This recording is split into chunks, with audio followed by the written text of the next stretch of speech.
No, I'm not. Wonderful way to start this off. Hello, humans. Welcome to whatever this is, the Dan from the Internet stream of streams, election coverage 2020. I am Dan, naturally. I am happy to be with y'all, and it looks like I'm getting levels on that stream. So I'll have to check for myself, but I think I'm doing all right. Hope you're doing well, everyone. Getting ready to be strapped in for a long one, but it's going to be a fun one. On this election coverage, we are going to just kind of watch as the results come in, but everyone's doing that. There's so many streams out there. How is this going to be different? What I think the best thing I can do is do a stream of streams, which is I'm going to flip between different streaming coverage, some on TV if I can, some on the internet of alternative media, and kind of see how this election is being covered from all those different angles to see which ones are doing it more responsibly, which ones are doing it less responsibly. And I think the name of the game, honestly, tonight is going to be a lot of bubbles are about to be burst. I'm pretty sure we know whose bubble is about to be burst, but I don't know. Do we know? After 2016, it's hard to really predict the polls or know exactly how any of the polls are going. Um, and I think everyone does want to be very wary of that and very careful of that for sure. But at least right now, the polls are looking very good.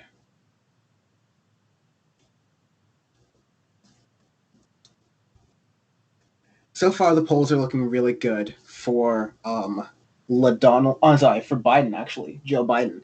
It looks like a lot of the there's a lot of talk that's going on. I think we'll go through some of the pundit talk as I'm setting up the stream. But yeah, come on, y'all. You can do us a favor and like the stream or like the video on YouTube or like the video or do whatever you can on Twitch just so we get some more interaction and engagement on it. I'm going to be going all night. I'm going to be doing, I'm going to have some friends here joining me. It should be pretty fun. Some surprise guests will sprinkle in here and there and keep it kind of fluid. But yeah, this could be, I mean, we're expecting this in all actuality to be a longer kind of night because of everything going on. Of course, this election is happening in the context of COVID, and that's making it really hard for the vote to get collected in a general kind of sense. But this year, there are so many mail in ballots that you're going to get a whole kind of different game plan. So usually you have all the different media networks are rushing to call the election in different states in different ways, however they can, as soon as they possibly can, as quick as they can. And that may not be the best way to go about things, honestly. Because quick can be inaccurate and you don't want inaccuracy in this kind of situation, especially after 2016, but also especially in 2020 right now, when you have Donald Trump in office saying that he will openly contest the election results, been priming his audience to believe that he will win, even though a lot of polling suggests otherwise. This polling, which was pretty bad, or I mean, that there are different takes on whether the polling was good or bad or not. I'm not really here to hash out that argument because this is the poll of polls. It's just like this is the stream of streams. But back the polls this year for this election cycle have been calibrated and retuned to try to address some of the issues with the polls last election cycle. But what I've been telling people is um, that the polls have been recalibrated and retuned to address some of the things that were missed last time we had a presidential election. That doesn't mean it's perfectly calibrated and won't miss anything. There might be new things that happen this election cycle that could be surprises and could be curveballs that the polls don't calibrate for properly.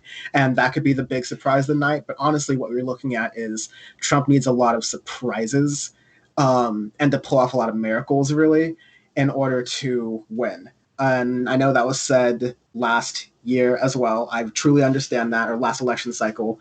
The differences are that the chances for Trump are slimmer now than they were for Hillary, than they were back when he was running against Hillary in 2016.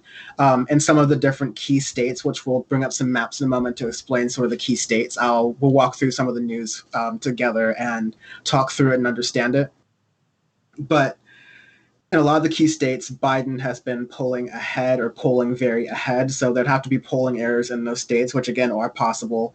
But these are outside of the margin of error, like 7, 10 point leads in certain key states with a lot of delegate sway. So the election delegate game won't be a mix either. Biden's going to win the popular vote, almost no doubt. The electoral college is the interesting thing with the electors and those delegates.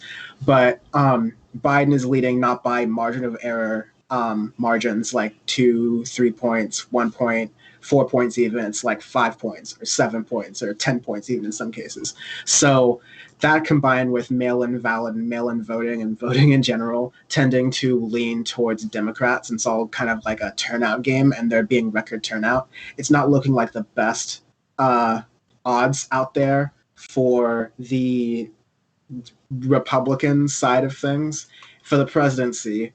They may hold together in the Senate, and the House they're probably going to take a romping, but yeah, it's not really looking good for Donald Trump right there. That being said, the entire media apparatus um,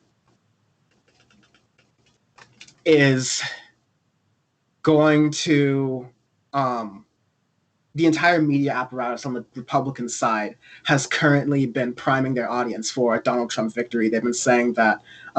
Excuse me a moment. I'm gonna adjust something in my room here. Okay, but he's been Donald Trump and like the media apparatus around him. Um, they have been priming their audience to believe that a Donald Trump victory or Donald Trump landslide is definitely going to happen. Look at all the parades. Look at all the boats. Donald Trump Jr. tweeted out an idea where, or a couple other people tweeted out the idea that California goes red, which is absolutely not happening. I can guarantee you that. I think Trump supporters are like loud, but the idea that they're the silent majority is not true because they are so loud and proud about it and doing these parades. But I think it's all for show, and I think the silent majority are the people who are. Again, I don't think there's absolute silent either. America's very polarized. I think we're very loud about it. But I think the majority of people, if I'm going to kind of stick my neck out there for hours ahead prediction, it seems like the majority of people just want some return to not chaos. I wouldn't even call this normal. There's so much wrong with normal. We talk about that all the time on my related shows, Dan from the Internet, Power Report, all those different things. But we can return kind of closer to something resembling normal, or at least where we're not currently constantly putting out fires all the time. Um, yeah, I'm going to read some chats. I'm going to do some gaming as well, or we'll do some gaming maybe. And should be good. I'm going to do a little bit of setting up really quickly. Polls start to close in, well, there could be some exit polls, and I don't think we should like really trust. I don't think we should really trust exit polls so extremely, especially this year, because the people who are voting this year in person might skew conservative because the Democrats pushed mail-in voting as a thing they wanted to do to protect against COVID-19 and having to interact with people, while the Republican Party has pushed the narrative that it's not that big of a deal to worry about. You can go ahead and vote in person, and it should be safe enough to vote in person, but a lot of people didn't want to take the precaution. But most of those people, it's become a partisan issue, so most of those people end up being Democrats. But you get a lot of states closing in, 7 minutes. And the one we are really going to want to watch out for is North Carolina, which closed at 7:30, 7:30 local time. So that'll be 4:30 Pacific time. And North Carolina, that's going to be where we're going to be doing the most tea leaf reading as it goes on.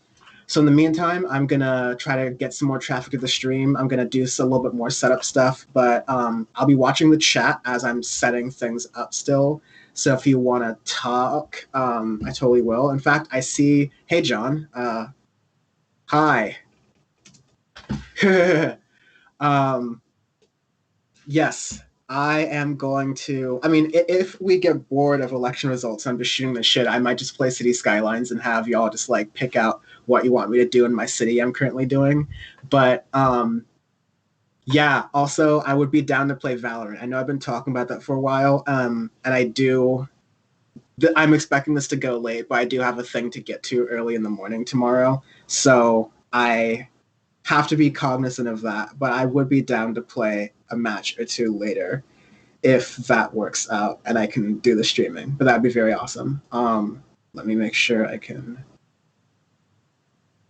have my life gotten together. Okay, cool.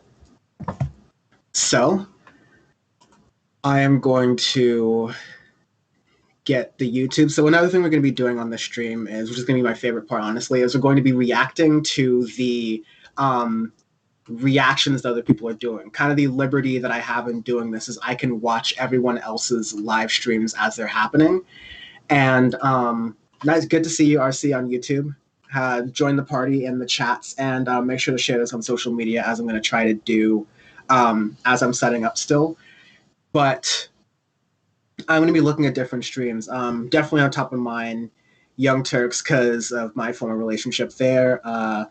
Sam Cedar Majority Report, my friend Emma Vigeland is going to be on there her first day, so I want to check out how that's going. But I do want to check out the mainstream media as well. Oh, my friend of the show, Hassan Piker, I'm also going to check out that stream as well, just to see what our mauled boy himself is doing. But yeah, we're also going to check out Fox News. We're going to check out MSNBC. I have a TV subscription, so we can try to get that as much as we can. It should be a pretty fun ride. So I think this is going to be a really good stream because we get to watch all of the reactions and flip between them and see, okay, who's doing what, who's reacting to what. So yeah, I'm excited. It should be fun. I am. What do we think? I'm going to feed me anxiety. I mean, I don't know. I'm assuming you're RC. I'm assuming you are more partial to the Biter Rooney and the cop. So, which is fine. I guess I am too. Sadly, Strange Bedfellows here, and yes, John, I'm going to. Clips should be enabled for this. Yeah, I see it is enabled for this. So I would love if you do clip things. It should be really fun, especially John. So here's the thing: in 2016, there were a bunch of React videos made about the Young Turks and their reaction to watching Donald Trump win. It was sad, it sucked, everything like that. I really want to get reactions of Ben Shapiro and Fox News when the bubble bursts and it looks like the tide is turning and things are going against Trump. Again, I might be getting overzealous here, but that would be the most schadenfreude moment to get of the whole thing. So if we can get some clips of that, and I'm going to try to get that up on the feed, then that would be cool or Rooney, if you could do that. I'm starting with water. I do have some beers. We'll get there when we get there.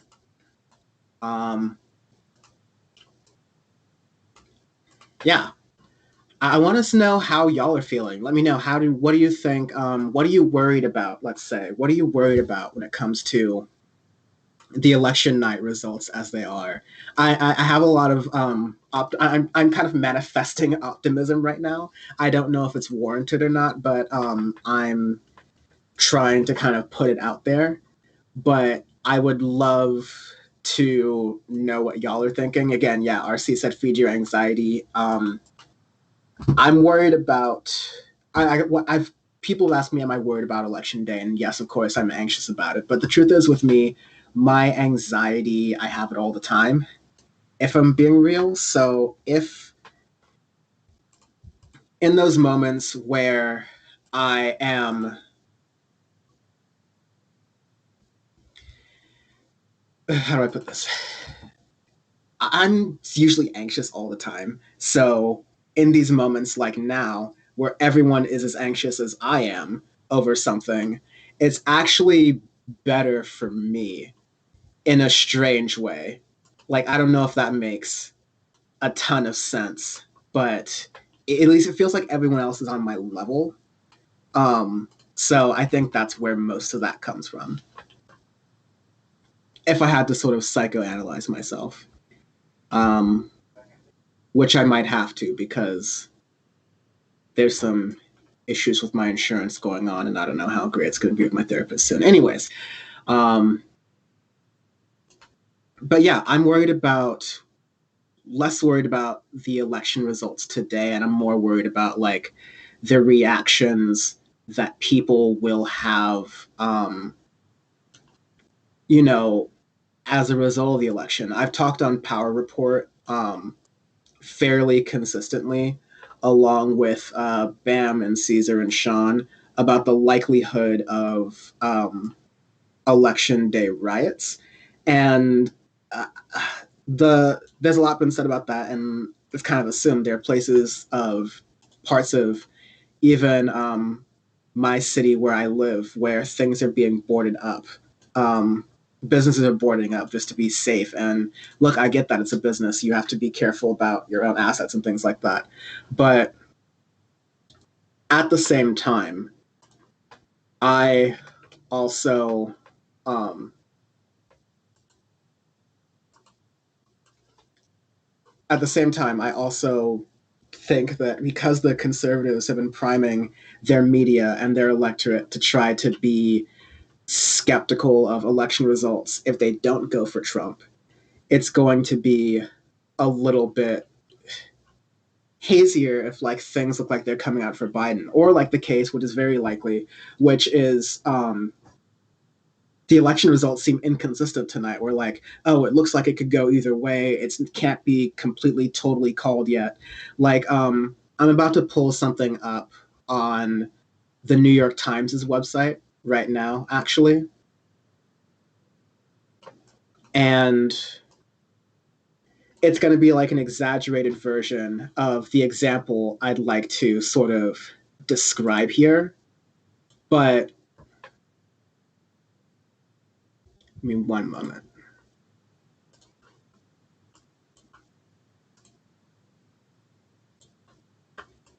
Yeah, no, it's just it's just getting better and better now. So I'm gonna pull that over.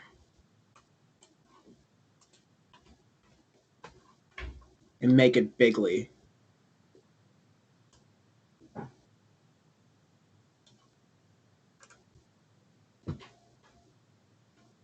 Let's see. Sorry, y'all. I just have to literally format this thing. Okay, this is good enough. So I can get my example. Okay, so here we have lay election results on lay New York Times. Pretty, right? So right now you can see, as for the polls that have just closed right now, the New York Times is declaring Vermont for Joe Biden. They do this Joseph Biden, Donald R. Trump. That's very official, of course, because it's New York Times paper of record shit.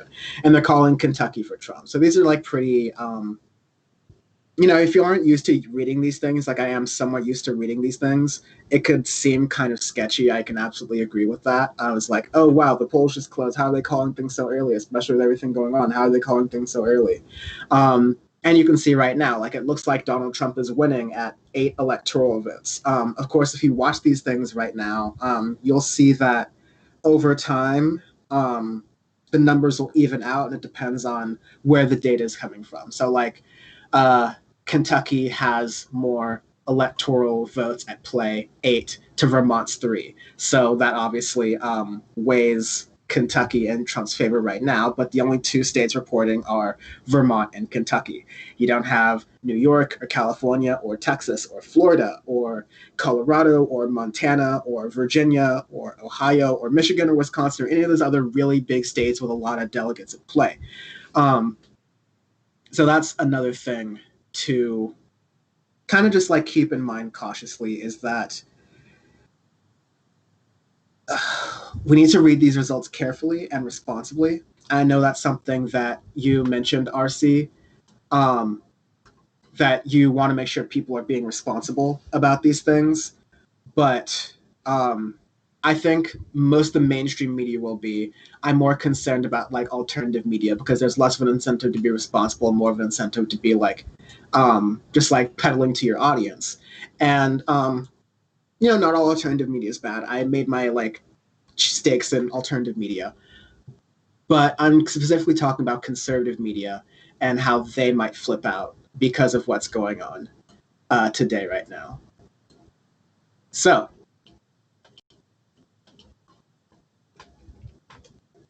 Let's see. I see VD Wave. Um, Kentucky is reporting votes, but Vermont's reporting exit polls. Um, Let me confirm that because yeah, I don't like the way they're calling it here. I'm gonna pull up another website or just like more websites in general. Um,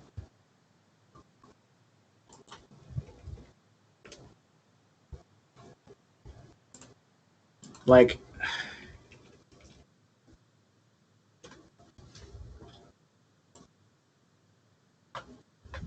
yeah, I don't love the New York Times for these kind of things.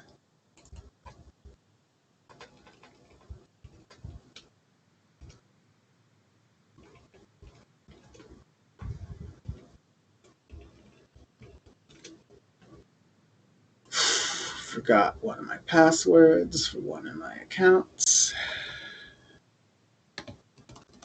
But yeah, it's not very transparent or clear even on the New York Times' website of what their MO is.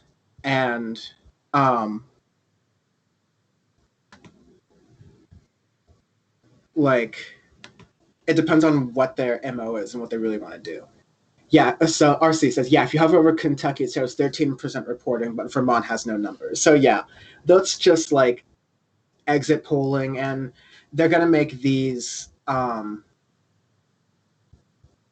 they're going to make these calls based on like history. Like it's very unlikely for Vermont to um, go for Trump just based on history. But that being said, these calls are not set in stone, and networks can rescind their calls all the time. So yeah, as I'm getting set up here, I'll make sure to get more information.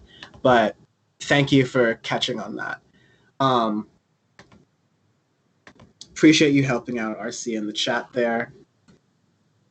And then over on Twitch, Aroni, say hi in Twitch. I want to make this not just me chatting to myself here. I mean, I can happily just talk and vibe with myself for 8 hours or so, but yeah.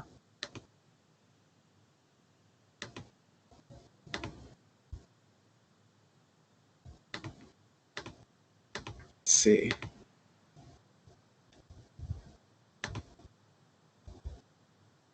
Um, yeah, I should be getting access to. Maybe it's.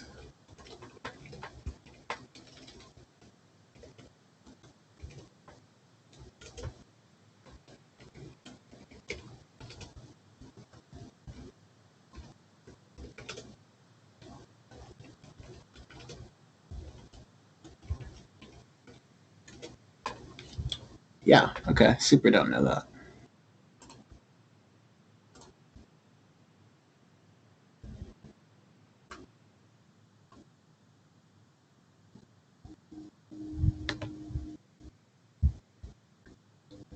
Yeah.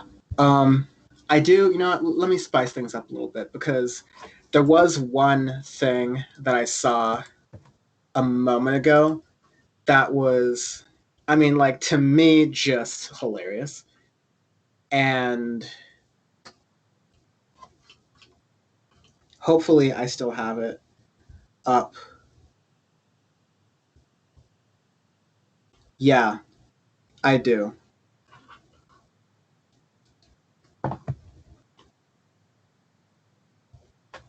Yes, the trolls are in already. McGah. Um, so try not to leak my DMs today. But yeah, young Luke Savage had a video of Trump uh, on a call on Fox News today. And I want you to listen to this. This is purely kind of just rank speculation. I know. But let's have a little fun here. Donald Trump has been a very charismatic person. He's been actually criticizing Joe Biden for not being as active on the campaign trail as he has been, kind of pulling the slack here. But it seems a little bit, if you ask me, especially for looking right now, that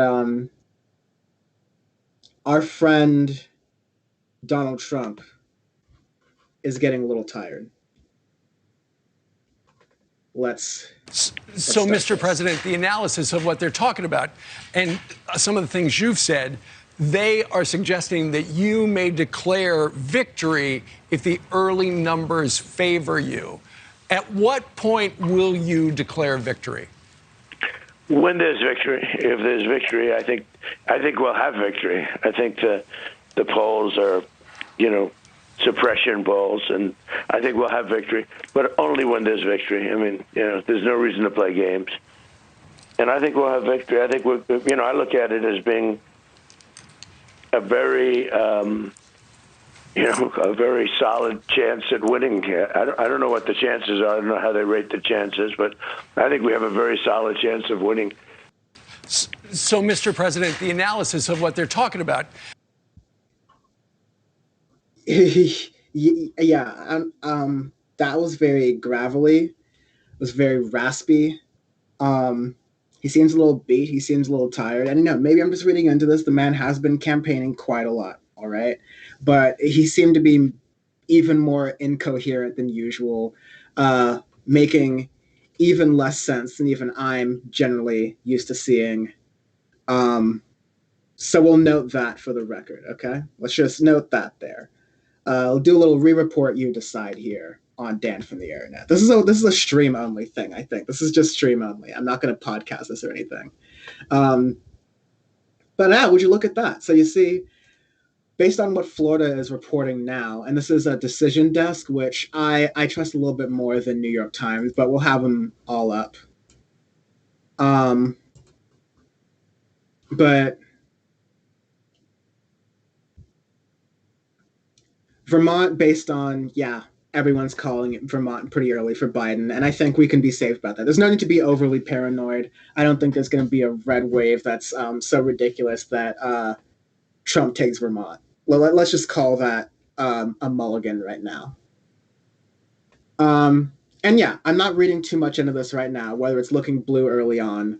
It depends on what precincts are being reported on, for sure. So you see, right now we have the blue precincts are Broward, as you would sort of expect, and Pinellas, but these ones are going to more report in. A lot of the precincts that haven't fully reported yet are the red ones over here, as we can kind of see. Yeah, I can make it bigger. That is pretty rad. There we go. So these red ones are the more rural counties, and most of these are more rural. Madison, Jefferson's a little bit different, but these are more likely to go Trump. But the big Broward, Hillsborough, this is all super early, so you can't really say what's in. It's estimated between you have 30% of the votes in. That's the thing, though, is Florida does count very early, so Florida will be giving us some results soon. Again, like I said, if you are a connoisseur, what we're really going to be looking at to read the tea leaves is North Carolina. North Carolina has been called like a bellwether. So as goes North Carolina, certain parts of North Carolina especially, that tends to be how the race just sort of turns out more broadly. But that's that deal. What I want to do right now is check on Bean Chipino. Let's do the old...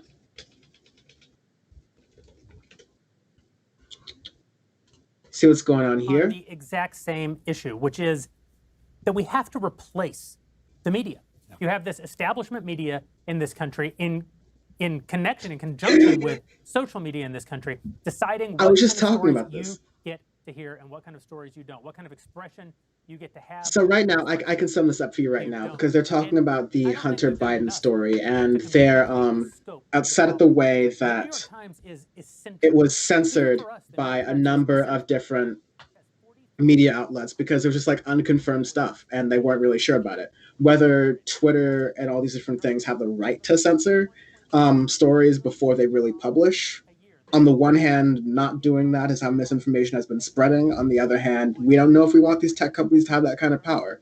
So that's the fine line that folks are writing in this case. But the Republicans are just crying about this because this is just another notch in their belt for, oh, look at these tech companies. They are not, they're biased against conservatives, and it's completely unreasonable.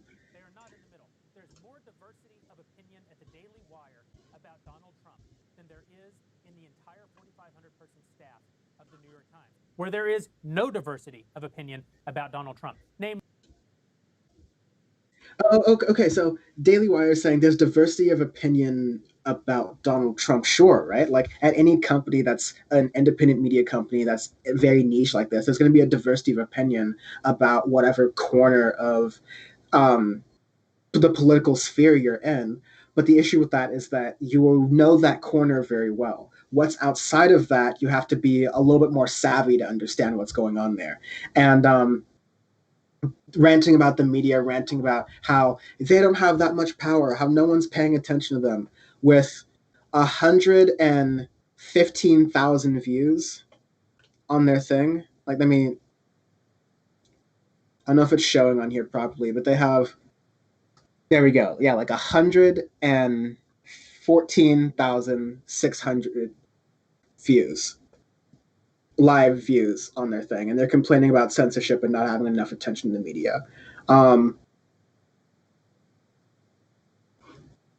These are a lot of the spots on the left: Damage Report, Majority Report, TYT. They're less. So what are you talking about when it comes to censorship? And views don't mean nothing. I don't care that I'm doing this stream to like 4 or 5 people. Like, this is just fun. I'm just chilling and having a time. But when they're talking about, and they're making this argument about media censorship, that they're the ones in the media who are being shut out because there aren't enough conservatives at the New York Times. That may be true. That's probably true. But I don't think the Daily Wire is representative of the United States. It definitely is not representative of the United States. It's representative of a very small niche that may be kind of interesting right now. Okay. Some more polls are going to close, especially the good ones. North Carolina is going to close at 7:30, so we're going to get some sauce from that. That's 10 minutes from now. I'm going to do some things to make sure that, oh God, Candace Owens is on the Daily Wire. I don't want to deal with that right now. I'm going to do some logistical things to make sure, like, my future guests are coming up and they're ready. But, yeah, let me look at the chat really fast. Over on YouTube, well, there's a conversation there, so I'll read that in a moment. But yeah, if Trump loses Florida, it's GG. I mean, not completely. So Biden's in a safe position here where Biden can lose a lot of things and still be kind of chill. Meanwhile, Trump can't afford to lose certain things, and he needs certain things to even get on the board. So Trump needs Florida to stay on the board. If Trump loses Florida, it's not good night, Irene, but like, it's really impossible for him to stay on the board. What he's going to try to do then is, the less of a chance Trump has to win, but the closer the margins are, that's when you're going to see a lot of court or like attempts to go to the courts for the vote and have a bunch of court cases and court charges to really kind of belabor the issue. But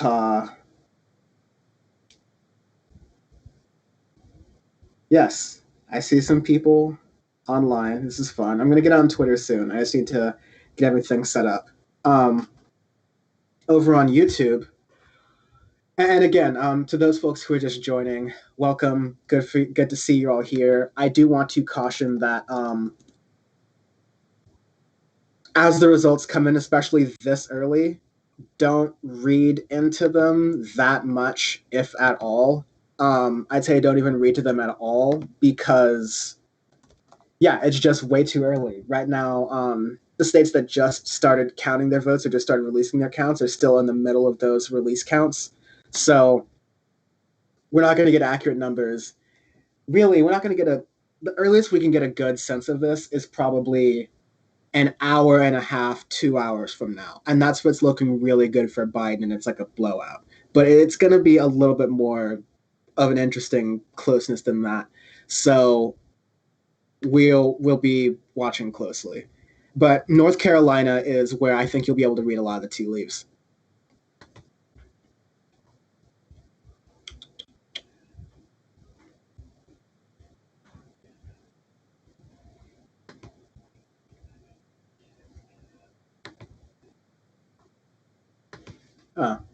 Also, let me change the title for Twitch. Wouldn't that be cool?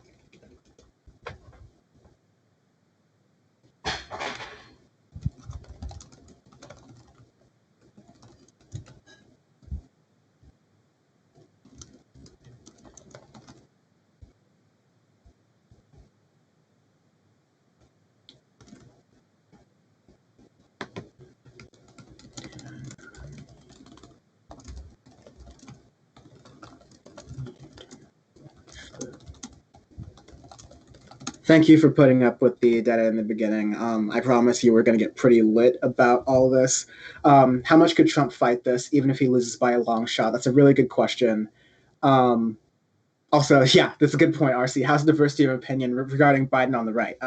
He's a socialist and he's a communist, is basically the diversity of opinion for Biden on the right. But how much could Trump fight this? In the courts, he could absolutely fight this. Look, the Republicans got their crown jewel already. The crown jewel is the Supreme Court. They have someone super young who, as long as the Supreme Court doesn't change its basic structure and rules and format, and they continue to allow lifetime appointments, then that's a really young person who is going to be making law on the bench for decades and decades to come. That conservative majority is going to be kind of ingrained, at least for the next decade.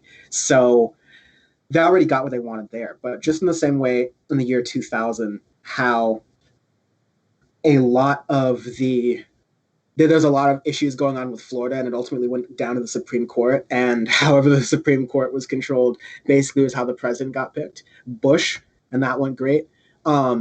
This is another thing we're going to be watching very carefully, is to see what kind of court cases is Trump going to try to push, and the Trump campaign going to try to push, especially on the state level, where there are a bunch of different possible rules and election procedures in the state level. What's going to try to be pushed such that they can, get anything they can out of this. Trump's not going to go down. There's the Southern saying, "A hit dog will holler," right? Like, Trump's not going to go down gracefully. He's not going to lose gracefully. He's indicated that much, and if he does, I will love to have been wrong for that, but I'm not going to take any chances with this maniac.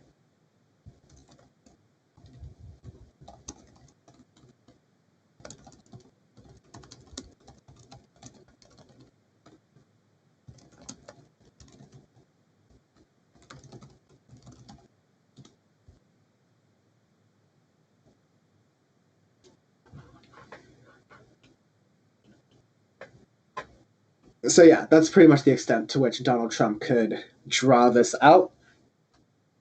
But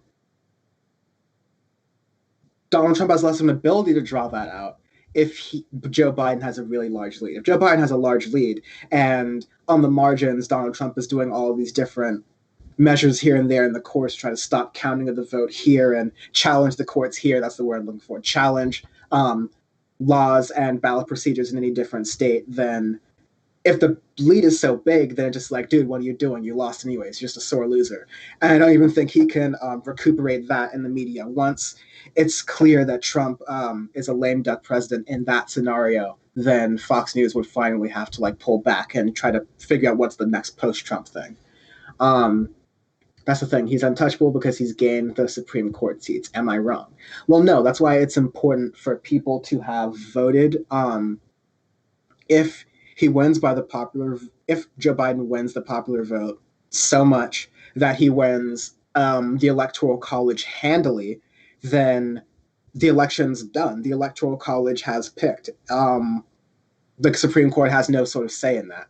It's if it gets close, which 5 of the last Republicans, I think, who have won the presidency, the 5 of the last times Republicans have won the presidency, it's been the lack of the popular vote. It's just the Electoral College. That's when it gets difficult. So that's why voter turnout is very important, and that's why voter turnout for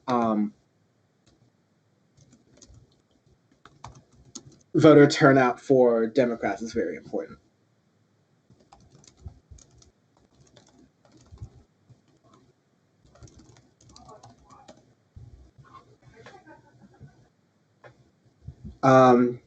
That's another really good point. RC here appointed 25% of the federal judges too. So like even below the Supreme Court, there's the federal judges, there's all the circuit court judges that he has appointed, and so the lower courts can handle these cases. And there's things happening like that all the different places. There's somewhere in the Midwest, I think it's either Michigan or Wisconsin, where they can only count votes for a certain period of time. I believe it's 3 days after votes actually start coming in.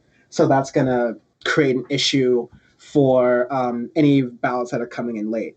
And that's just based on state law. Meanwhile, there was a challenge in Texas in the county that happens to be where a very large population of Black people live in Texas, outside of Houston, I believe, or around Houston, encompassing Houston. I don't know my Texas geography very well. But the Republicans challenged the state courts by saying that having drop-off ballots where you drive through and drop off your ballot was unconstitutional and an unconstitutional way of dropping off the ballot, even though that was created by the Texas government in order to make it safe to do drop-off ballots during COVID.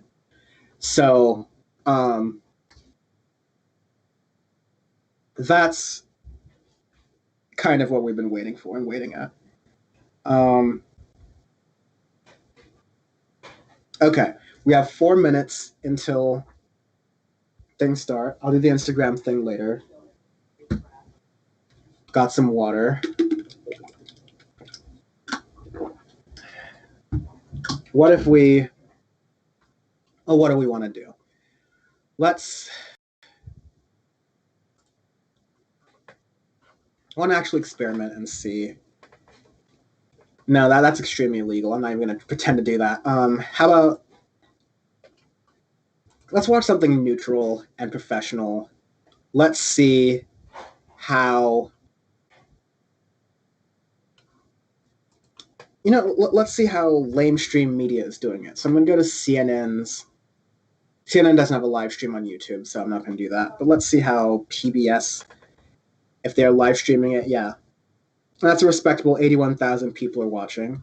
Ooh, let's see how this is going. This should be really juicy. This is from PBS NewsHour, and it looks like someone from the Trump campaign is being interviewed about results as they're coming in. So let's see how that's going.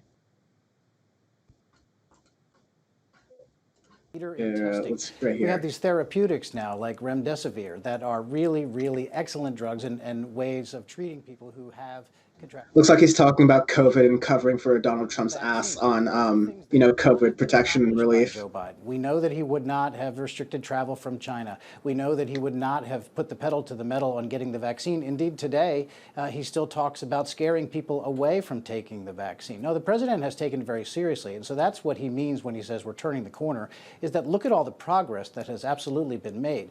But President Trump represents moving the country forward and continuing to open. Joe Biden offers lockdowns. And you just had Ron Klain there. When he was in charge of the H1N1 with Joe Biden as his chief of staff, he admitted that their response was a disaster, that they, quote, did everything wrong, and that it was only a fortuity that the virus itself was not more deadly. Otherwise, it would have been a mass casualty event. Those are Ron Klain's own words. But right now, as you know, we are looking at 230,000 American deaths and true. And remember what the projections were, though. Millions of cases. Were the president's own over 2 million deaths. Health advisor at the White House, Deborah Birx, saying the country needs to take this much more seriously. Finally, tonight, when you hear Americans say they think 6 in 10 Americans say the country's going in the wrong direction, what does that say about the president's leadership? Well, I don't know what poll you're citing. I could also It's the throw back at Associated you Press. Gallup. Yeah. How about the Gallup poll that says 56% of Americans say that they're better off today than they were 4 years ago? Deny, If deny, voters go deny. into the voting booth and they ask themselves which candidate is better to restore the economy to where it was before the pandemic, the answer is overwhelmingly Donald Trump. And I want to point out something else about Ron Klain's remarks about black and Latino voters. Joe Biden absolutely took them for granted. That's why he told radio hosts that if you're black and you're not voting for him, then you ain't black. We base all of our modeling on 2016 exit numbers, and that's the way we model things. In 2016, the president got 8% of the black vote. In public polls and in Yikes. our own numbers, we think that the president is going to approximately double that amount this time around. And in Latino said they're votes, we believe that modeling he'll go based from off 28% 2016 in numbers, 2016, and that we they're think that he planning might to actually double reach the black 40% among Latino voters. And if those things come through, I mean, okay, then buddy. it's going to spell real trouble for Joe Biden, because he did, in fact, take those voters for granted. His own campaign was criticized for it in Florida by Democrats. Well, I just wrote down your forecast, Tim Murtaugh. We will see later in the evening or in days to come how right you are. But we thank you so much for joining us. We appreciate it. All right. Thank you, Judy. People should still vote if the polls are open. And throughout this night, we will be checking in with public media reporters across the country. Amna Nawaz is our guide. Amna. Thanks, Judy. That's right. We turn first to the closely watched state of Georgia, with 2 Senate races also on the line. Bill Nigut is host and senior executive producer at Georgia Public Broadcasting and joins us now. Bill, first of all, let's start with the headline that Georgia is a battleground. What are you watching tonight? What's standing out to you so far?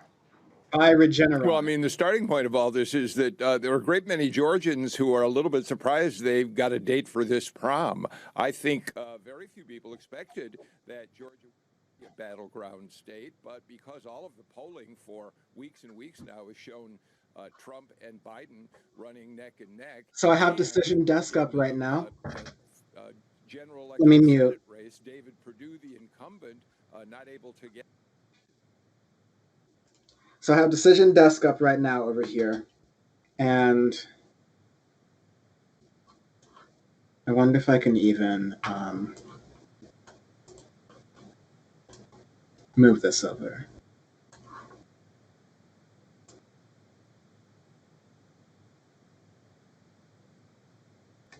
I'm making a mess of it. I'm making a mess of it.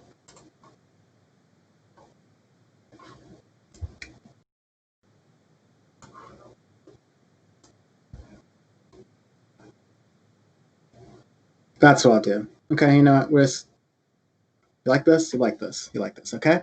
So based on the small amount that's coming in, again, 4:30, so we just got some lockdown, and Florida is coming in very quickly.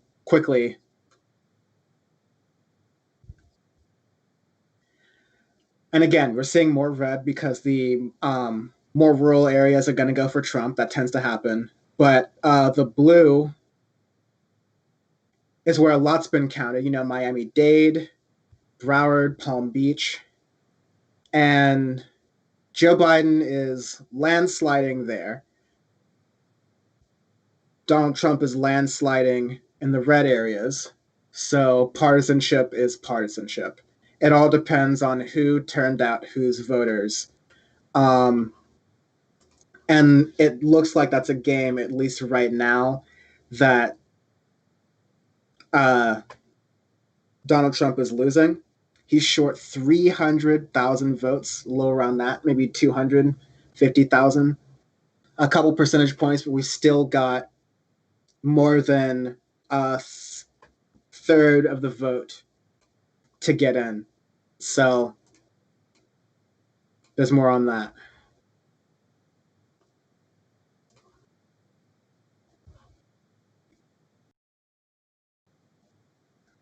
Washington Post calling Indiana.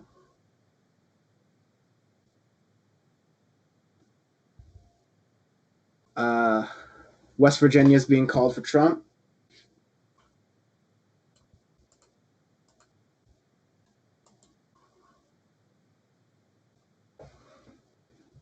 And now I'm going to go load up the Edie live PBS, for us the there in news South hour. Carolina. Radio. Thanks to you, Felicia. While I Two get states some to brewskis. continue keeping our eyes on. Judy, back to you. Yes, thank you to you, Amna, and to Felicia, and apologies about that audio difficulty. We're going to try to get that straightened up when we go back to Felicia a little bit later. We are now able to make a call. It is in the state of West Virginia. I think the polls have just closed in, let's see, two more states. North Carolina has been delayed. It's 7:33 in the East, and we are able to call West Virginia for Donald Trump. This may be the reddest state in the country. Not a surprise, but surely provides some relief to the Trump campaign. The Mountain State will remain in the Republican column. That's 5 electoral votes on top of 8 in Kentucky. So the president has a grand total of 13 electoral votes to Joe Biden's 3 in Vermont. Let's look at Ohio. This is a state where we are waiting for the results to come in. The president won Ohio, as we discussed with Gary Abernathy a little while ago.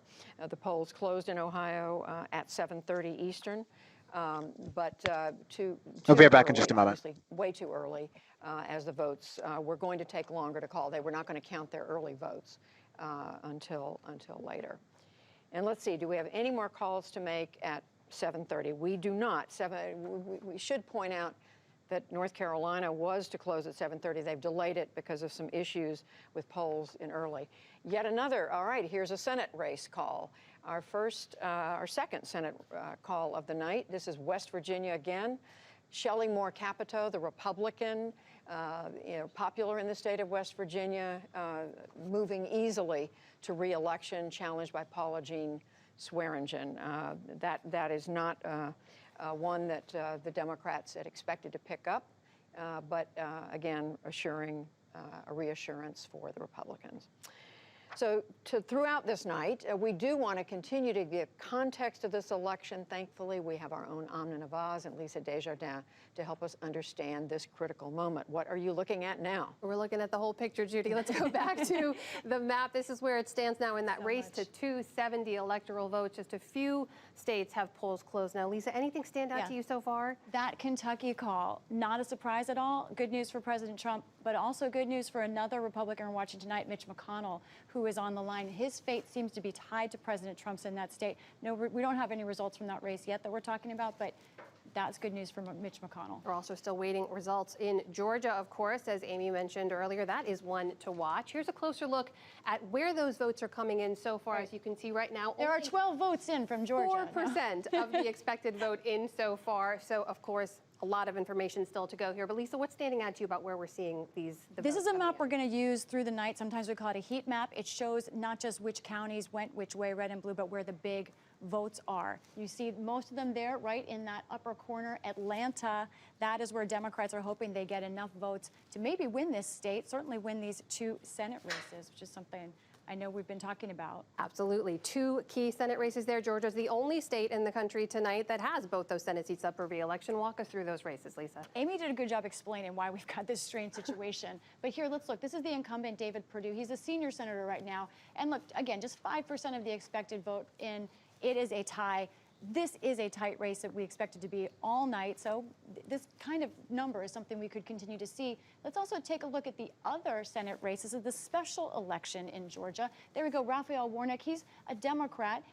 And then we've got Kelly Loeffler. She is the incumbent, appointed senator, Republican, and Doug Collins, her Republican rival. As Amy pointed out, any candidate needs 50% or more to win any of these races tonight. And if none of these candidates get it, there will be a runoff. Let's look at what's happening with a key vote, though, Amna, from some of our voter surveys, the suburban vote. This is that Perdue-Ossoff race. There's the Democrat Ossoff at the top line there, 56% of the suburban vote. That is the largest voting bloc in Georgia right now. That is something Democrats want, but there is a question. Is that enough margin for them to overcome rural votes and small town votes in the state of Georgia? And you've been digging into some of those key counties, right? This is one of them in Georgia. You mentioned those key suburban areas. Tell us about Cobb County. This is a fascinating Cobb County. Hillary Clinton narrowly won this county in 2016. And something else about this county, too, it is quickly diversifying it is a place where you are seeing, and you see a large number of votes, it's the second largest in the state, but you're seeing increased minority. In fact, the percentage of Hispanics in this county has almost doubled in 10 years, now up to 13%. It is almost majority minority. It's an affluent county. It's a place where Democrats see a huge response, and they need a big vote total there to carry Georgia. And we know counties like this could be the test for President Trump. We've seen some declining support in those suburbs for him there.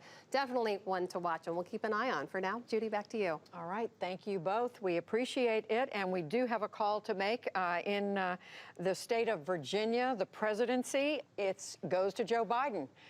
This is the state Amy Walter and I were discussing a few minutes ago, a state that used to be very much in the Republican column.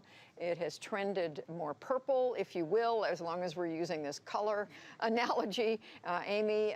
But tonight, early on, the polls closed in Virginia, at 7 o'clock, and we're now at about 7:40 almost, and the AP feels comfortable as they, in their words, they call a race when they feel there is just no path for a challenger to overcome. That's right. The person. So for Donald Trump, it's not going to be Virginia. It's not going to be Virginia. And the Mark Warner call early on was also instructive. You know, this is a candidate who has been on the ballot as Virginia has moved from red to purple to blue.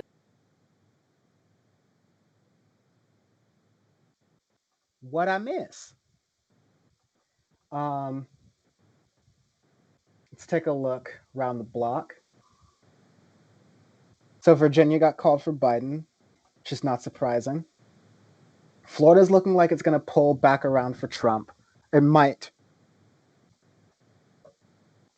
Share the stream. I'm sharing this on Instagram right now, so let's get to that.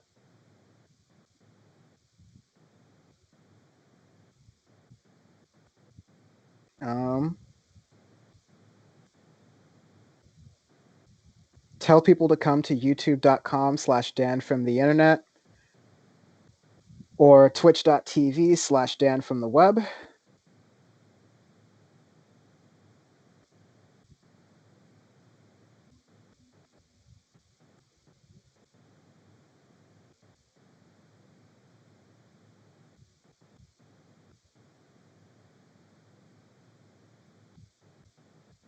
And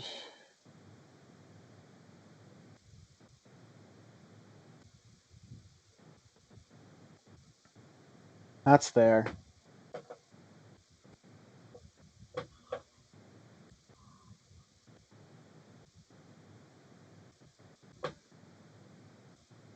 Yeah, the New York Times has Biden, sorry.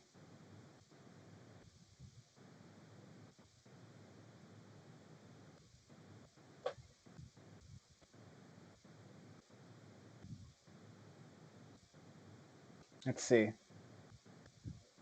Oh yeah, here's the needles. Here's the goddamn needles.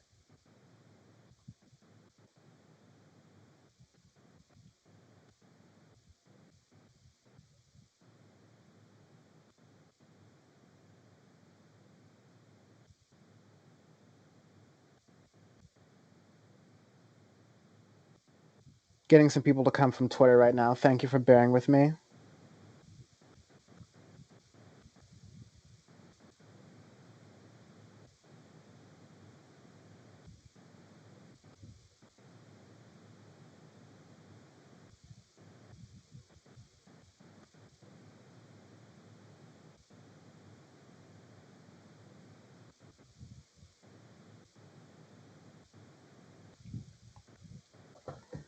Okay. Almost done, and then y'all will have my full attention. I've also got the first brewski of the evening, so that'll be exciting to kick off those festivities. We'll be able to talk about that.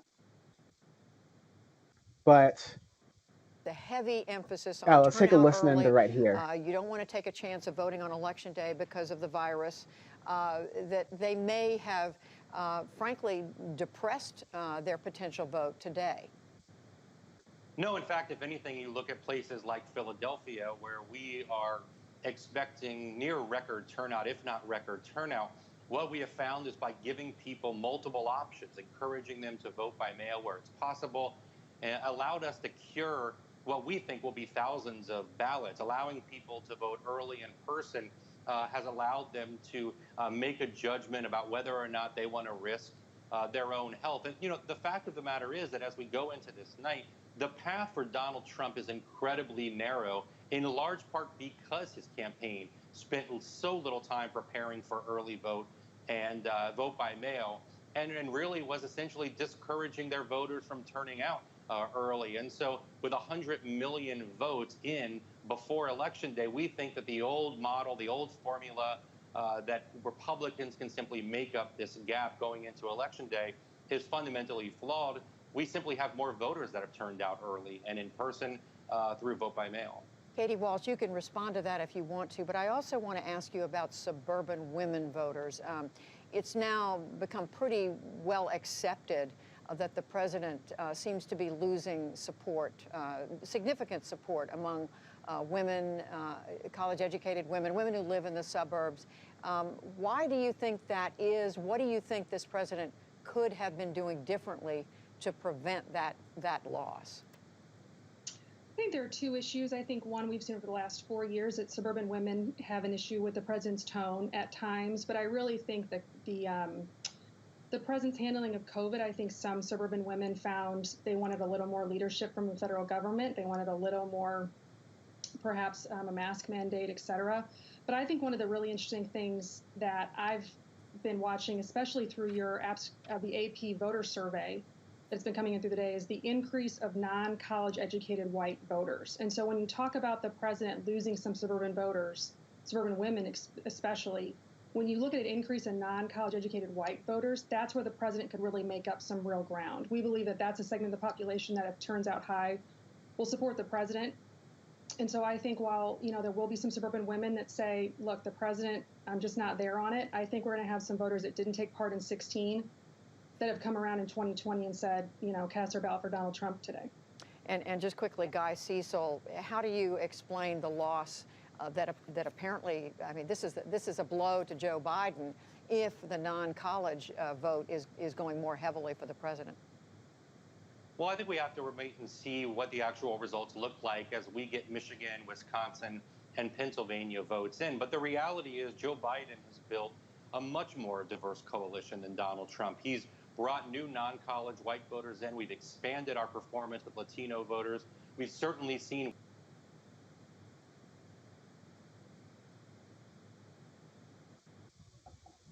So Washington Post's count right here, 44 delegates for Biden, 18 for Trump. Washington Post has Indiana and Oklahoma. Meanwhile, some of the New England, northeastern states have been called for Biden. Washington Post has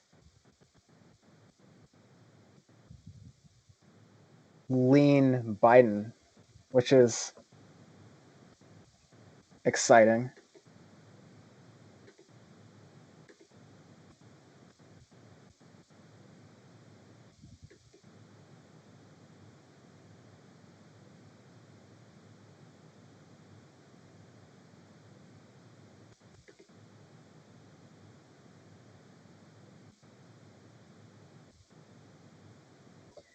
There's an interesting tweet here from Nate Cohn that I'm going to pull up here. Nate Cohn is one of the more tolerable numbers people from 538, but now he does the Upshot, the New York Times. And so let's see. Let me make sure I have the right thing up here. He says, we have a great look on our needle pages you won't want to miss. The results in completed precincts in Florida, North Carolina, and Georgia tells the full story of what's going on there, based on what numbers are better. And it shows what the areas are, what their votes are, what their change are in the share of the two-party vote from 2016 to 2020. And yeah, look at that. Based on the votes that have come in so far, we'll look at this. Trump's doing strongly better in majority Hispanic and Cuban neighborhoods. I think this urban areas thing is going to shift and skew a little bit, but should be interesting. The fact Meanwhile, that on the no one Daily else is even Wire, trying. You know, like, I know they don't like him. There have been lots of leaders who I haven't liked, but your job is to not make it about you. You don't get to make the Duke lacrosse case about you, Jussie Smollett about you. Any of those cases are not about you. It's not your opportunity as a reporter to prove to the audience how woke and liberal and liberating you are. Megyn, I understand this feeling of despair that the legacy media is just completely collapsing. You know, we have no one that we can trust. But is there not also a little bit of hope in there? Is there not a silver lining, which is that I think right, so all of their talk is about mainstream media this, mainstream media that. Let's look at yeah, it's like let's check out TYT, for example. Now a 0.5 lead, half a point lead with 80% reporting. Here in the that's old, not good news for Biden. Okay, so again, Biden does not need Florida. Trump absolutely positively needs Florida. So if he gets it, he's of course going to be ecstatic about that, but he's still got a long road ahead of him. And before we get to the rest of the states here, just wanted to do a couple of shout outs here. I think this is for John, and I want to do it while you were still on, John. Unca Monkey in our. So yeah, they're just doing shout-outs and stuff. It's looking, yeah, I don't know what the Washington Post has got going on here. It's just kind of too close, but I think it's going to be a situation where Trump wins Florida. But yeah, as Jenks said, and that's kind of the conventional wisdom that's going on, is that there are certain states that Trump needs to win just to like be in the ball game, and there's a lot of ground Biden can afford to lose. So if you want some like less anxiety, there's that. But I don't think Florida is going to be anywhere where like some grand sort of fight is going to be made out. I mean, Florida-leaning Republican shouldn't be that surprising. It would be actually more surprising if it went blue. That'd be a hard bringer for the rest of the night. But again, Florida is a weird state. I am a lot more. The sauce I'm a lot more into is North Carolina. Like I'm really like I'm fiending for the North Carolina results right now. Honestly, that will give me the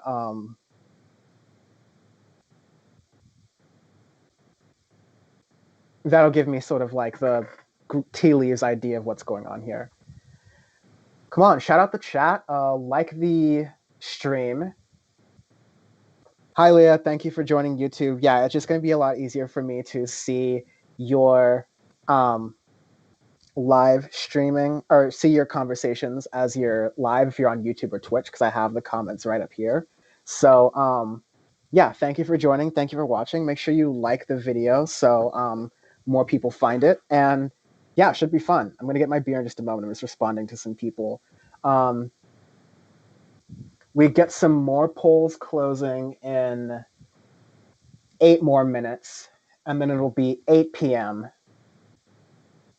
And yeah, you'll get some on the East Coast. The East Coast will start to fill in a lot more within the next 30, 45 minutes. That'll definitely be for sure.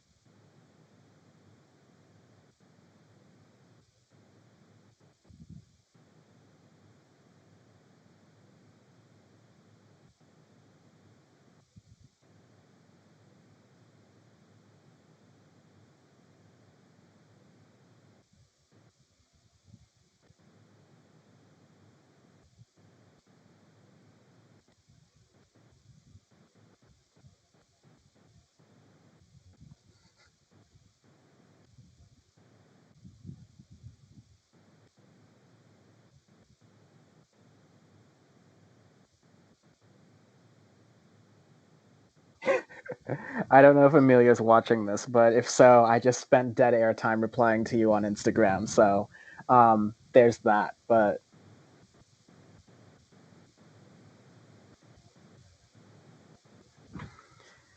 there's that. I got some mochi here. Let me see if I can bring down that view. Yes. Whoa. Look at that. Look at that.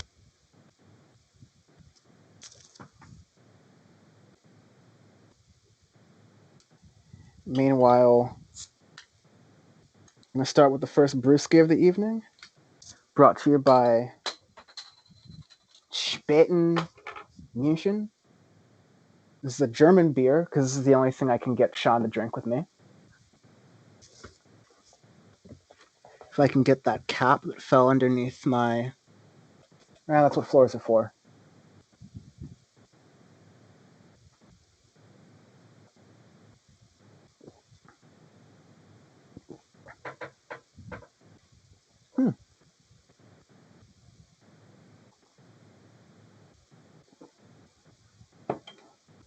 She is smooth, though. She is definitely smooth. Yeah, I'd say if you're a normal person and you're not like super plugged into Twitter, avoid Twitter today. It's absolutely not worth your time. It's definitely really crazy. Everyone's just really anxious, and I don't like it going in either direction. The Trump people are super...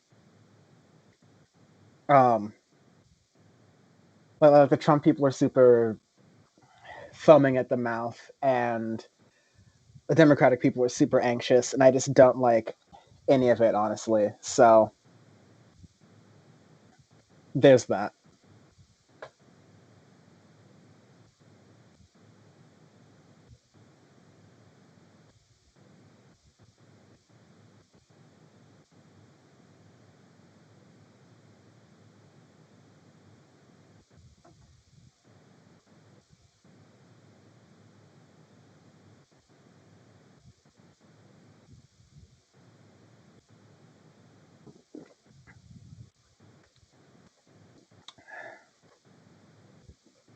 North Carolina, which I've been making like a big hay about this whole time. It's because based on some of the stats people I've been listening to, what happens in North Carolina ends up being kind of a bellwether or a harbinger for how the rest of the country votes, especially in these like sort of the election can go either way kind of things. I believe in my notes I had 2 counties in particular that were noteworthy. So I'm going to try to look around for that. But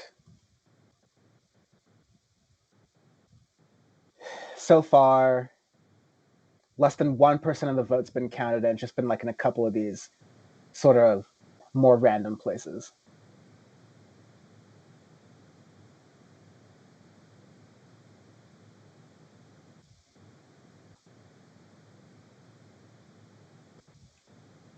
Look, Trump made a really strong push for Florida in the last kind of moments for it. And just right there, it looks like South Carolina's been called for Donald Trump, which of course, I love how the South Carolina primary was this big deal in the Democratic race, and like, oh, can Joe Biden or can Bernie Sanders appeal to the black vote in South Carolina in order to carry it to victory? Well, Joe Biden couldn't appeal to the moderate vote in South Carolina, so, I'm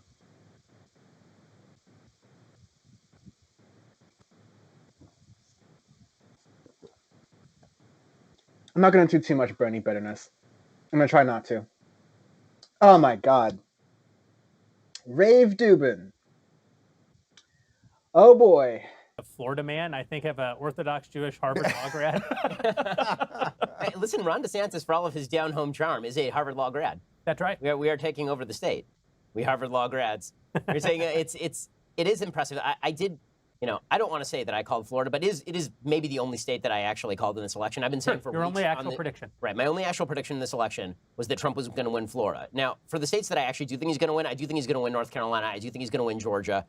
I think he's going to win Arizona. I'm much more skeptical of the states in the Midwest. That's kind of, sort of where I am. And he's got to have one of them. Right. He's got to have Pennsylvania is really the one you go for. That's right. But Florida coming in strong for Trump, and not just strong. He's apparently getting an outsized share of the black vote, an outsized share of the Hispanic vote. And this is something that the Republicans should keep in mind going forward, is that the Republican Party had been the party of like white, suburban, college-educated people. Then under Trump, it became the party of high school-educated white people. And they sort of broke the Democratic stranglehold on some of those audiences.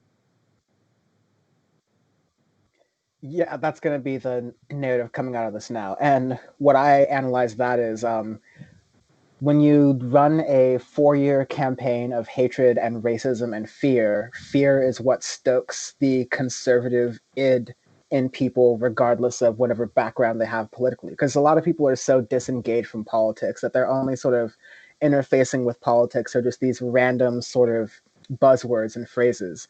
And when you are creating the fear of looting and rioting, and you're emphasizing that fear over the fear of, black people just like breathing in this country and existing without having to face police violence and police brutality and just general run-of-the-mill racism going around in your daily life.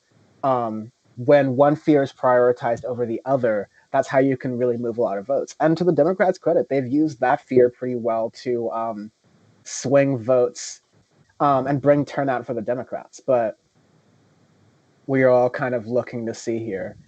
So again, here's Decision Desk, which I like a little bit more. North Carolina, very early on, and again, they don't have all the votes in, but they're at 0% reporting.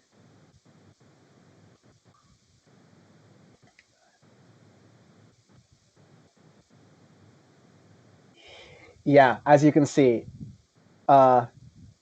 Washington Post had to flip their Florida back to red. So a little bit quick on the poll, Washington Post, for that.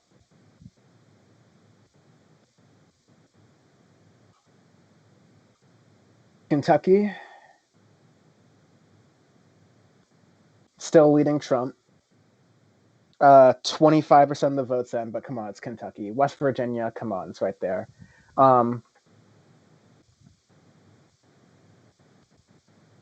Virginia for Biden's important, and that's kind of expected.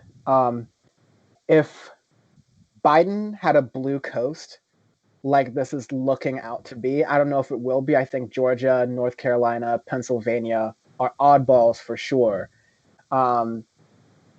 South Carolina especially, and definitely not South Carolina. So I'm just going to take that back right there. I don't think Biden's winning South Carolina. We just talked about that earlier when we were looking at the other place. And he's not going to win Florida. So I'm not even going to make based off this Decision Desk thing. I think this Decision Desk is also a little bit off.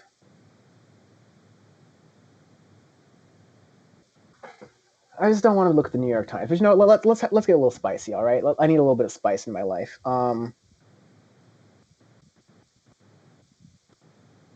Let's see what the Malding boy, Hassan, who I did used to work with in creating videos for Facebook and a couple of these called Agitprop together that was really fun. Yeah, we've worked really well together, and he's got almost 205,000 viewers watching his stream. That's better than TYT, better than Daily Wire, all these things. So, I mean, don't sleep on Hassan. Don't sleep on Hassan. Let's see what he's talking about. Nothing. Okay.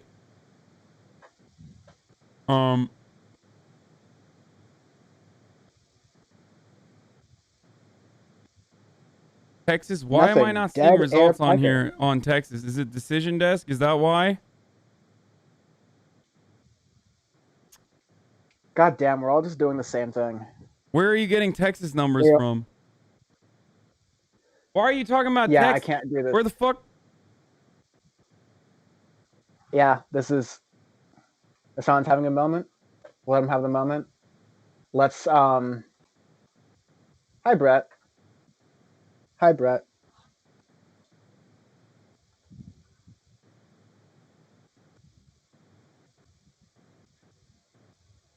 So yeah, they are. Florida's looking close, but it's looking like it's gonna be for Trump based on these votes. It depends on how they're doing mail-in voting, which I'm gonna look into because that could be potentially a very interesting thing. I'm also gonna look at some more of these upshot data as well because if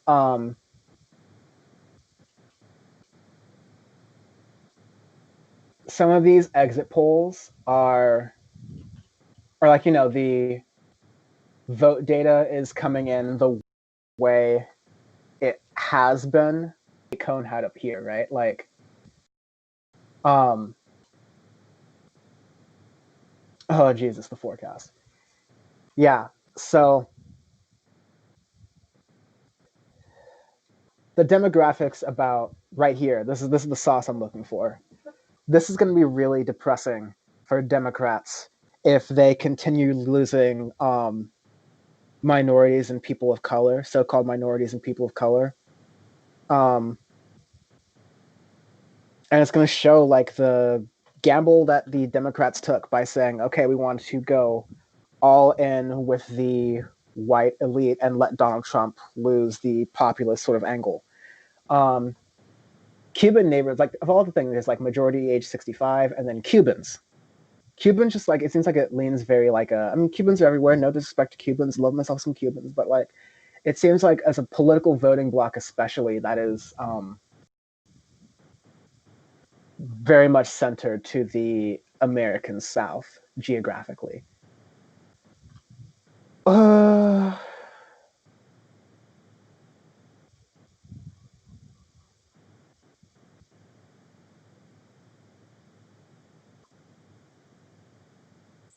So, again, this is too early to tell.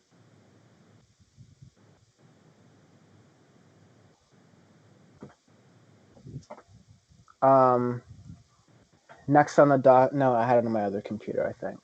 Not on my other screen. Let's see what some of the other polls that are going to be closing. So, no, a lot of the things closed at. All the polls in different places close at 8 or 7 or 8, depending on where you are. So as we hit new hours, we're basically just going to be doing a time zone thing where the time zones begin to close out and the time zones begin to do what closes out the polls. And then we start to get results from there. So it'll start to fade in over the country as we get out there. So we got the big board right there. That's the one. Yeet. And we just saw Missouri, predictably enough, go for Trump. It's just like once these states unlock, we kind of know where they're going to go. So it's pretty simple.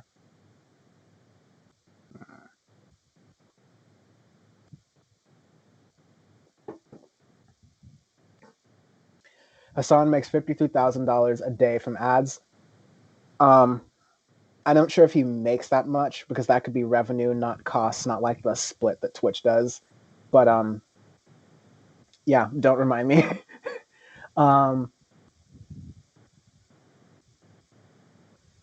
Going up here, Hassan pulling in more viewers than the entire TYT cracks me up. Yeah, it's a bit of a funny irony. Nunyabiz, thank you for being committed, having TYT on different places and putting a different, having all these different streams up in different places. I'm trying to say, you have like TYT on your TV and you have this on your other thing, and it's a lot for sure. That's why I'm trying to do the stream of streams. I'm trying to get everything together. In fact, why not? Let's kick it up to Big Turk over here. See Not surprising. What's going on. Got to it's say. still unfortunate, and this one will sting a little bit. Mitch McConnell has won re-election in the state of Kentucky and will be going back to the Senate. Yeah. So all that money given to a moderate Democrat who we were told by Chuck Schumer had the best chance of winning that election, and it's called instantly. It turns out no chance at all. And so she has lost and Mitch McConnell has won, and the Grim Reaper heads back to the Senate. All right, before I give more results, David.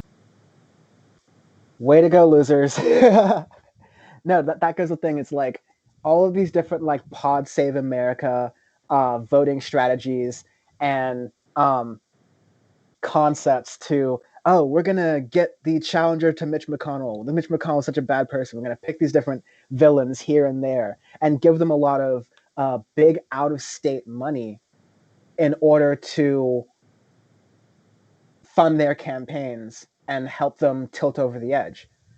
But that's going to feed into all the media hype that's happening in the national news. Once it happens in that district, once it happens to that state, and the people who are being represented, they're going to see past the money and they're going to see, okay, does the person I have in office, do they do what I want them to do in office, or do they not want, do they advance my agenda and my values while in office, or do they work against me?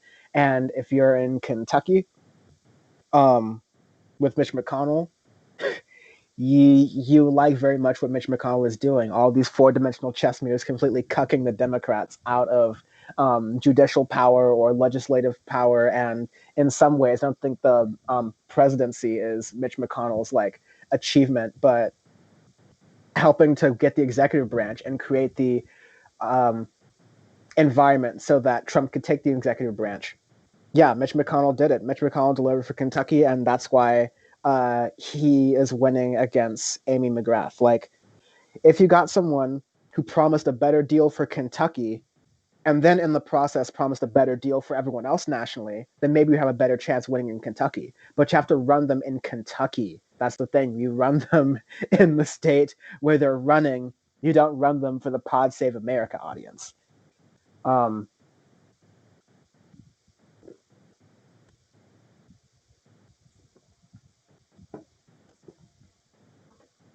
Speaking of the Pod Save Johns, yeah, they're watching PBS. Another pickup, not a pickup. They have a tweet thread Slack, which is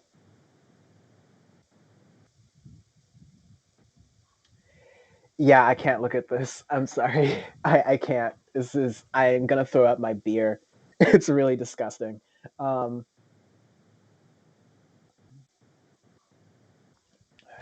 Let's see. Want to bet if Dave Rubin and them are still talking about the mainstream thousands media? of Trump supporters can walk through Rodeo Drive. Jeremy, you're not going to believe this.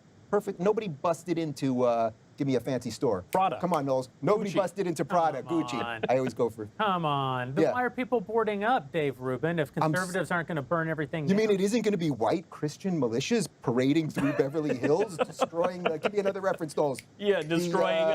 Noah Blahnik. Okay, how was that? That was You know, well, they know now it's coming. They board up the Breguet store. well, I don't want to tempt you overly, but you know who they just called for Donald Trump, with only 1% of the vote reporting, and yet they called the state the great state of Tennessee. This is. Oh, I see what you're doing there. By the way, Well, here it is, Tennessee. Look how red. Look how That is very beautiful. red. It's a and beautiful red.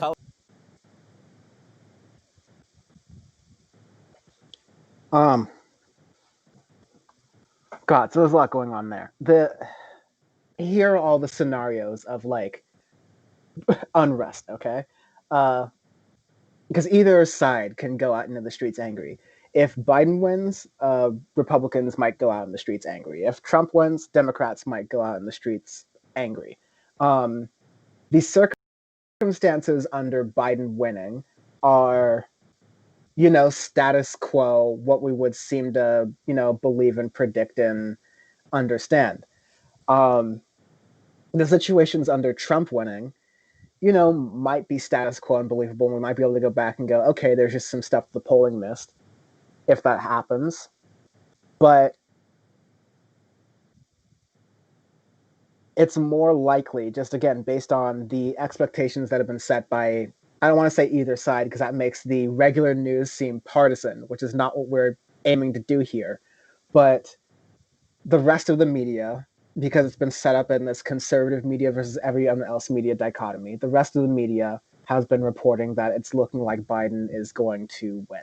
And that's what a lot of the folks are saying based on the preponderance of evidence in state races and just a little bit of the savvy and like understanding that pundits pretend to have.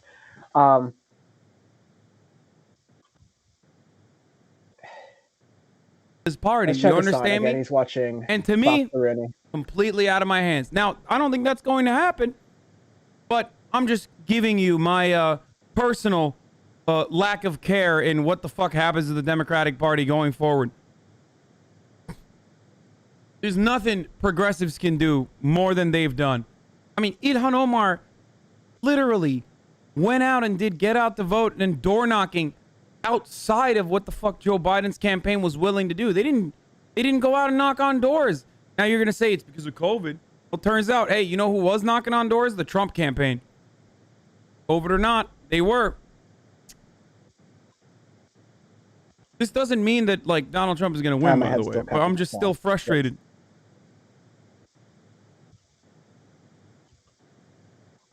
I would like to take Bernie's load, give Biden power. A lot of what Hassan is saying there is how there's missed opportunities in this election that came from Biden not campaigning in certain ways that the Bernie Sanders campaign was planning to campaign in. Again, COVID be damned or not. Bernie was a stronger campaigner in that sense and had a fundamentally different message to hand over and offer to the public. I mean, Joe Biden's running as another Democrat, so it's like, another Democrat. It's another Democrat you can be comfortable with, and that's kind of the problem. Is people want more than another Democrat, but they also find Trump to be kind of maniacal. So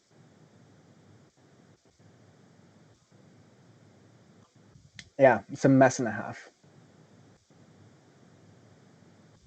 Fox News is saying the races are too close to call, which is fun. I'm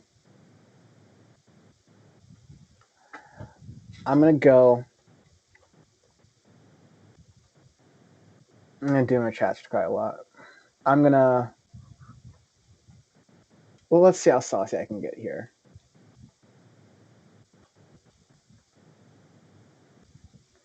Actually, I'd like to check on the majority report.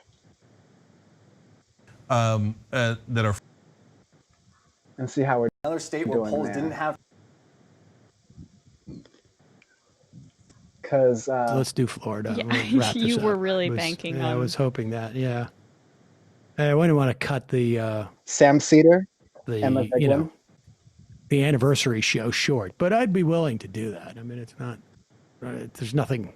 It's a selfless act, Sam. There's nothing sacrosanct about a anniversary show. I mean, come on. Let's check in with Jamie or Kyle. We should also check in with Kyle. Yeah, I just want to say, if you move the show to New Zealand, that's going to be a networking challenge on the tech front. There's a lot of network hops between here and New Zealand. So, can I just take this opportunity, Kyle, since we have you on the phone, to thank you again. This show would not be possible without Kyle Shank. He has, I mean, every. So, in case you haven't realized this, shout out Jamie! Absolute shout out Jamie! Just downing that wine. And the chase is just, Jamie's my favorite sometimes, honestly. But yeah, a lot of these networks are just doing time killing. I should be getting some guests on soon as well, so we can make this a real party. I will not be doing this alone all night. Trust me.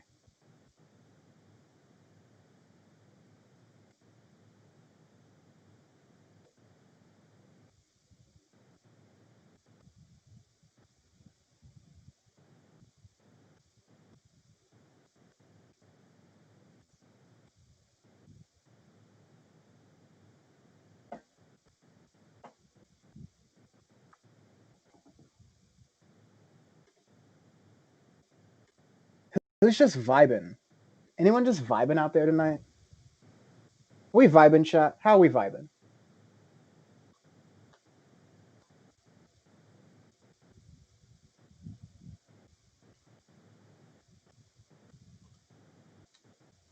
Mitch ain't got... No one's got the sauce against Mitch. The Mitch. Okay,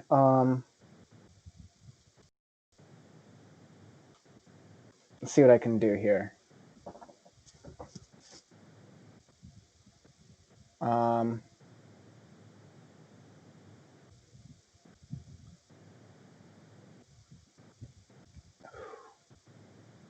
where's Patriot Channel?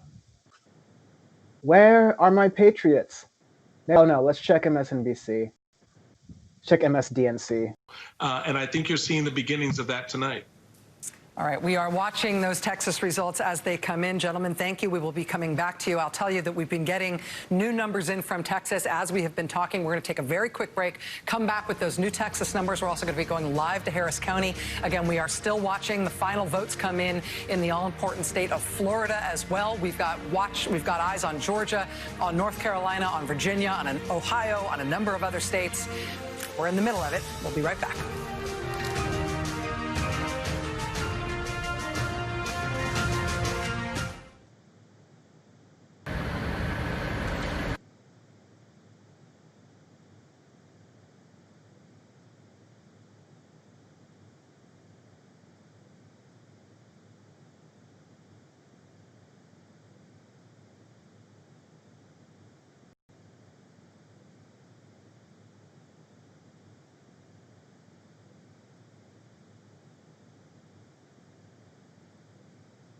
Your vote is in. Biden is ahead of Trump by some 312,000 votes, 55.3% to 43.5% for Trump in Ohio. In Pennsylvania, only 3% of the estimated vote is in, but Biden has a 143,000 vote lead over Trump, 82.2% to 16.9% in Pennsylvania. In Michigan right now, very, very early, less than 1% of the vote is in. Biden is ahead by some 10,000 votes, 58.9% to 39.7% in Michigan right now. Let's go back to John King at the Magic Wall. He's a busy guy tonight. Got a lot going on. You got to look at all these battleground states and give us a sense of the latest. It's a lot of fun. Joe Biden leads in the popular vote. If you care about that at home, I know some people out there aren't fans of the Electoral College. You see 12 million to 12.4 million there. North Carolina starting to come in. It's shaded blue right now. Again, one of those states Donald Trump has to win to recreate his path from 2016. He doesn't have to win them all, but North Carolina is a big one. You see 56 if you round up to 43 right now. About half of the vote says 55%. So what are you looking at here? Number one, you start here. Charlotte, Mecklenburg County. This is the biggest area of the state. And look at that number. Look at that number. About 84% of the estimated vote in. Again, on a night like this, sometimes that swings a little bit because we have mail-in, in-person early, and then election day votes. But you go back in time and look, everywhere we're looking here, right? Is Joe Biden overperforming Hillary Clinton in the cities and the suburbs around them? That's what's happening right here in Charlotte and the suburbs right now, the biggest part of the state. 63% for Secretary Clinton 4 years ago, 69% if you round that up for Joe Biden. So that's a big building block to keeping North Carolina more competitive. Remember, Obama for 2008, record African-American turnout, back to Mitt Romney in 2012, to President Trump in 2016. You start in Mecklenburg, and then you come up here to Wake County. This is Raleigh, again, one of the fastest growing areas of the state. It's changing. It's diverse. There are new voters here. They tend to be college educated, younger voters as well. There's a lot of diversity. Not Donald Trump's vote. The new vote here is not Donald Trump's vote. 65, 66%. If you round it up to 33%, again, it's the second largest county in the state. It's about 10% of the state's voting population. 58% for Secretary Clinton, 66% for Joe Biden. So overperforming here, you just move over. This is the research triangle. Again, college-educated voters, suburbs turned away from President Trump during his presidency.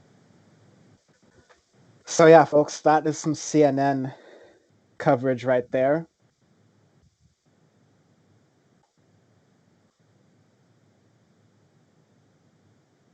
And North Carolina, like I said, is where it's going to be left out on the floor.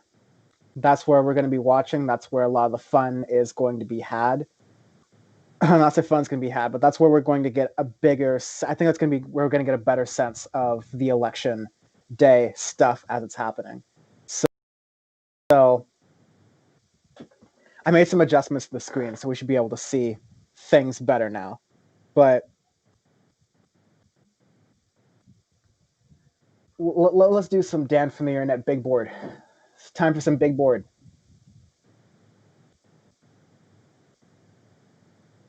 All right, so currently at Decision Desk, Texas at 50% reporting with Joe Biden in. Nope, it's a Decision Desk. They're a little bit iffy. We'll wait. But what the mistakes are being made right there if we're losing Yeah, Bexar County.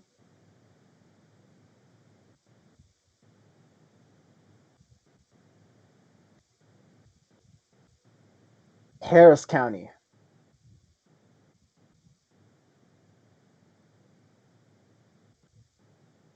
Dallas-Fort Worth. Listen, if Donald Trump loses Texas, it's desperation hockey.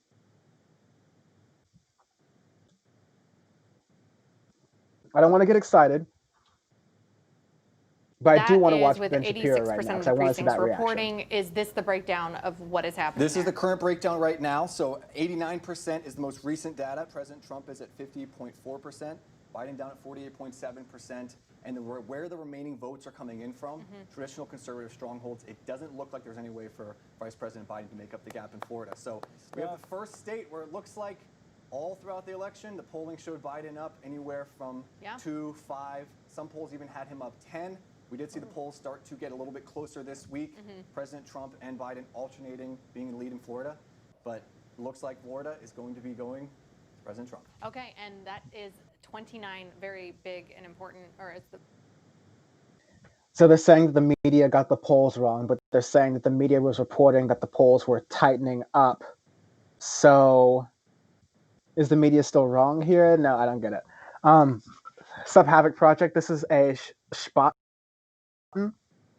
This is a German lager. They're not sponsoring shit, but like I said earlier, this is the only way I can get Sean to drink, and he's going to be joining me soon, so...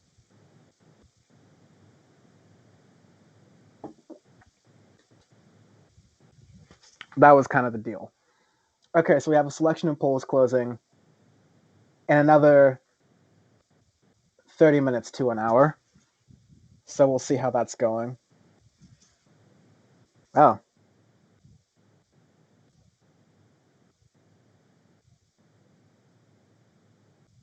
Or is it that Florida Let's just see. outperforms the Republicans, that Florida is trending red? I mean, we did see this last time.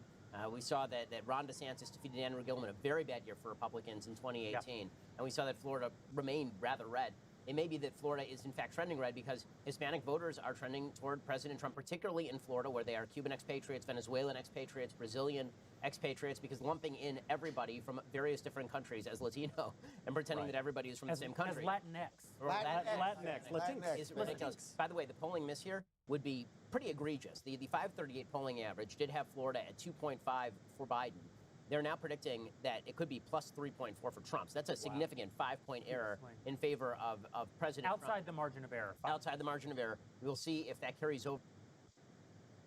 But 538 does an aggregation of polls. So that would mean that the polls are aggregated in the opposite direction in favor of Biden. But again, 2% margin of error means it could flip. So if Shapiro is accurate and it's ended up being Trump by 3%, that'll be interesting, but we'll see. Hold, I'm going to help. See if I might get Sean in here.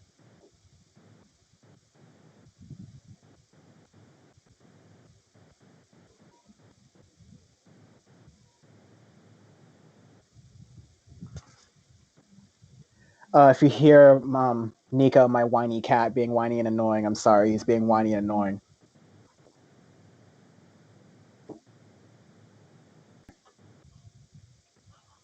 Move forward from it. Those things. And as you saw in 2016, even if things are not headed in the right direction, we don't ever fudge the facts. You got to level with people and tell them exactly what the reality is. Unfortunately, a lot of not just the Fox News and the right wing, but a lot of the mainstream media have their own biases and that are built in. Not necessarily an agenda, that's debatable, but certainly a giant establishment bias that's built in. That's partly why they didn't see Trump coming in 2016, and they didn't see Bernie coming in the primaries either. But if you were watching the Young Turks, you did see that coming. All right, and by the way, if you want to be a member, you hit the on Twitch. If you are connected to these campaigns, what are you hearing from the Trump folks and from your contacts inside the House and Senate campaign committees? Well, frankly, a lot of confidence on the Trump side. I think right now it's just too early to tell. Every race is falling the way you would have anticipated it would fall. The states are falling the way they would anticipate you would anticipate they would fall. That tells me we're in for probably a pretty long night here. And again, as I call around the country, I talked to a couple of my colleagues in Pennsylvania.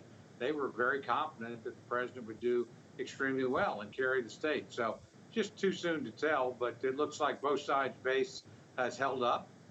They're active, and I expect a very high turnout, very intense campaign. Well, you're right. We are hearing two very different stories. The Biden people saying they feel good about Pennsylvania, the Trump people saying they feel good about Pennsylvania. But broaden it out. Congressman Cole, has the president been serious enough in the way he has talked about and approached this virus, this COVID-19 pandemic? We see in the voter surveys today that's the major issue for many Americans. Well, there's no question that this is something that took the world unawares at the beginning of this year. The president doesn't get the credit he deserves is on Operation Warp Speed, the vaccine. But we're going to have multiple vaccines in short order, more rapidly than at any point in human history. That was done by this administration and, frankly, by the brilliance and creativity of people of the United States of America. In terms of management, I don't see a lot of difference, honestly, between Europe and here. We're going through a spike, they're going through a spike. And these are first world countries with great healthcare systems. So no question it's a big problem. No question it's a major issue. No question people are concerned about it. But I think, when all is said and done, we'll end up probably having done more in the therapeutics area and the vaccine area than any country in the world, and having ushered in those things more rapidly than ever before in human history. That's something that I think the president can take a great deal of pride in, because his administration's led the effort to do that. Do you think it's been smart for him, though, to dismiss the science here and to criticize Dr. Tony Fauci, who's the chief infectious disease? I know Dr. Fauci very well. I actually used to chair and now the top Republican on the subcommittee on approach that funds the NIH. I have a great deal of respect for him. Look, he's one of America's, I think, great public servants. So I'm sorry the two have fallen out with one another, but they each have a different function. As Dr. Fauci himself has pointed out, his job is to look at Folks, public health aspects. I am just about to bring Sean in. Sean from Audio Face Podcast is going to be joining in for a little bit, not the whole night, because he, unlike me, is not a maniac.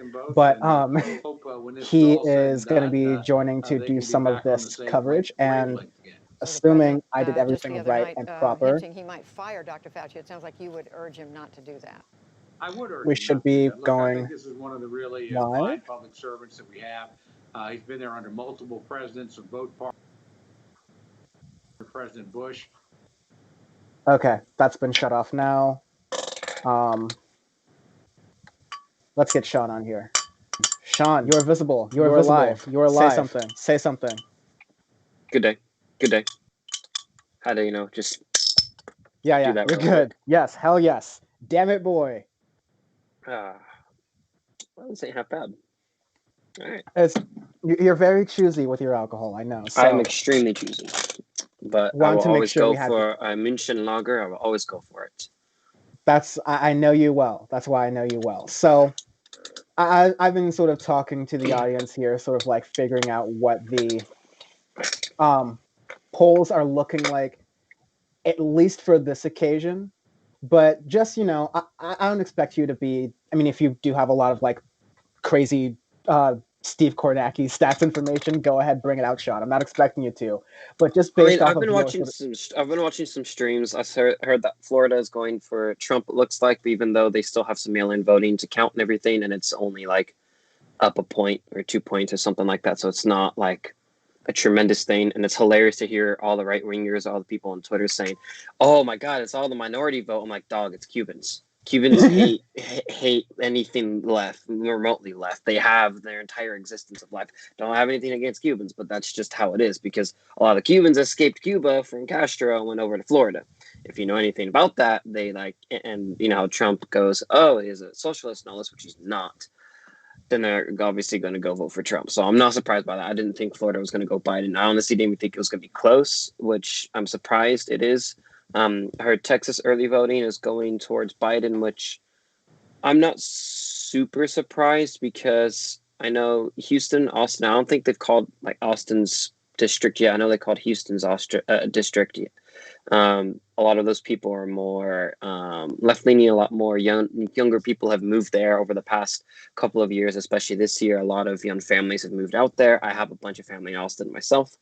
I heard that, but Buddy Mitch got reelected, so, we should have term limits in the Senate.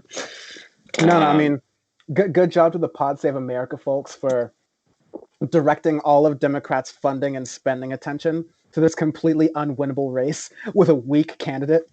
Like, I'm so glad that Democrats spent millions of dollars funneling money into the Gart's campaign for completely fucking nothing. For nothing. Mitch was always going to win that. Like, you're in Kentucky, and also the candidate they have is shit. Yeah, like they're not going to learn their lesson. They never learn their lessons with these things. But like, and then the other thing that's interesting is the Georgia Senate race. Lindsey Graham is losing a bit, which is good because he the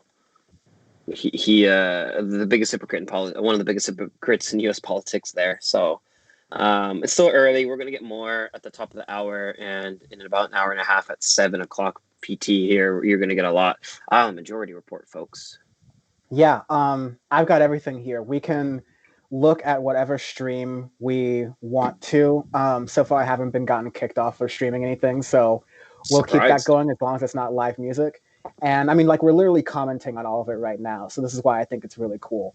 Over here on the stats desk, we have New York Times, Decision Desk, and Washington Post. Washington Post originally had Florida for Biden. Yeah. So I haven't been trusting it that much lately. That being said, we report, you decide here. For folks watching,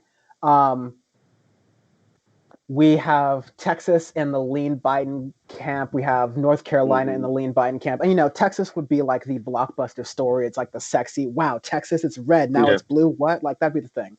But if you want to, I've been saying, if you're the real savant, look at North Carolina. North Carolina. Yeah, North Carolina is going to tell you how that prototypical moderate could go Trump, could go Biden, likes lower taxes but hates the way Trump is going with things kind of voter, what their ultimate decision will kind of be. So it's not like as goes North Carolina, so goes the nation, but it's pretty close to that. Especially more so than Texas. And that in Pennsylvania as well. Yeah, Pennsylvania, but Pennsylvania is gonna come in a little bit slower, and it's going to be so contested. So I'm saying North Carolina, we might get some information first. But yeah, definitely Pennsylvania is going to be where a lot of blood is lost. I used the term desperation hockey earlier before you're on stream to talk about what happens in Pennsylvania. That makes me happy. Is it going to be what the Flyers versus the Penguins every year where they play desperation hockey, try to beat them? I'm down. Pretty much. Who do you got as Penguins on that one?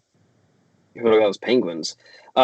Shit, that's a good one. I'll probably have the Biden campaign as the Penguins because the managers are kind of similar in that regard. They're old dementia-riddled white males, so you got that. And then there's Gritty, which Gritty kind of looks like Trump, so, there you go. But Gritty's definitely Antifa. We've no need to argue that. Gritty's 100% Antifa, but he does look a lot like Trump. He has the body build. He has the features.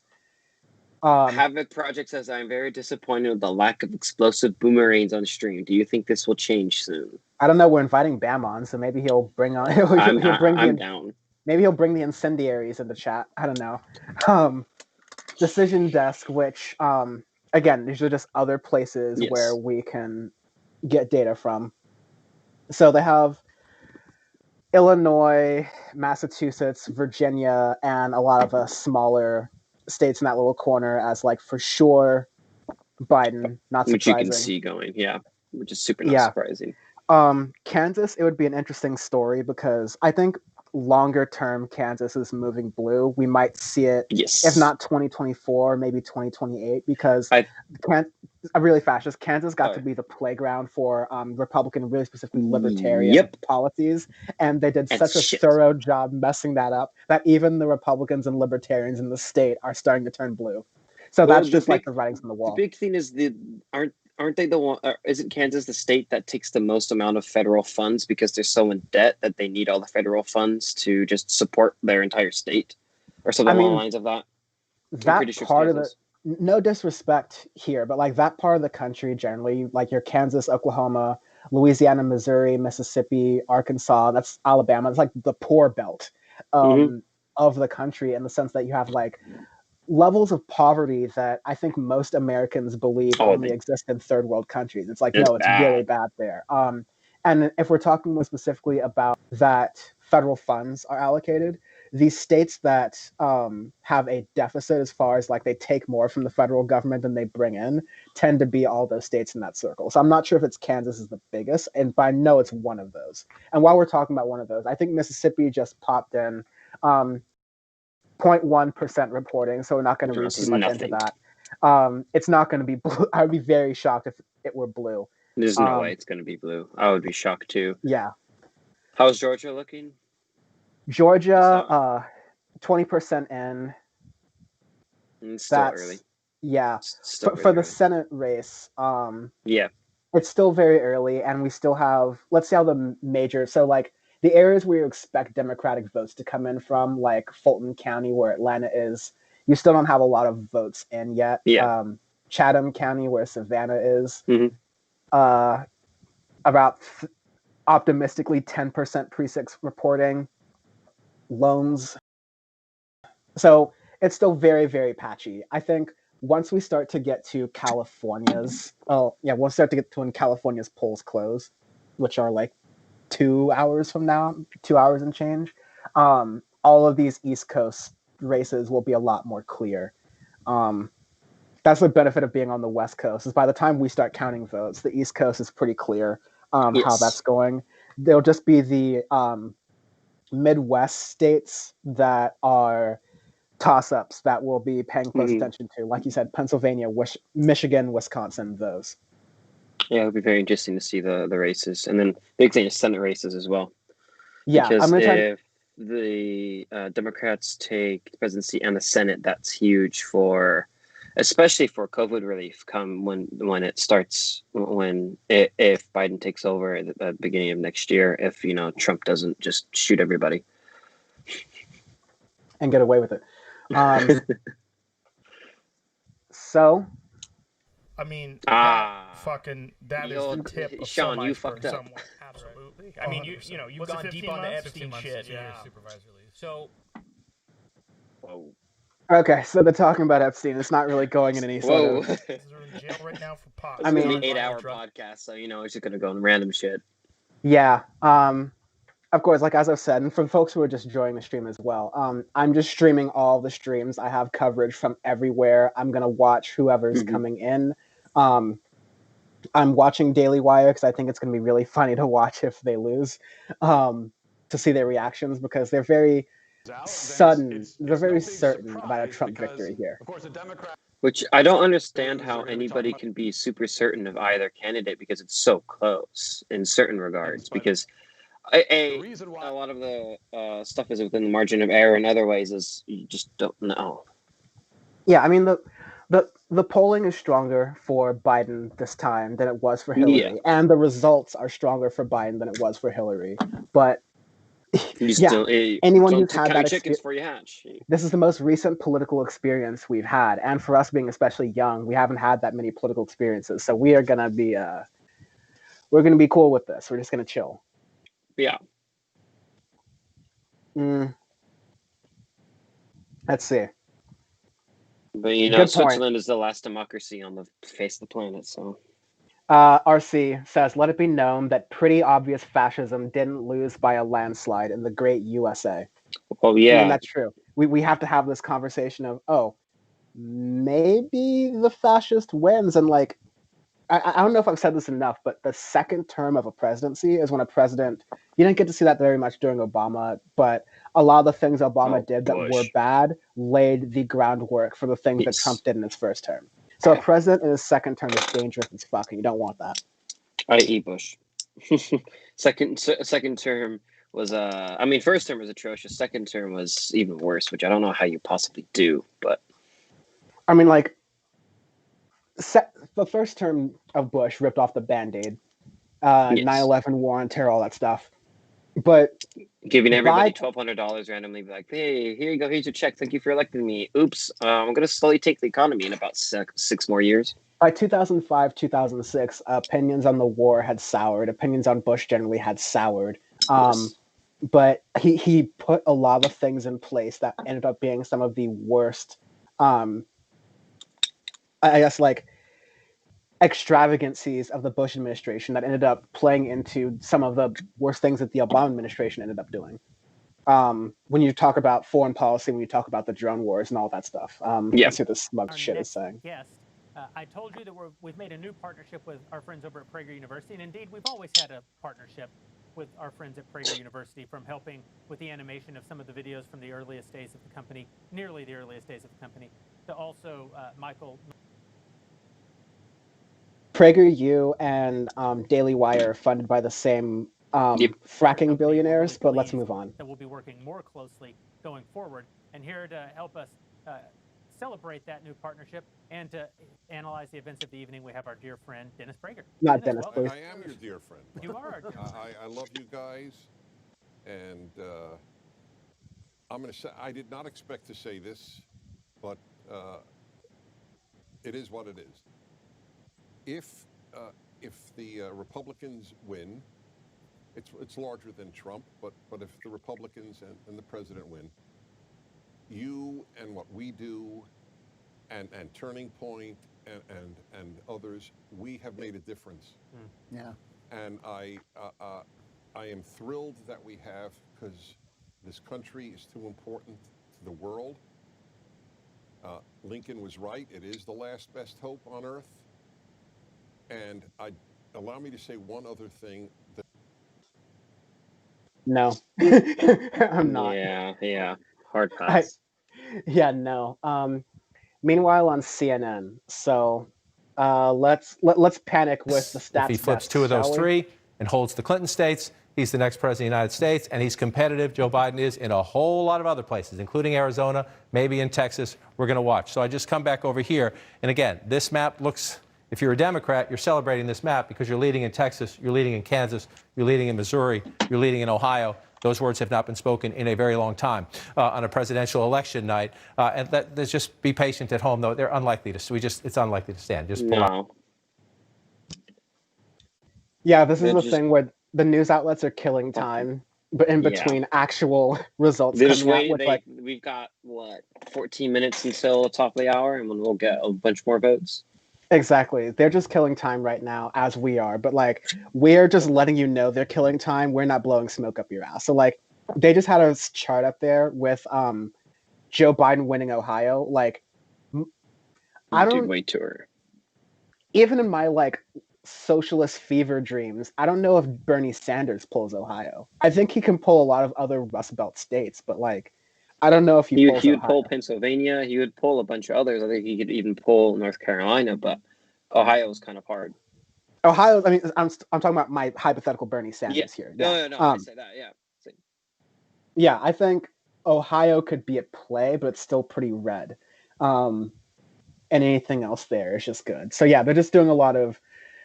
The main narrative here is that the reason why they're comparing 2016 to 2020, other than the obvious, is that Joe Biden is starting out with Hillary Clinton's map, and he's starting out with the assumption that he's going to outperform Hillary Clinton's map. And so Hillary Clinton already won the popular vote by 3 million votes. That means Biden's expected to win the popular vote by a higher margin, perhaps double. And then how that checks out in the Electoral College, of course, depends to fate and the decisions of men from 200 years ago. But we sort of just have to kind of see how that happens and which precincts vote where. So that's why it says North Carolina, Ohio, Florida, Pennsylvania, Texas, Virginia, all the too early to call states are the ones where this election is going to be really sorted out. Yep. Yeah, and here's the map. I mean, again, you see a lot of red, but these are the states you'd predict to be red. If you saw blue here, you'd be a little more surprised. Thankfully, again, this is more responsible. Are gray. How much is reporting? So 68% of the precincts reporting. New York Times. This is the New York Times, by the way, and with 68% of the precincts of estimated visits, they aren't precincts. For North Carolina.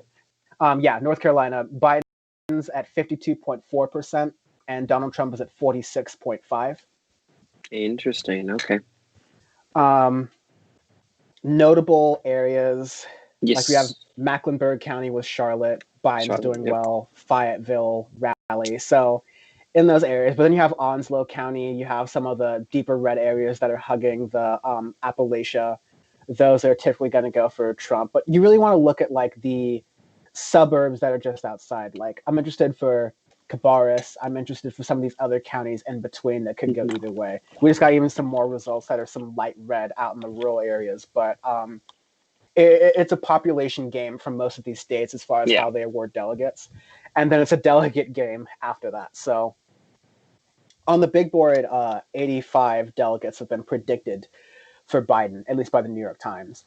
Over in Texas, we're at 62% of estimated votes reported. And Biden's got a 2-point lead. There's still a lot more red to report in. So Trump's going to get his bump from that. But the precincts that are reporting heavily for Biden are not fully reported yet.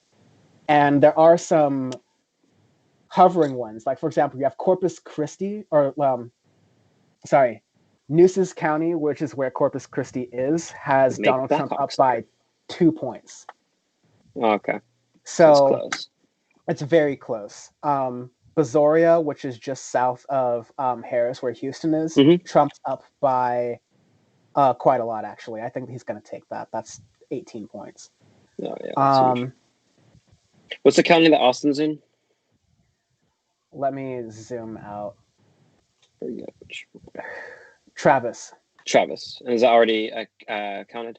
90% of estimated votes reporting, and Biden's at 73%. Yeah. Sounds about right. Yeah. It's going to be interesting because there's a lot of red that'll be counted for, but then some of those other parts can flip blue. So interesting for sure is Dallas-Fort Worth, which of course it was going to be. But Dallas County has Biden winning landslide, at least in that county, with 66% of the vote, 81% estimated votes in. Meanwhile, in Tarrant County next door, Biden and Trump are neck and neck. And I'm going to tell you the actual vote breakdown here. Trump has 344,869 votes, and Biden has 344,137 votes. So that's just a little bit over 680, 690. That's a lot. I mean, it's a very close margin. They're 0.2% in between there. So again, we're reading tea leaves here. It'd be interesting to see how a county that could go either way goes. That's kind of like what North Carolina is looking to be. North Carolina is still very close. 70% of the vote in. Biden has a respectable lead of about 5 points. Wow. 52.1 to 46.8. Not bad. So 70% estimated votes reported, though. We're still going to want to. You still got a little bit more. Yeah. So in about a little less than an hour, you'll get all of that in. Yeah. But so there's a question earlier in chat that I think is actually quite good, where RC said, how do all these percent reporting numbers factor in mail-in votes? Excellent question. So usually in election results, we talk about precincts, different from percent precincts. Precincts are just like voting districts, not necessarily the same as congressional or state, whatever. It's just like, how do you divide up the vote? This year, of course, because of COVID, the precinct vote is a bit misleading because the precincts are going to be reporting what day of votes they got. So whoever dropped a ballot in that precinct or whoever voted day of. But the people who mailed in their votes, that's probably already with the county registrars. That's probably with the Secretary of State. So each state has their own rules for when they start counting those votes, who counts those votes, when they're delegated, and when they're reported. So it's all a mess. That's why you've seen all of the election websites move away from precincts and more towards estimated percentage of the vote that's being counted. So these estimates are being counted by, I believe, the two big agencies are Emerson Analytics, which contracts with ABC News, NBC, CBS, and then you have Associated Press, which is Associated Press, and then they contract with Fox News as well. So they're basically coming from two places, and then places like Decision Desk, New York Times, Washington Post, etc., doing their own analysis off of that. But it basically, to answer your question, the percentage reporting numbers, these new numbers are supposed to factor in mail-in ballots as well. Those mail-in ballots are usually released by the time the vote gets counted, along with the day of votes.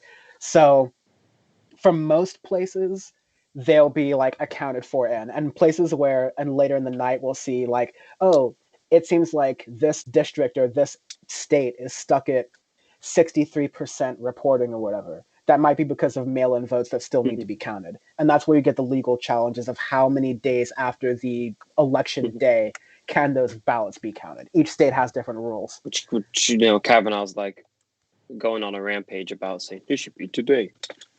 Yeah, the elections have always been, you get until, I believe, December 9th. It's like the second week in December to certify your ballots. And that gives the electors from each state an opportunity to know who they're supposed to elect, and then they go do that. So there's precedent to wait until December because that's the deadline federally. Of course, each state has their own individual deadline, and why these states have separate individual deadlines we know why. This is what voter suppression is. It's hard to, people say, oh, what's voter suppression? You can't talk about voter suppression. You don't know what that is. How is it voter suppression? People are winning. It's because voter suppression is a nuanced issue. You have to get in the weeds a little bit. But once you end up having these conversations, you're like, wait, why is the system set up so stupidly? And then you go, because it's set up that way by design to make it as difficult and archaic to vote as possible. So some people at the margins give up. Because if voting were too easy, then, that's what the elites fear, is the tyranny of the majority. Hence why Switzerland is the last democracy on earth. Yeah, let's see how that's going for them. I'd love some Swiss currency right now, at least. But yeah, keep up the good questions in the chat. We appreciate that. We appreciate the interaction. Share the stream on places. Like it as well, so it comes in. And this is ridiculous. I think. Oh God, so Hassan. Hello, Hassan. Yeah. I have Hassan on here, and I think he's streaming with There you go. Shut the fuck up. I cannot believe how ungrateful you little shits are. And that has been 10 seconds with Hassan Piker, ladies and gentlemen. And that has been enough Hassan for me for tonight, ladies and gentlemen. Never forgot when I met him at the Christmas party, and he was just so awkward to me. I was like, hello, Hassan. And I'm like, okay, you can't. I don't have anything against him. It was just hilarious interaction. Yeah, interacting with Hassan Piker is an experience all to itself. Yeah. Checking out Sam and Emma. Oh, I saw one that's the MR today. Nice. And she's in the studio. The studio. Yeah, they're all doing. Everyone's trying to be in the Texas, studio. Biden now leads by about 3 percentage points, according to ABC News. But I'm skeptical that he'll hold on to that. Only 62%. The expected vote has come in, and it seems like most of the big metropolitan areas have disproportionately reported their votes, while huge tracts of more Republican and more rural parts of Texas haven't reported. They're also waiting on El Paso County out west, which is in a different time zone. And it looks like Biden improved on Clinton's percentages, but it doesn't look optimistic for Texas. That's kind of what we were seeing just now, is that you had most of the votes already counted from the blue areas and not a lot of the votes counted from red areas. That continues the trend we were expecting, where the mail-in votes would skew Democratic and the day of votes would skew Republican. Yeah. The red mirage. Yeah. That's kind of like the blue mirage in the beginning, because it looks like things are leaning blue and then it ends up being red. But the belief that, the fact that as a Republican, all else being whatever, as a Republican, you shouldn't have Texas in play. Texas should not be in play. Texas is like This should be home like court. solid, lit down. Like that's my home court. Like I got stadiums there. I got Jerry Jones World in Dallas there. Like I'm solid there. It shouldn't even be close. That's how you know A, it's changing, and B, maybe you're fucking up too much. Precisely that. That's basically the point I was going to make, is that you need to really understand what you're doing. Because at this rate, even if people were saying in 2016, maybe in 2020, Texas goes blue. Maybe not. In 2024, if trends, ceteris paribus, all else being equal, Texas is going to go blue. Because this is too close for a Republican to lose. But again, all else being equal, the trends would consider Texas will be heading blue soon.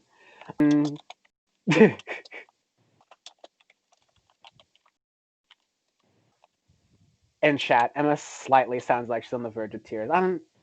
Not really. She always sounds like that. That's just the cadence of her voice. Yeah, she's also and this is just more like me working with her and people, and maybe you could even tell it. My cadence of voice during audio phase is different than my cadence of voice during streaming, because it's just a different hosting environment for sure.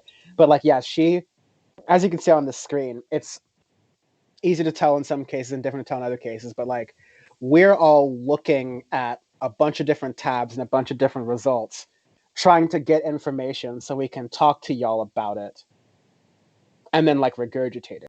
And then we're also checking in with our own sources to see like what we're missing. So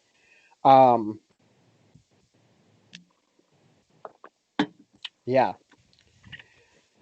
I just heard, so let's do a little checkup on Ohio, because I think that's really interesting. Over in Ohio, with interesting, about a little over 50% of the precincts 50% of votes estimated to be counted.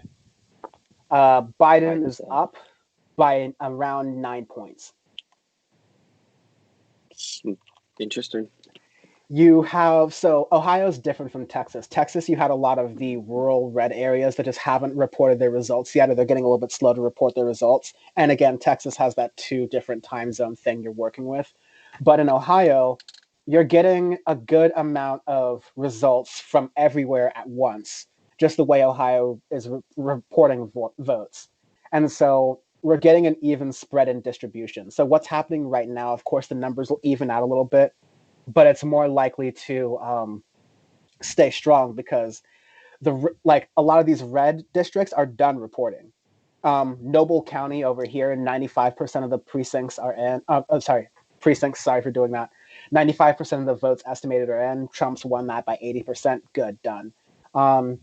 Here's another red one. Most of the votes are in. Here's Cuyahoga County, ladies and gentlemen. Cuyahoga County. And half the votes are in. Biden's up by 75%, up at 75% to 25% to Trump. Athens County, half the precincts reporting, 71% for Biden, 27% for Trump.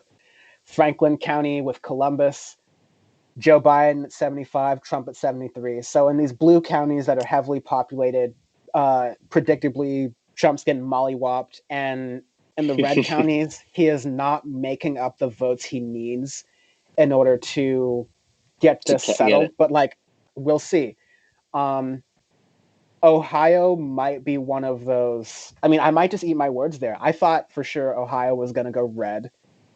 It's looking all right, but again, only 50% of the votes are in right now. And so that other 50 could go huge. But how is their mail-in voting for Ohio? Do they report day of, or are they one of the delayed peoples? I don't know Ohio. I don't know off the top of my head about Ohio's mail-in voting situation, but they tend to want to report votes quickly. Like Florida, just like, we'll look at Florida. Florida just wants to be quick. They want to be over it and done. So they were over with that. Ohio, I think, is Pennsylvania's like, I'm gonna take a slow lap. Yeah, but in Pennsylvania, glory to Pennsylvania, they get 3 days. 3 days after election day to count. Illegal, crazy, can't be. If there's desperation hockey tonight, if things get really close and scary, it's going to be because of Pennsylvania and that late wait day. I'm going to predict it. But down ballot, we have some mixed results. it looks like a lot of Republicans are keeping their House seats based on what has been reported in Ohio. And a lot of these are incumbents, so not a lot of movement here. But that first district could be interesting with Steve Chabot, Kate Schroeder. I'm not sure which party's which, actually, but we'll see how that's coming in. It just passed 6, so we are going to get some more votes in. And as you see, the electoral count on decision. Yeah, which one are you? Which one? Okay, out of all of the election result predictor thingies, whatever you call them, do you trust the most? Of the 3 I have up here, see, that's the thing. So, like, I hate to sound like Nate Silver here, but the reason why Nate Silver aggregates all the polls is the idea that you get a better picture comparing all of them at once than you do at once. So, like, my answer to you honestly would be a combination of me look reliable one, but to me, it's a combination of between Decision Desk and New York Times.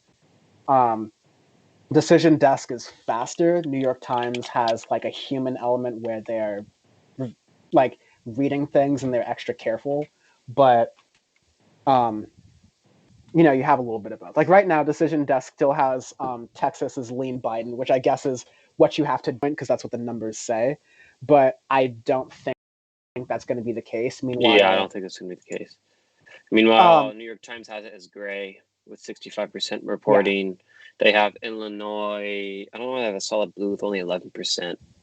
These are like predictions. These are just like based on how they come out. Because Illinois, you have Chicago, you have a little. It's in that blue belt in the Midwest. Well, let's look at the Senate races. For just in general, or just in general, yeah. Sure. So, at least based on what's come in, Jeanne Shaheen as incumbent safely won her race. I don't think we've gotten any major shifts so far. All of these are incumbents that are winning their races. Tom Cotton very easily winning his race in Arkansas. Yep. Like, you know, Mark Warner is projected for Virginia. And then South Dakota, Wyoming, and Nebraska just got released. And those typically very reliably go red down ballot. And so Ben Sasse from Nebraska going to be Cynthia Loomis, and Mike Round from South Dakota are all looking very good in their places. I think the Senate is definitely where things matter a lot, and it's going to be interesting. But I think the House is going to be the most interesting. And so, really, what makes you say that? So the House Republicans are basically clenching their booties at this point because the Republicans are expecting to lose seats in the House. Just based on Democratic turnout being so high, and that assume you vote Democratic down ballot, or those people vote Democratic down ballot. And so what we might want to look at, I think there's some races in Texas you want to look at that are interesting. In Florida, there were a couple of races that Republicans were expected to win narrowly that Republicans are winning pretty handily.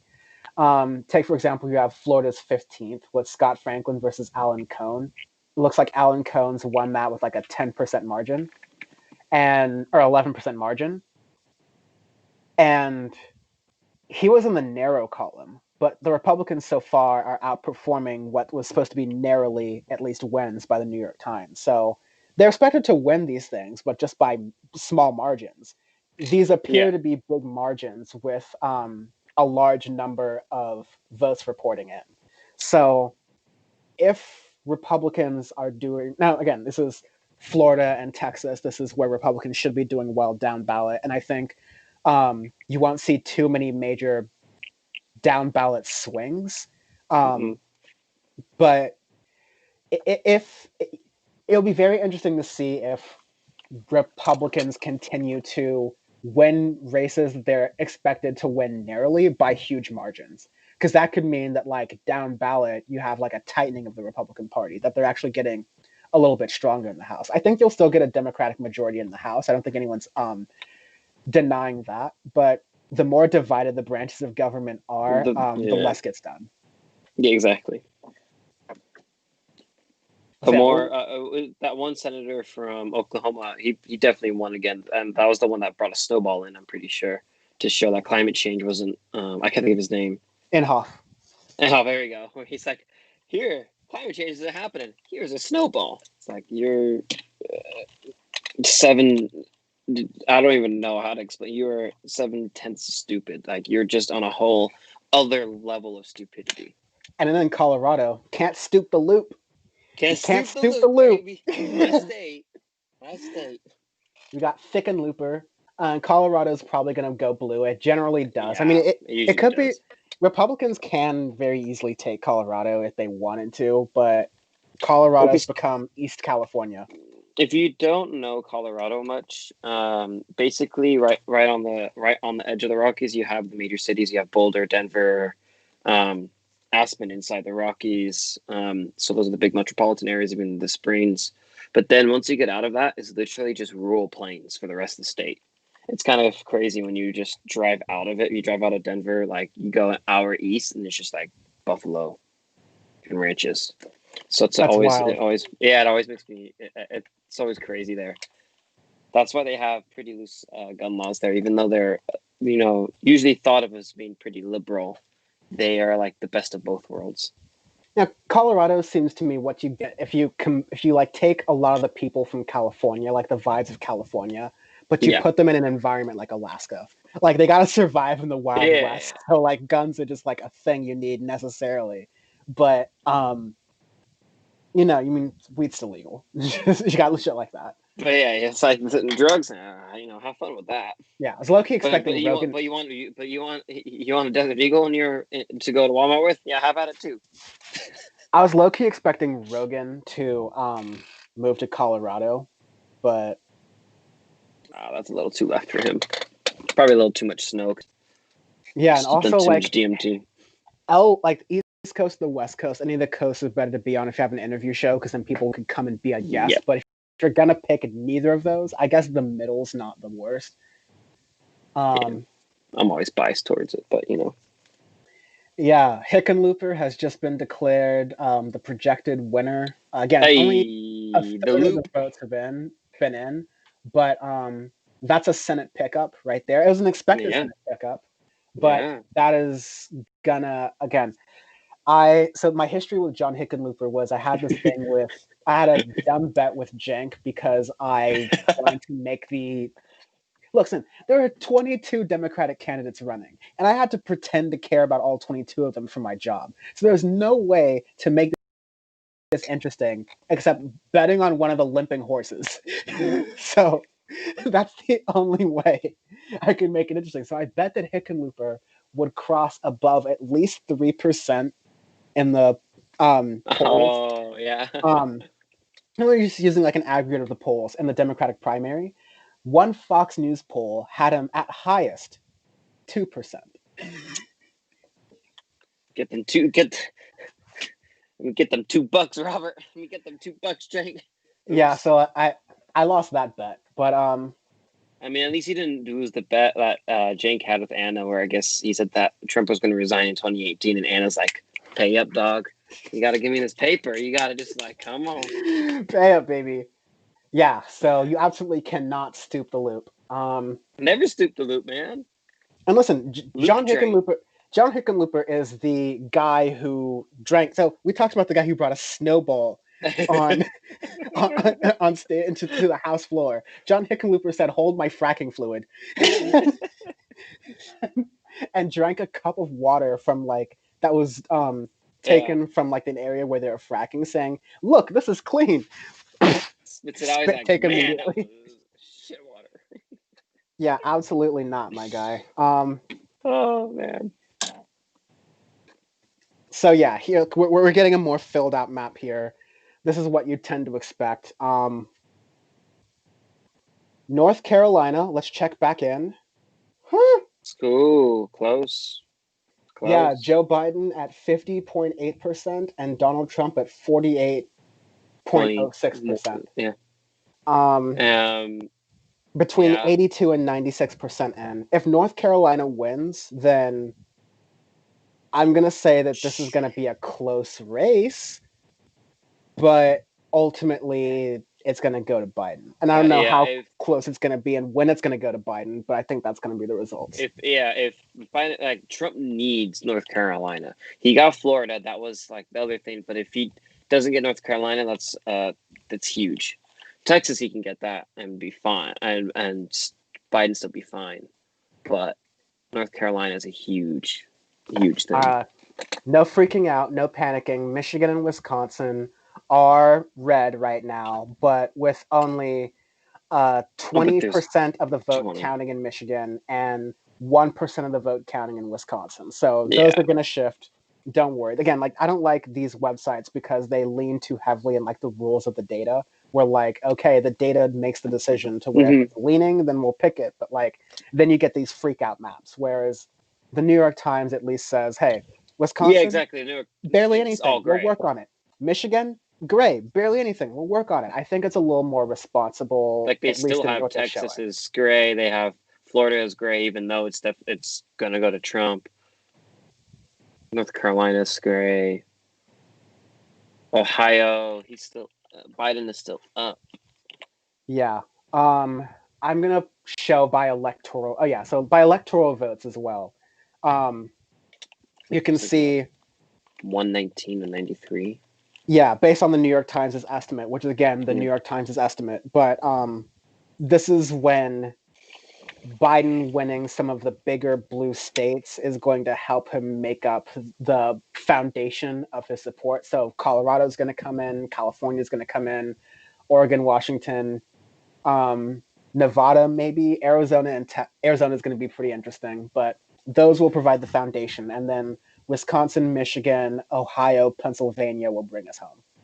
Yeah. I just really want to see if it goes. If Handsy Uncle Joe ends up winning, I just want to go to the Daily Wire stream, and I'm just gonna stay up with you and be like, fuck waking up at 3:45. I'm just gonna drink all day. I gotta watch this. Yeah. I hope one can hope. Yeah, so we're looking into the Daily Wire stream right now. Foregone conclusion. Right. The ones to keep an eye on tonight are Tom Tillis in North Carolina. You want to keep an eye on Joni Ernst in Iowa. You want to keep an eye on Susan Collins. Already out. They already President Trump's vote total in North Carolina. We haven't paid any attention to the Senate. Tillis is running a little ahead right now of President Trump's vote total in North Carolina. We haven't paid any attention to the Senate races thus far. Gardner's already out. They already called Gardner as done, but that was pretty much a foregone conclusion. Right. The ones to keep an eye on. What is happening? Okay, I thought that they're talking more about down ballot races too. Okay. Very good for President Trump again. So we're looking for the freak out. That's what we want. That's the freak out. And PBS is being very oh no, this is the Senate. Sorry. I was going to say PBS is being very conservative with their map because I thought this was the president map. Yeah, that's definitely not. Do you have any picks for cable news? What are any cable news channels you want to see? Let's go to MSDNC. Yeah, let's check out the Russiagate network. Yeah. Let's check out the Putiners. Do this incredibly legal use of YouTube TV. Mad percent in right now. We're at 74% in, and what's come in since then is same day at 74% in. The Biden advantage statewide was about 170,000. It's come down to 115,000 with same day vote coming in. So this is resembling Florida a bit in that the gravity in a lot of these counties is shifting here. You've gotten the best vote out for Joe Biden just in terms of the margin he's going to get or the percentage he's going to get, and now you're going to get Trump's best shot at these counties. Now, that doesn't mean Trump's winning every county here in the same-day vote, but it means probably in a place like Wake County here, Mecklenburg County, Biden may not be getting those margins he got with the same-day vote. So 115,000 now. Let's watch that number. 112,000. Let's watch that number, and let's see what happens. Steve, I got one you may be interested in. Here is a flip for the Democrats. Colorado. Joe Biden. Not a flip, forgive me. This is presidential. Yeah, I would've said that's not not a flip, electoral votes. I'm going to say that. It's a flip. I'm like, when the hell did Colorado flip? What? I'm with her. Definitely won Colorado. You flipped the Senate there, bud. You didn't flip the presidency. It's okay. Yep. Stupid. Some of us are. It's okay. Some of us are new at this. It's fine. Christ. Some of us haven't been doing this for 10 years. Some of us just decided to start streaming in their room. Some of us, don't have legs like Mr. Kyle Kulinski there. YouTube has a solid lockdown on that. I mean, they are the #1 platform on planet Earth for people just uploading videos. There's no one even. Okay, stoner talk from Joe Rogan and Kyle Kulinski. Nothing helping us here. I'm definitely going to listen to that later on, but. No, yeah. Shout out Kyle Kulinski though for holding it down. Yeah, I'm glad that we got somebody like Kyle in that room, in that space for all that audience, because a lot of right-leaning people who've never heard of Kyle, who don't know an actual lefty really per se, who are going to be on. Who the most left person they'll know is Tim Pool, who's obviously not even left, to actually get in here, which is really good for our cause. Cause I want a house. Cause. Excellent. I might need to re-beer. Actually, no. I have cleanly polished this one off. All right. Let me hand deliver these beers for you. No. I can do it. I just need. I mean, what do you want me to do while I'm gone? You want me to play a stream? You want to just like shoot the shit and talk with the audience? I can shoot the shit. That's fine. Yeah, I'm gonna leave PBS up here. I'll leave the volume low, and I'm gonna be gone in I'll be back in 20 seconds. Sweet. RC, yeah, and Rogan's audience will get a chance to bond over hating Kyle.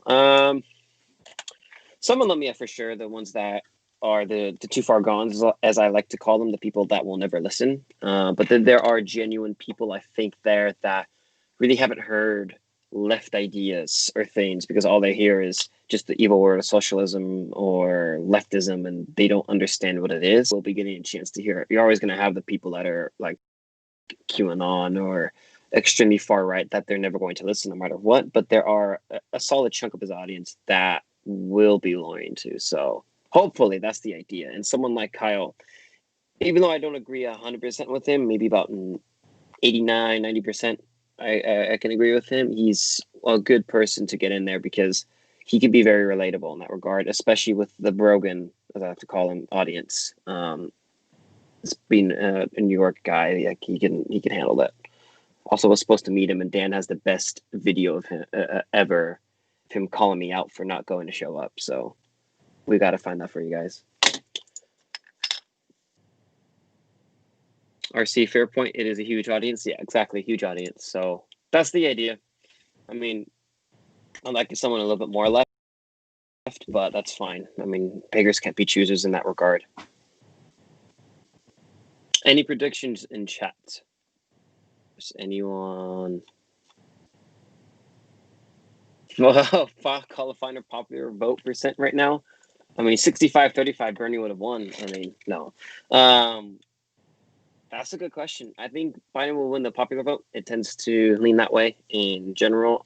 Probably, I think he'll not a percentage, but I think you'll get maybe 4 to 5 million more votes than Trump in the popular vote. I can't do percentiles because I'm not that great at math, even though I'm a pilot, so I should get better at that. I think that's what it'll be. I think you'll be a little bit more than Hillary Clinton. I think you get more popular votes, but hello, Dan. Did you read beer? Oh, he doesn't have his headphones on yet. Never mind. Did you read beer? Did you get it up? Yes. Now, by the way, now I know what it feels like to be a streamer. This is hilarious. You just literally just talk into a stream. It's. I think I could see the appeal to this of why people like doing this. Because obviously we do audio face. We do audio face, right? That's fun as hell. That's just us shooting the shit about music, which is what I'm. Two things that we're extremely passionate about. Politics, I like to go. I like to shoot the shit a little bit. Sometimes I go in hard, I go in swinging. I'll do an Evgeny Malkin slap shot 2008 and a goalie's dick from 2 feet away. Never forget. And other days I'll like fall flat on my ass. So, but it's just fun. Yeah, RC, I'm gonna hold you to that. Plus 5 million Biden in the popular. Yeah, I think that's a solid. I agree with that. Plus 5 million. I think 5 million is good. He could get more, but I think 5 is solid because I always think that they're always overproject to the left because there are a lot of people on the right who don't go to polls or they don't answer the polls. They don't answer them because that's a lot of the rule of vote don't do that. So I always think it's going to be, but it tends to be that. Let's check Daily Wire. That's why there's a passion for Trump. It really isn't even just because Trump is Trump and he's goofy and he does funny things and he's a good stand-up comedian and he responds to the crowd and all that. That's right. It's because you represent us. Correct. The outpouring of absolute scorn. You represent pastors. People despise Trump, and we're not falling for the trick. I think most Republicans, aside from a few of the people we were talking about earlier, have not fallen for the trick of believing that the Democrats are only doing that because they have disdain for his character personally. Right. We recognize that the minute that Donald Trump. And we're not believing that Ben Shapiro is being principled because he believes in the Republican project and idea. No. If he rides the Trump train, he continues to make more money and can get a fancy studio and can move to whatever state he wants to. Also, Ben Shapiro is a racist. And Dennis Prager has been laundering fascists since 1977. Even though he's a Jew, which is the irony. The other thing, too, is that the thing with Republicans is what all they care about is money, and Donald Trump is going to get the money by tax cuts, all other stuff, all of the shit that's going on with COVID bill, the 5.3 trillion that most of that went to corporations, all of his friends and stuff, and those corporations getting money. All the Republicans that shorted stocks because they got a day's a fair warning of the stimulus, so that their stocks were going to go down. They shorted it to get even more money. Those are the reasons why a lot of Republicans, at least the politicians, Republican-wise, like Trump, because they realize, oh, I can make an obscene amount of money from him. So that's all they care about at the end of the day. I mean, look, and then you've got like crazy Satanist cultists, I like to call them, Mitch McConnell, where they're just like, I want to turn everything into 1882 and see how this goes. Right. Like, absolutely. They want to ride, they want to see how far the gravy train goes. They were surprised that Trump won, and then they saw, wow, this is lightning in a bottle here. Can we capture some of this? Mm-hmm. And they're riding it. I'm seeing Fox News for the first time. A lot of Republican media, they're focusing on Florida. And like Florida, they're hugging onto it and holding onto it. Trump put a lot on Trump spent a lot of his last time in the campaign in the Midwest, but right before that was a push out on Florida because he thought he was going to lose Florida. And so he went there because he just needed that for his ego. Mar-a-Lago was there. He made the thing about the big, beautiful boaters. Look at me with the boats, and they have all the flags for me. They love me, people. They love me. So he couldn't lose Florida for his ego. Even if he loses the election, he just can't lose Florida because he has too much property down there. He can't show his face there and lose. Polls close in Iowa in 30 minutes. That should be interesting for sure. I think Trump might win that. There was a last poll that came in over the weekend that heavily favored Trump. That seemed was also for Iowa. Yeah, for Iowa.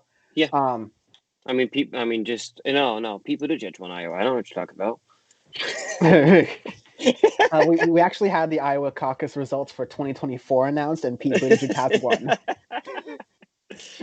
The other thing too with Florida is another one that shouldn't even be close. Florida is a big one for Republicans. It's always been a red state. If a lot of retirees there, a lot of Cubans, actually, as we talked about earlier. So that's another state, i.e. like Texas, that shouldn't even remotely be this close. And the fact that the polls were showing that Biden was up a little bit within the margin of error, per se,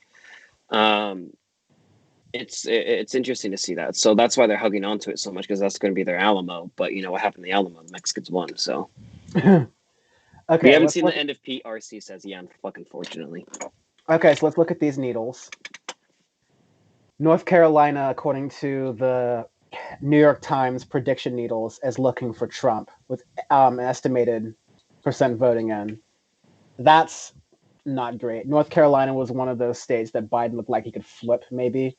Well, it's 80% right now. It's 80% in for the New York Times, and Biden's up 50% to Trump's 48.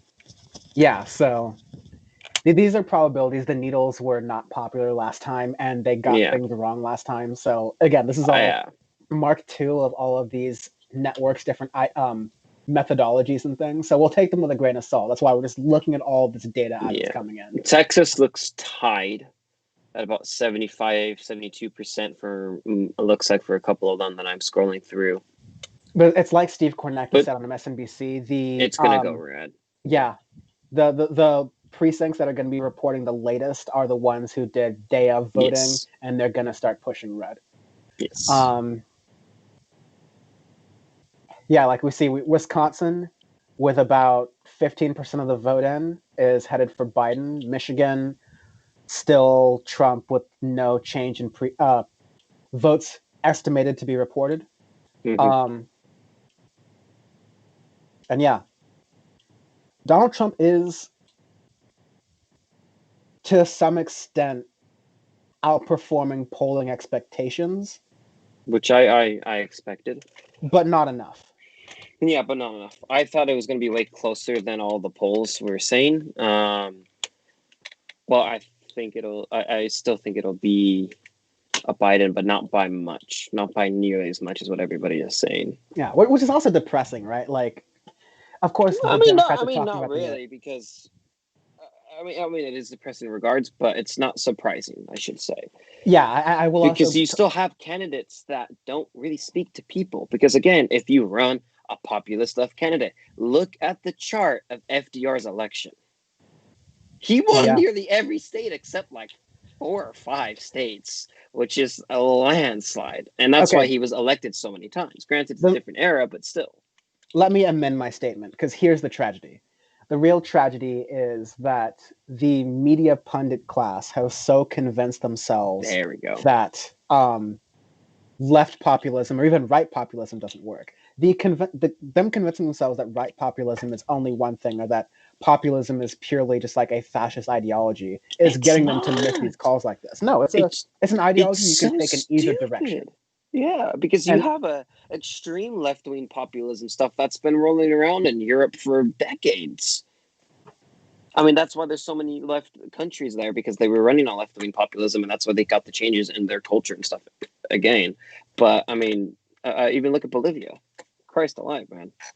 It's these people are still stuck into their centrist little cute bubbles of, oh my God, I'm with her, and all this other stuff that's not going to change. And they think they're better than people by being educated, or by being by this, and it's quite annoying to see it. Good.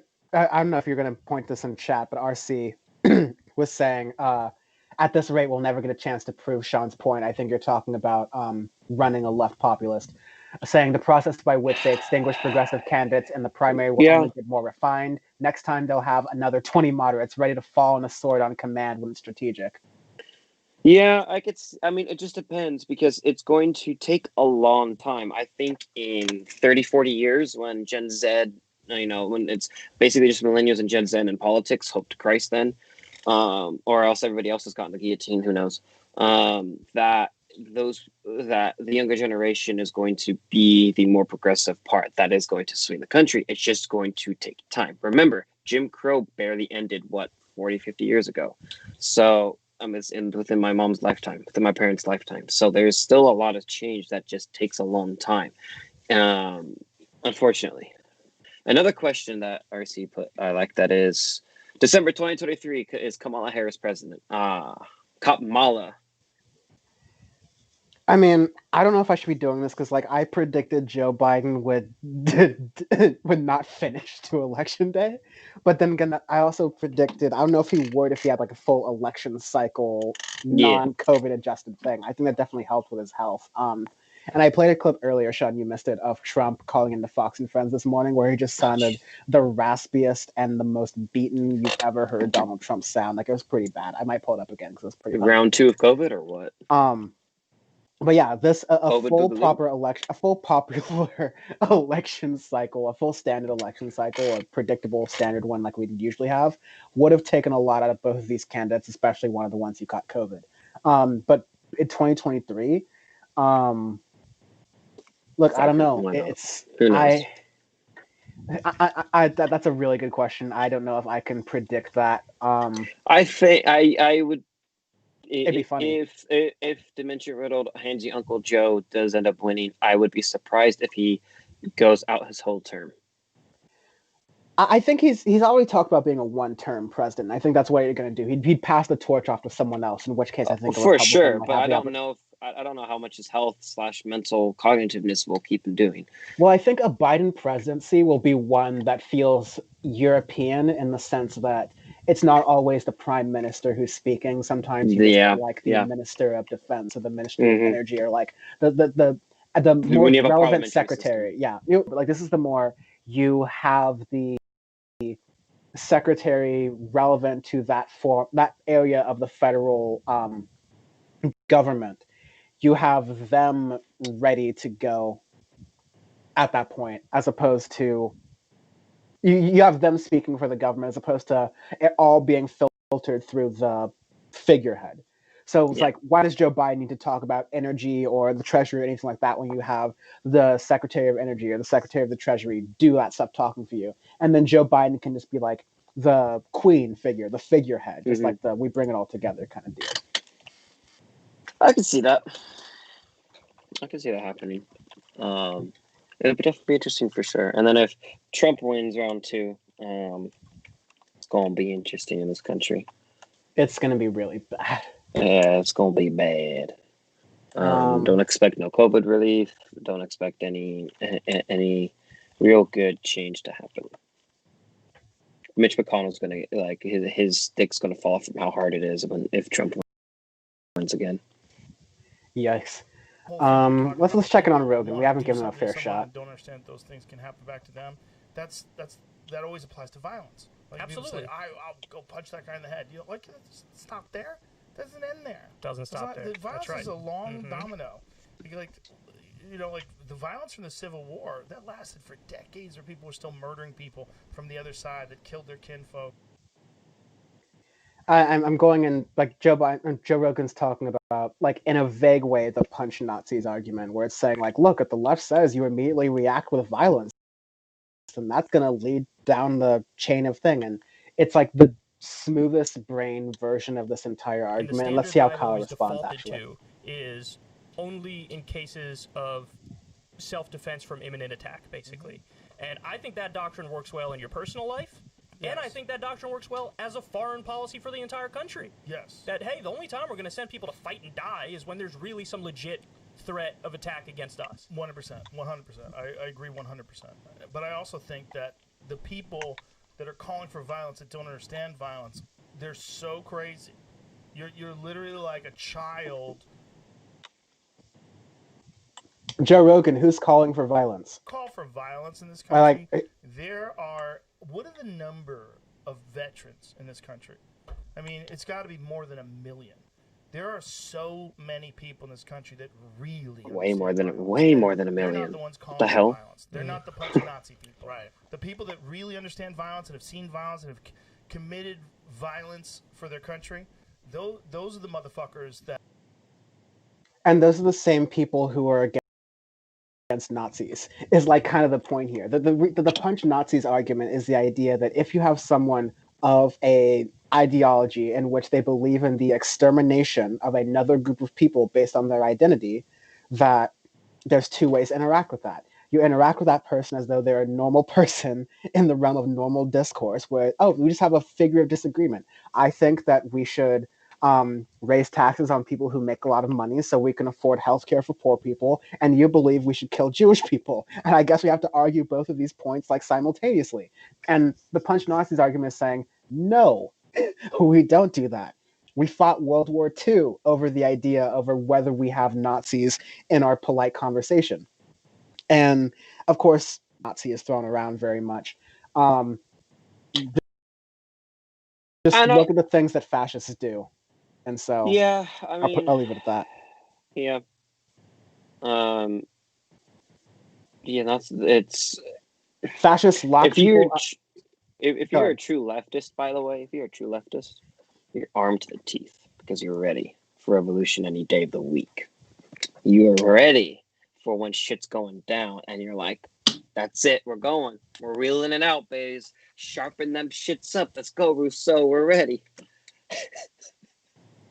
Yeah, like I mean, that's like the Killer Mike argument of, Yeah. like, and But it's the the Black thing of Panther the- argument. But the thing of the stemming back, all jokes aside, stemming back to what their conversation was about, there is a couple of things that you could do with it. So obviously, there are some people that you cannot be rational with. There are people that are just too hateful. They're too extremist that there's no coming back. Like there's nothing you can do, and those are, again, it's, as I like to call them, too far gone that you cannot do anything about. And then there are people that can escape it, that can escape that rabbit hole. It's extremely rare, but it can be done. So then the issue is trying to filter and see which ones are which. Because they're going to have the people that grew up in the ideology because a lot of the times they're in broken up households or in so-and-so stuff that you can transform. And then there are the people that are just straight up hateful that you're like, well, you're going to want to kill me for my own beliefs or for my background or whatever. So Yeah, and there's a case for both styles of going against those people. Yeah, and there's a fine line in between. It's a fine line between discerning who is what. Usually, the people who are very strong in their ideology of hating other groups of folks are going to be just that, very strong and very outwards about it, and they'll make it known how they feel. We did a Power Report episode.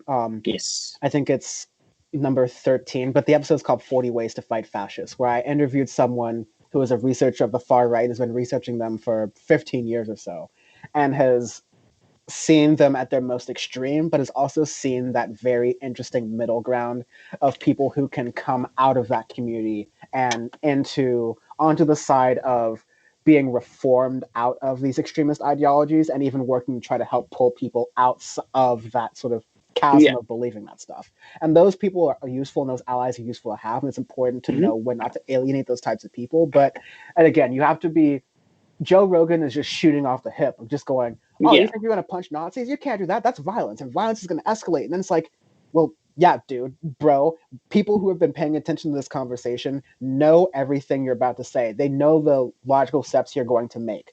The reason why, after all of the thinking that we've done, which is more than Joe Rogan does when he's just shooting the shit on his podcast, is because World War II was fought over whether we let Nazis in the discourse or not.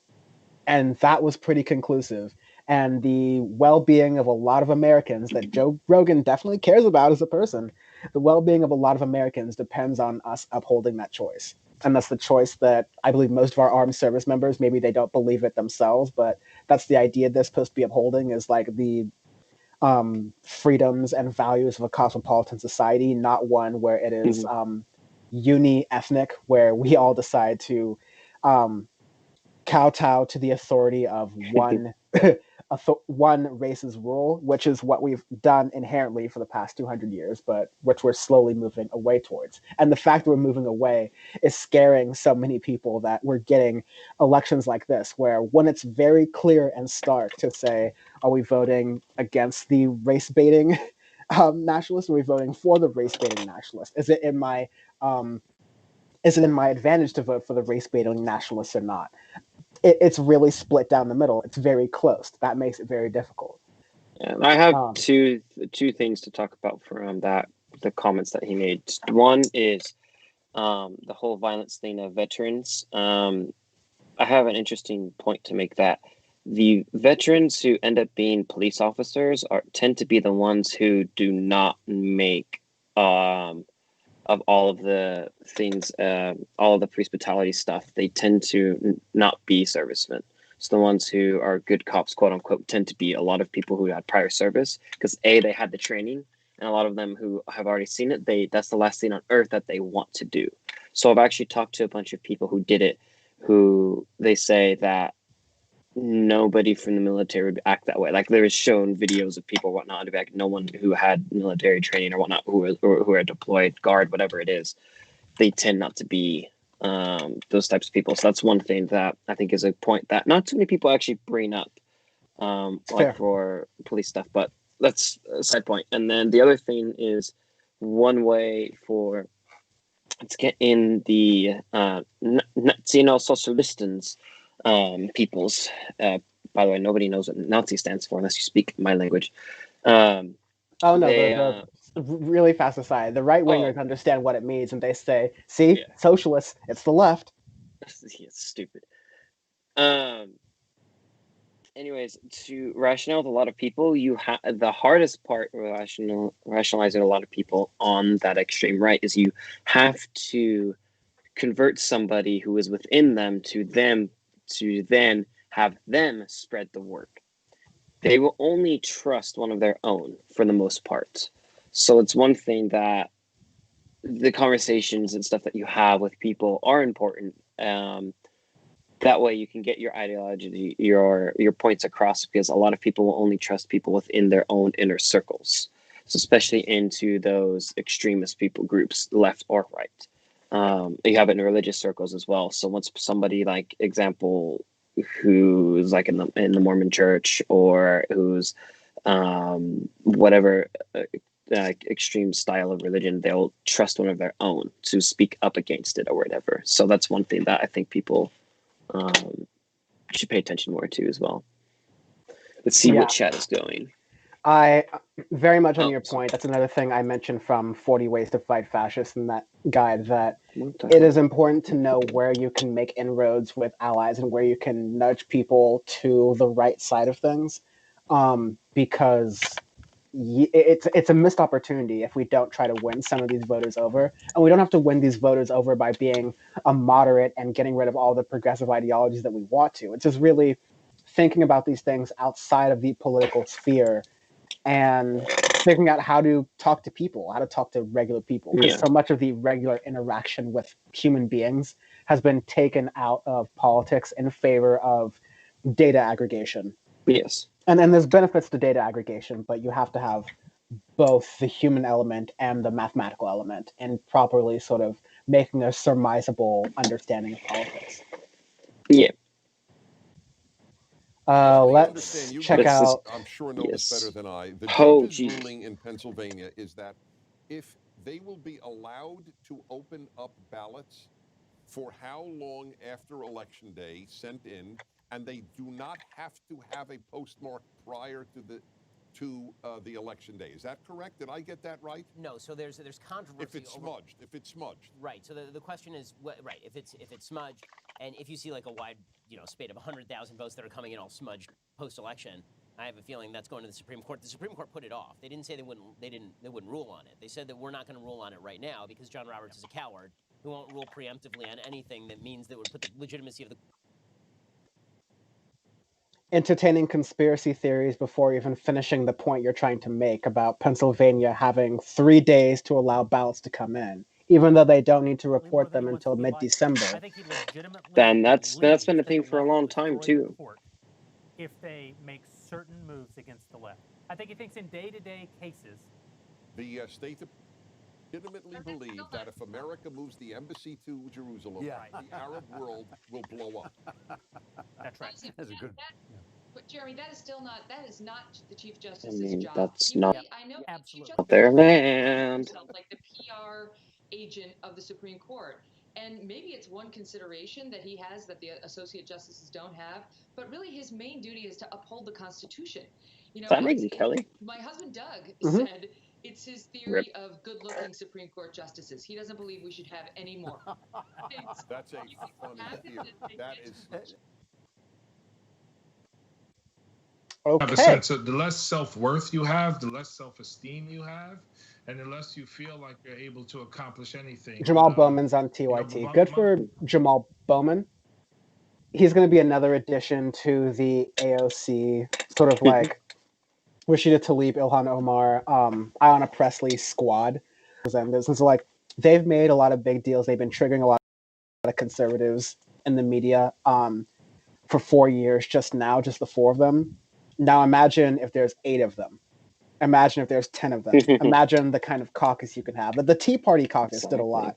And when you have a progressive the, caucus, the House is where you have a lot of my optimism come out, because if you have progressive candidates combined with a grassroots outside progressive movement, you have people in politics who are influencing progressive power, and you have people outside of politics influencing those within politics into the progressive movement. That's how you get longer term shifts to where in 2022 you can continue making inroads, because 2022 is going to be very tough for Democrats. In 2024, again, that's also going to be an uphill battle for Democrats as well. So you're absolutely going to need every sort of cavalry and bit of help you can get. Jamal Bowman's joining, Cori Bush is joining, it looks like.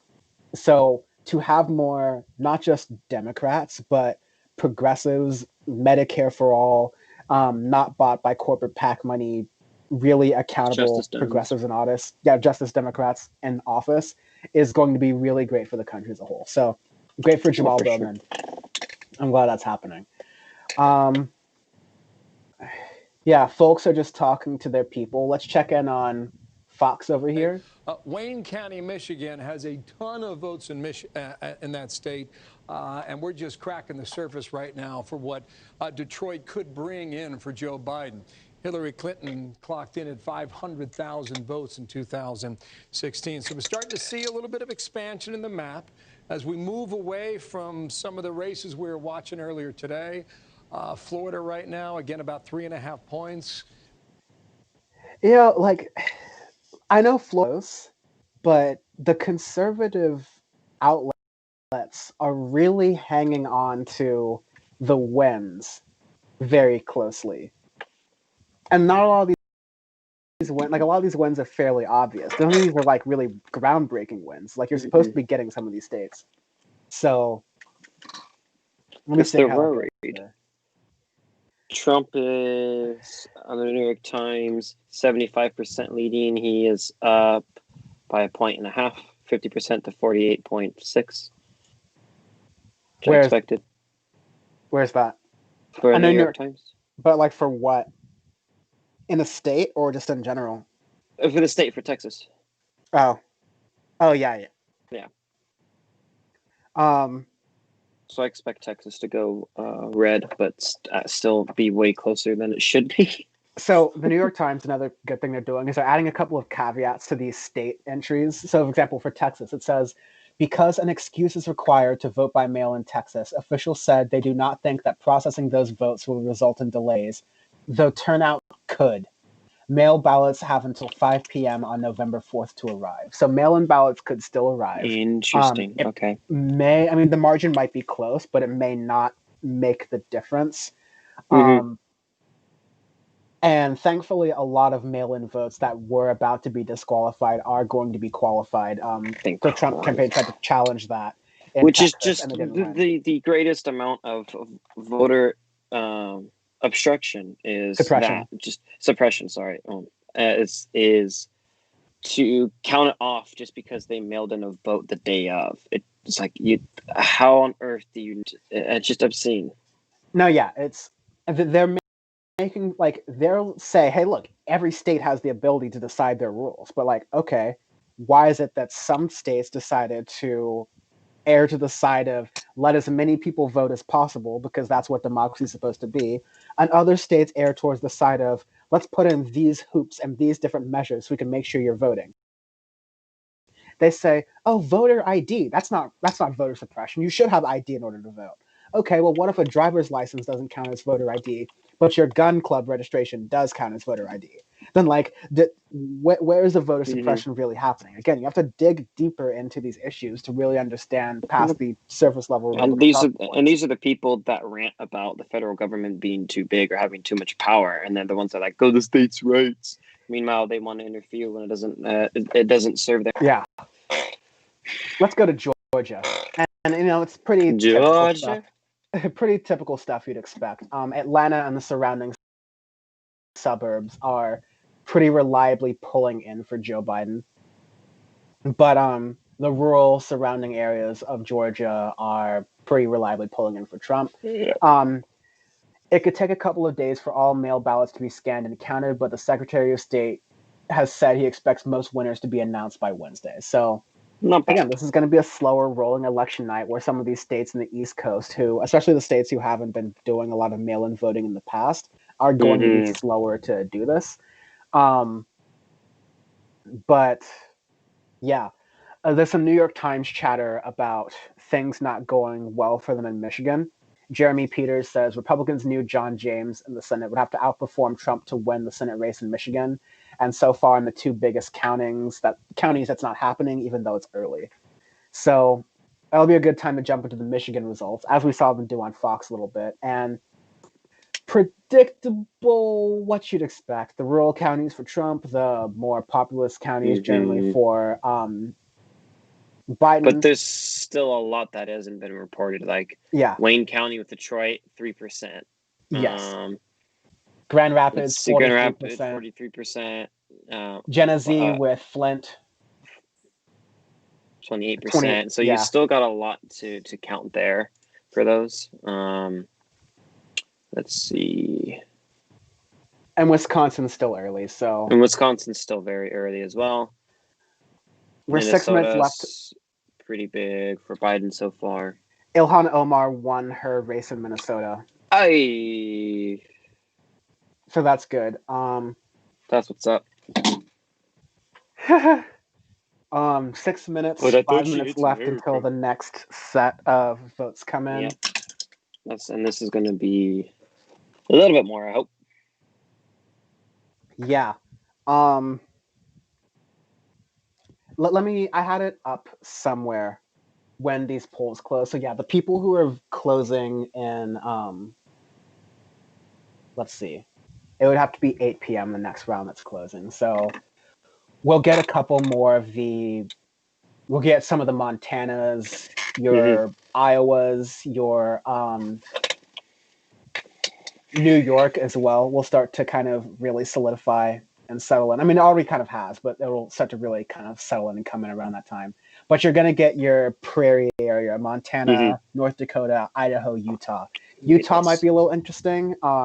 Tends to go red, but it's Romney land, and they may vote a little bit blue. They're kind of bucking the Republican trends here. So if Biden could turn a surprise state, it's Utah, but right now, Trump hasn't lost anything he desperately needs, and Biden hasn't won anything that's like super conclusive, nor has he lost anything he desperately needs. But Biden's starting this with a better position. So what we expect is to have Biden to lose ground, but he has more ground to lose, and that's why he's been projected to ultimately come out with the win. But we'll see. Especially once you start calling in the West Coast states, because those are going to be big electoral stuff for him. Those will be big and quick electoral. Yeah, like California, Washington, Oregon, Hawaii, Nevada. Those should be Nevada. Those should be solidly for Biden, and that's a lot of electoral votes. The other interesting thing is just like with Pennsylvania and some other state, Michigan, and some other states that their mail-in vote is going to take a few days, is to see how long it takes for them to officially say which one won their state. So that's going to be a big thing for if it's a Biden win. That's going to be a big thing for a rallying cry for the right to say it's election fraud and all this stuff, and that's when you get riots. So let's. Nate Gamer just chilling in Cedar Rapids. Let's see.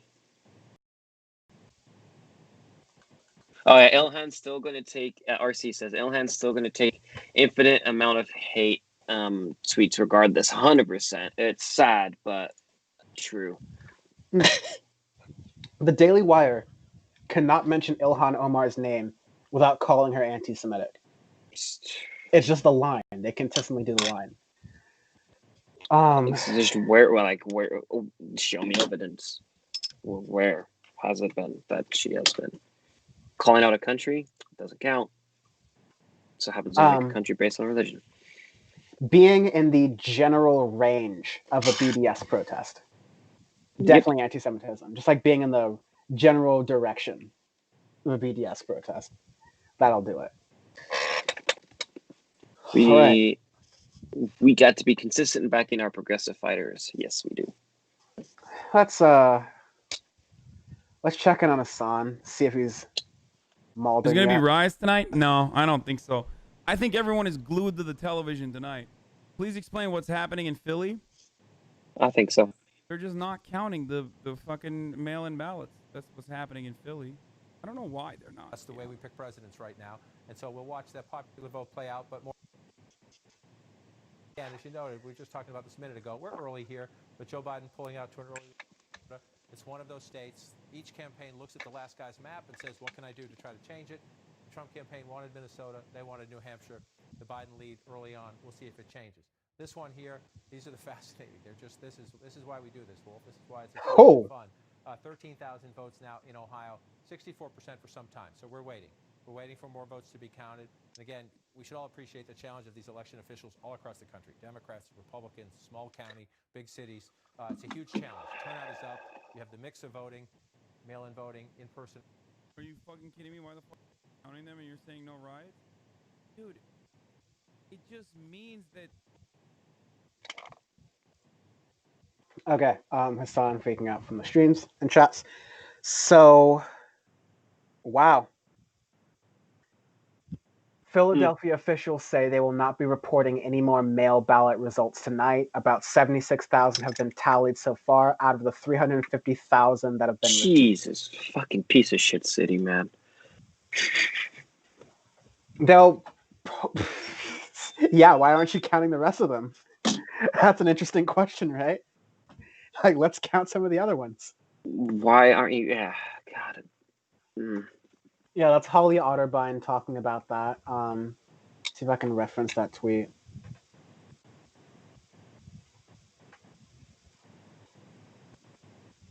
Yeah, from Politico.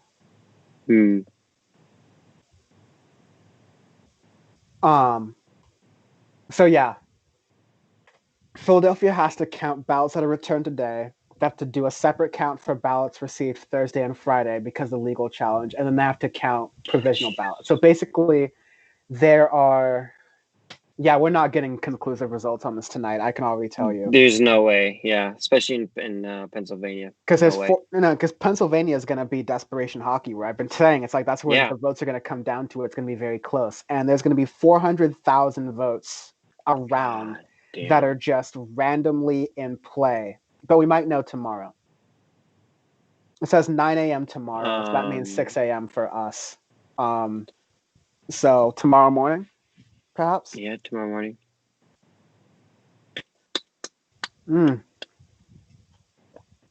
tyt.com/. I'm just waiting for Bam to get in here before I go to bed. Yeah, go and harass Bam in the chat so we can bring him in here. Watching everyone watching the results, looking to see what's happening and going on. It's very meta. How many people we got in here? Before we go any further, I think it's like between everywhere I'm going, it's around 7. All right, not bad. Not bad. Thank you all for being here. This is very fun.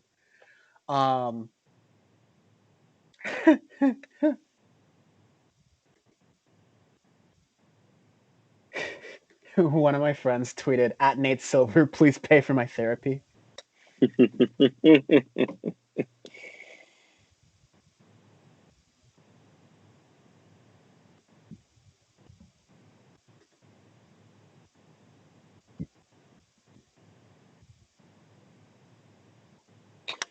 Breaking news, New Jersey has voted to legalize marijuana for adults 21 and over. They're going to get, I've gotten to, for reasons I won't mention on this stream, experience the cannabis industry very close up lately. And it'll be interesting to see, this is such inside baseball, but basically the idea of a green rush where cannabis is legalized and all of a sudden you have a bunch of companies rushing in at varying levels of expertise managerially to be able to run in and kind of make money off of that. And then they kind of just do a disservice to the whole industry because then it's like, oh, look, these marijuana guys, they don't know how to run a business. They're just trying to like sell weed. Meanwhile, the main beneficiary, the people who are losing, are people of color who are just incarcerated still for doing the same thing that now they're fancy boutiques for. Deadass, man. Okay, so how long? RC asks, how long before weed is legally federally? I don't. A long time. Maybe the later end of this decade, like 2028, if there's a lot of work done in between now and then. Yeah, maybe. I think early 2020s. I think late 2020s. Oh, sorry. I meant that. 2030s. I keep thinking we're in the 10s. Early 2030s. I think early 2030s. I think when you get more progressives and more younger people in, that's when it'll get done. But that's again going to take time, as always.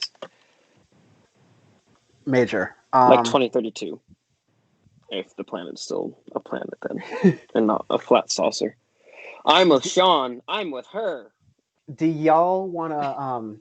Well, I just feel like breaking things up. We just got some poll results, so well, in a moment we'll get to those. But I think what I really want to do is watch that Lil Pump clip again. Oh God! Please tell me I'm getting bleeped Sunday. Please tell me. Please tell me it's a no-show island Sunday. Like, please. It depends on how. It's too early on this week for me to know how the rest of the week goes, and I haven't produced any of the audio face I need to for this month. Oh we'll God! see. What if Trump does not win? We are going in on all of the musicians who went like balls down for him this week. You know, like, yeah. Oh yeah. It's just machine gunning into their dead bodies. It's gonna be beautiful. Just yeah. Pure unadulterated audio face. So this is Lil Pump. For folks who want to know what we're talking about, Lil Pump was invited to the stage last night rapper. when Trump was stumping in Pennsylvania, I believe. Trump Trump accidentally called him Lil Pimp. That actually happened. And it's a full 1 minute, 10 seconds of cringe. And we'll be talking about this probably early next week on Audio Face Podcast, which you can find at YouTube, or youtube.audioface.show. There you go. Yes. Or audioface.show to download the podcast version, which is better. Anyways, let's watch this video and then we'll get to some election night results. This is Trump stumping with Lil Pump. Maybe you got the pump bump. Superstars of the world, Little Pimp. There he is. How's it going? Do you want to come up and say something? Come on. Little Pump. Come on up here. Come on up here. Does everyone know who he is? Do you know how big he is? Come on up here. No. God, no, they don't know. It's a nice hat. Come on, say White something. that crowd is, they're like... You're such a fucking hoe. I love it. Feeling? I come here to say, Mr. President, I appreciate everything you've done for our country. You brought the troops home, and you're doing the right thing. MAGA 2020. Don't forget that. Don't forget that. And do not vote for Sleepy Joe at all.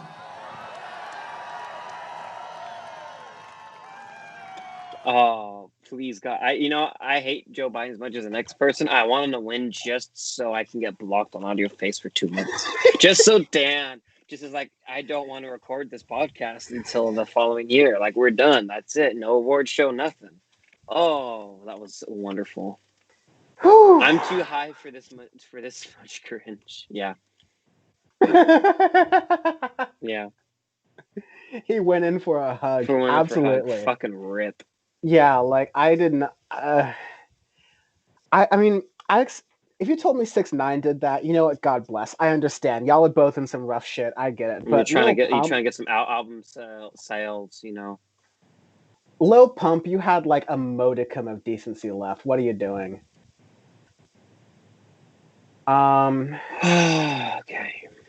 All right, back to Doomer election hours. Trump just made some gains. Trump just made some gains. Arizona is on the board. You guys are on the board. Biden's up 55% with In 69 person. In person. Yeah. I'm sorry. 69% reporting. Yeah. So the first votes reported will be early in-person ballots and mail-in ballots that arrived before Election Day, which are likely to be stronger for Democrats. So this looks good for Biden right now, and 70% of the vote is in, and he has a 12-point lead. So he's gonna lose a lot of that lead, but he has a lot to lose. Yeah, exactly. If Arizona's in play and Biden pulls it, that is officially like the first stab in the stomach of the Trump campaign this night. Because that's one that they need in order to have a viable map. And if they don't get it, then that's a big deal. And Arizona is not likely to face a lot of the ballot chicanery that you're going to get from the Midwestern states and the court challenges. You're more likely to get kind of a cleaner cut case. The Midwestern states are not even going to go to right now because they're still gray. They're still early reporting in their votes, around 30%. North Carolina is 86%. 86%. Tied. Still giving me anxiety. Dead tie. AOC won her re-election in New York's 14th congressional district. Much to Tim Pool's dismay. Much to him saying she ain't going to win. No, there's no way that she's going to win that election. No, God no. Wait, I want to. I gotta go to the Tim Pool AOC tweet so we can do it. Yeah, let's. I'm gonna do this on here. I'm gonna hit him with the Boolean search. What was the percent for AOC? I do not have that yet. Let me check. Have 69%. Nice. Nice. Solid.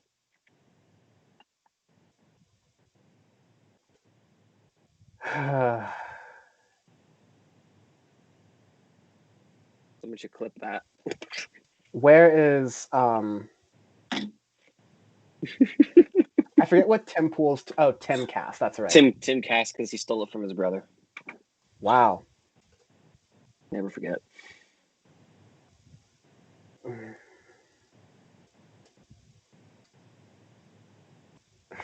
Let's see. I'm trying to find. I know she's mentioned that, but if I can find that tweet where he's like not going. Oh, yeah, she's not going to win, and then he did that whole video spiel on it, and yeah.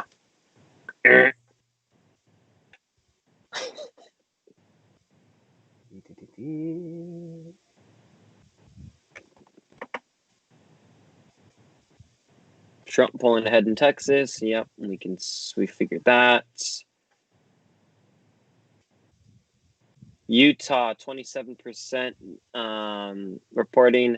Biden up 55.6 to Trump 41.5.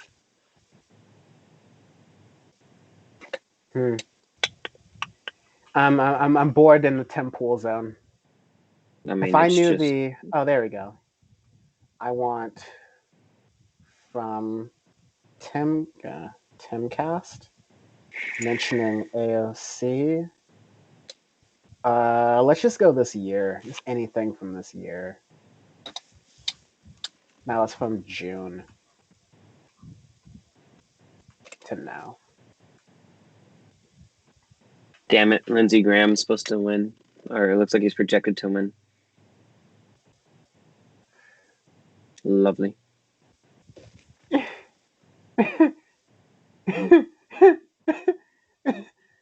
June 17th, Tim Pool. The primary between AOC and Michelle, I forget the Michelle Caruso Cabrera. Yeah. Will be one of the most important elections in this country this year. I'm sorry, AOC kind of destroyed that. Not only the Tim Pool was talking about the primary, and the primary AOC killed that. I think that was like 80% of the vote. That was even more conclusive. John Cummings as the Republican sort of, what is that? The Republican challenger. It's very cute. It wasn't going to work.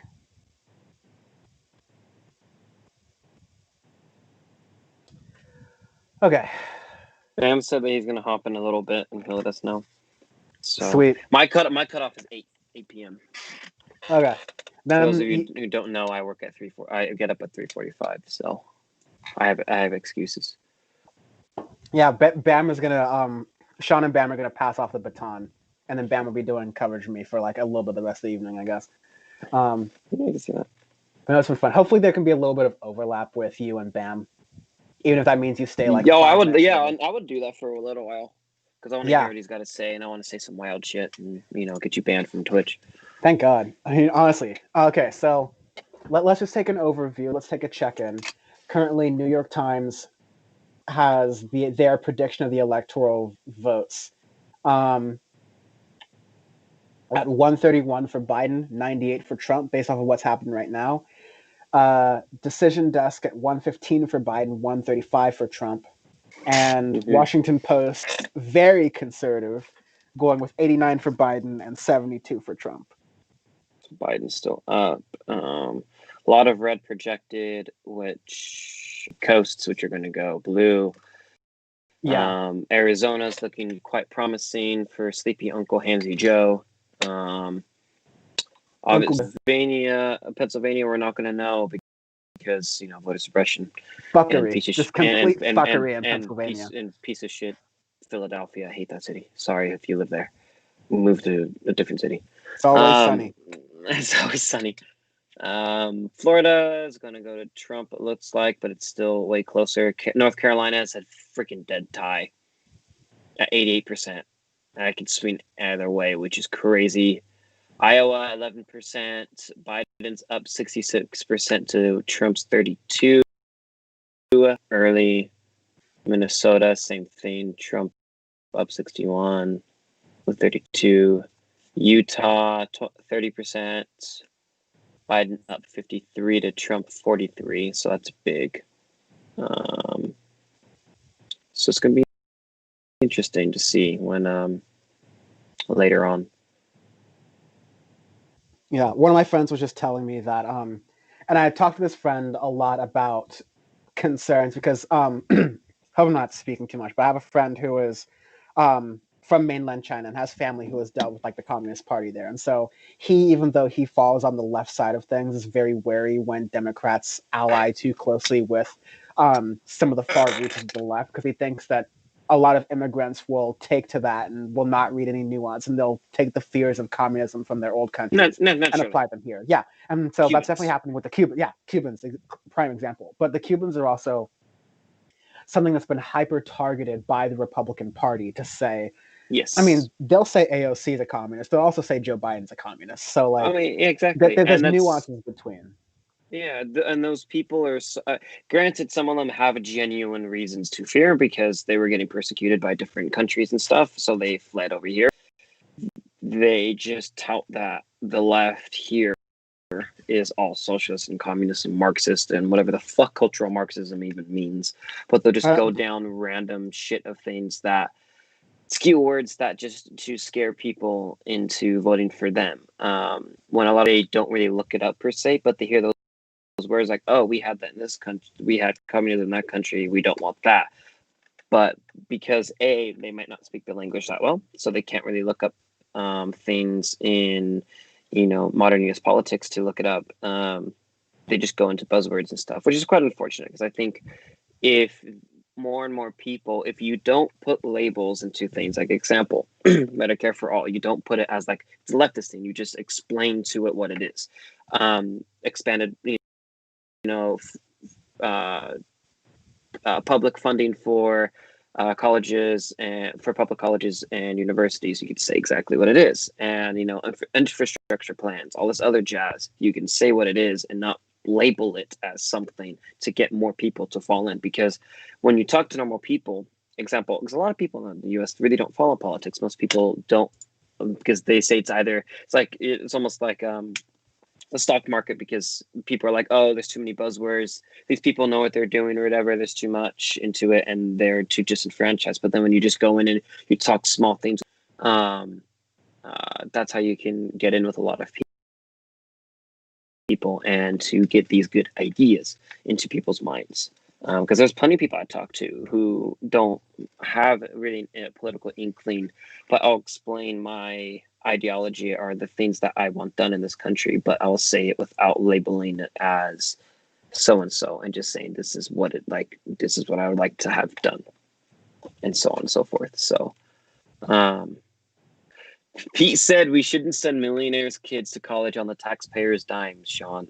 They also go to private universities on the most time, so most rich people tend to go to universities that they have to pay for. Example, USC is private, so they tend to send a lot of people there. Granted, you have admission scandals, so they'll pay to get them admitted because rich people's kids tend to be extremely stupid for the most part, so they have to do it, and that's why you had that whole scandal last year, about 2 years ago. But you could always refute that claim from I was going to say something that would actually get you banned, Dan, so I'm going to hold my tongue. I got Dan eyes there. You can refute Pete's claim, though, and say that shouldn't everybody have the same opportunity, no matter what wealth you have, to have an education if they want it? Because some people can come from a rich background and be perfectly nice, perfectly reasonable, and extremely smart, well-educated people that they genuinely want to go. Maybe they hate their parents. Maybe they're quasi-socialists. Who knows? And they I want to go to UC Berkeley. Fuck it, go Bears. I want to go to Construction Alley. University of Construction. Yeah. Breaking. Sean calls Peter 2020 a liar. Yes, I do. 100%. Absolutely. Okay. I'm gonna stop looking at the Doomer election results. I'm seeing some of my friends' disaster maps that Ooh, we are getting money on this bike. Sorry, side note. Okay, keep going.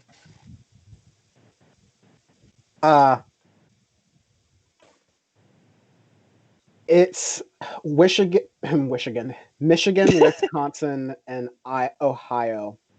Less Ohio, but I'd say more Michigan and Wisconsin are very questionable for me. How so? What do you mean questionable? I mean, not questionable. I mean, those are the ones I'm really paying attention to. So, North Carolina, I'm paying attention to. Yes. Michigan and Wisconsin. If whoever wins those two is winning the election. Arizona's looking pretty good for Handsy Uncle Joe.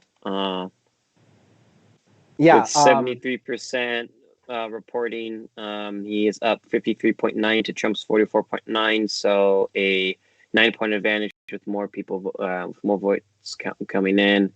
Utah is tied at 34%.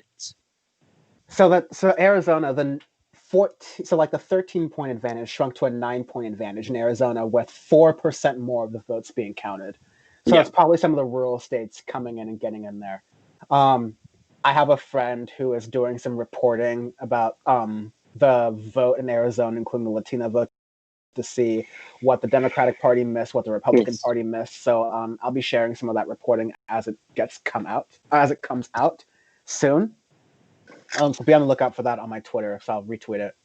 But Maricopa County, so a lot of these have 70-80% of the estimated votes being reported. And Maricopa County is softly for Biden. That's where Phoenix is. Okay. Yep. Down in Tucson, where Pima County is, that is pretty strongly leaning for Biden. He's 64% there to Trump's 35%. So go Arizona Coyotes. Yeah. The one hockey team out in the desert. Utah, 45%. 45%, and Trump is ahead by about 5 points. Let's see which counties are accounted for. A bunch of rural, and Salt Lake County, which is Salt Lake City, 60% with Biden up, and Summit County, 74%, Biden up. But you still have Utah County and a couple other ones cited as well to get that up a little bit closer. Yeah. Basically, if Michigan, I keep doing this. Wisconsin or Michigan, Fidel Castro need to go blue in order for Biden to keep this.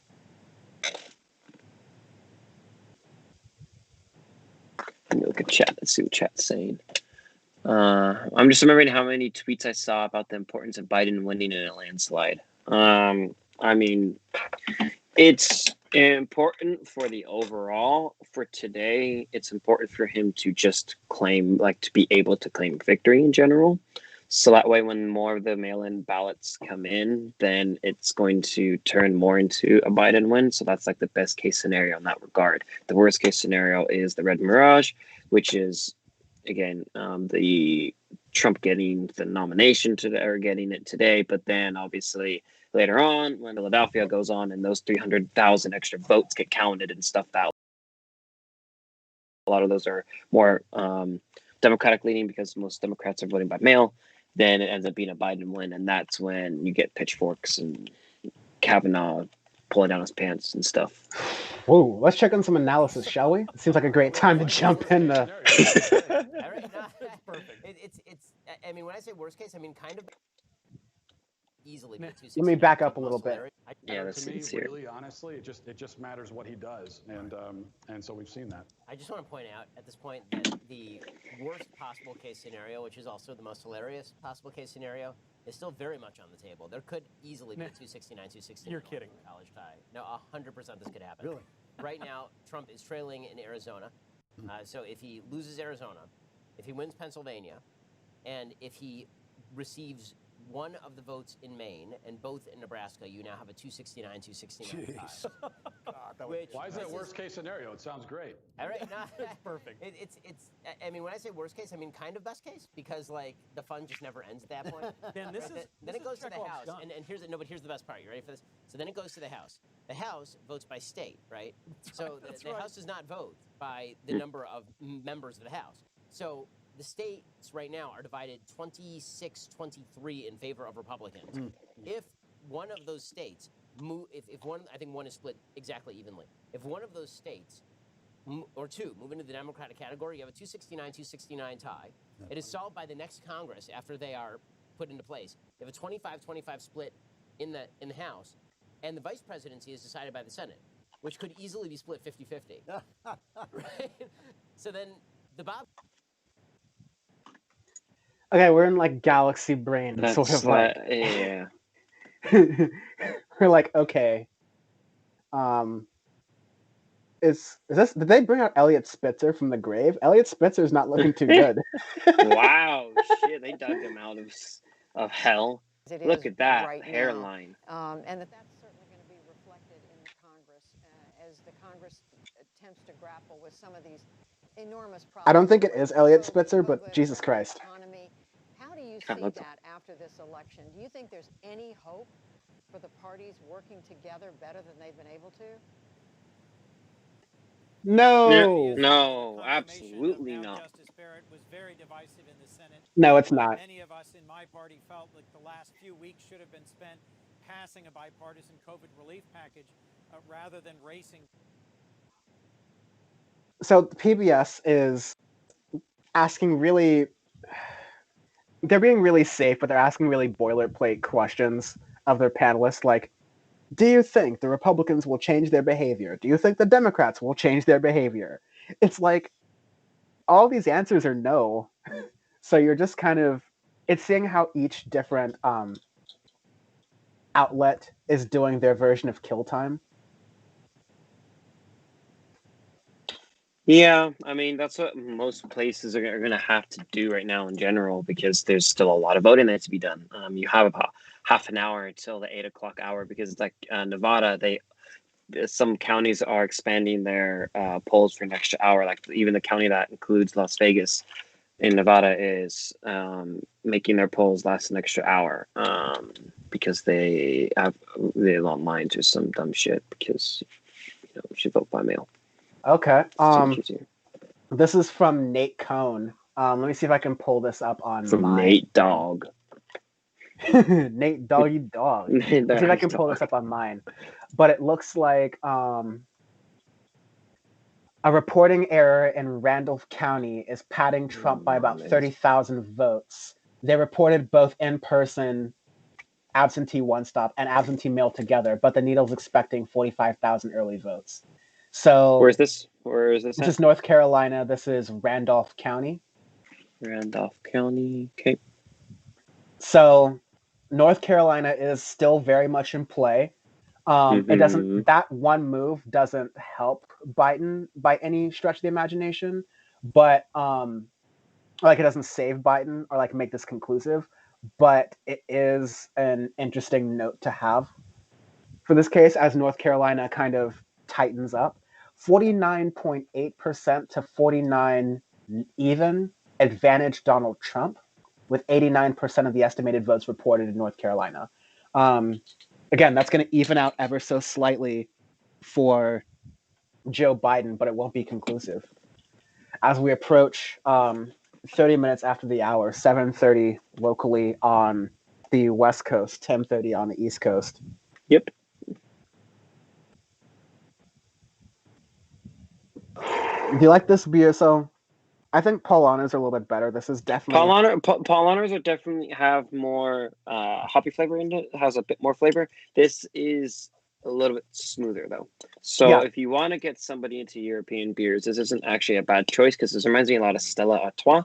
Just a little bit with the German flair because Stella Artois is a Belgian beer and there are differences. Paul Honor is still my absolute favorite. I did have one on, was that Halloween? Yeah, on Halloween.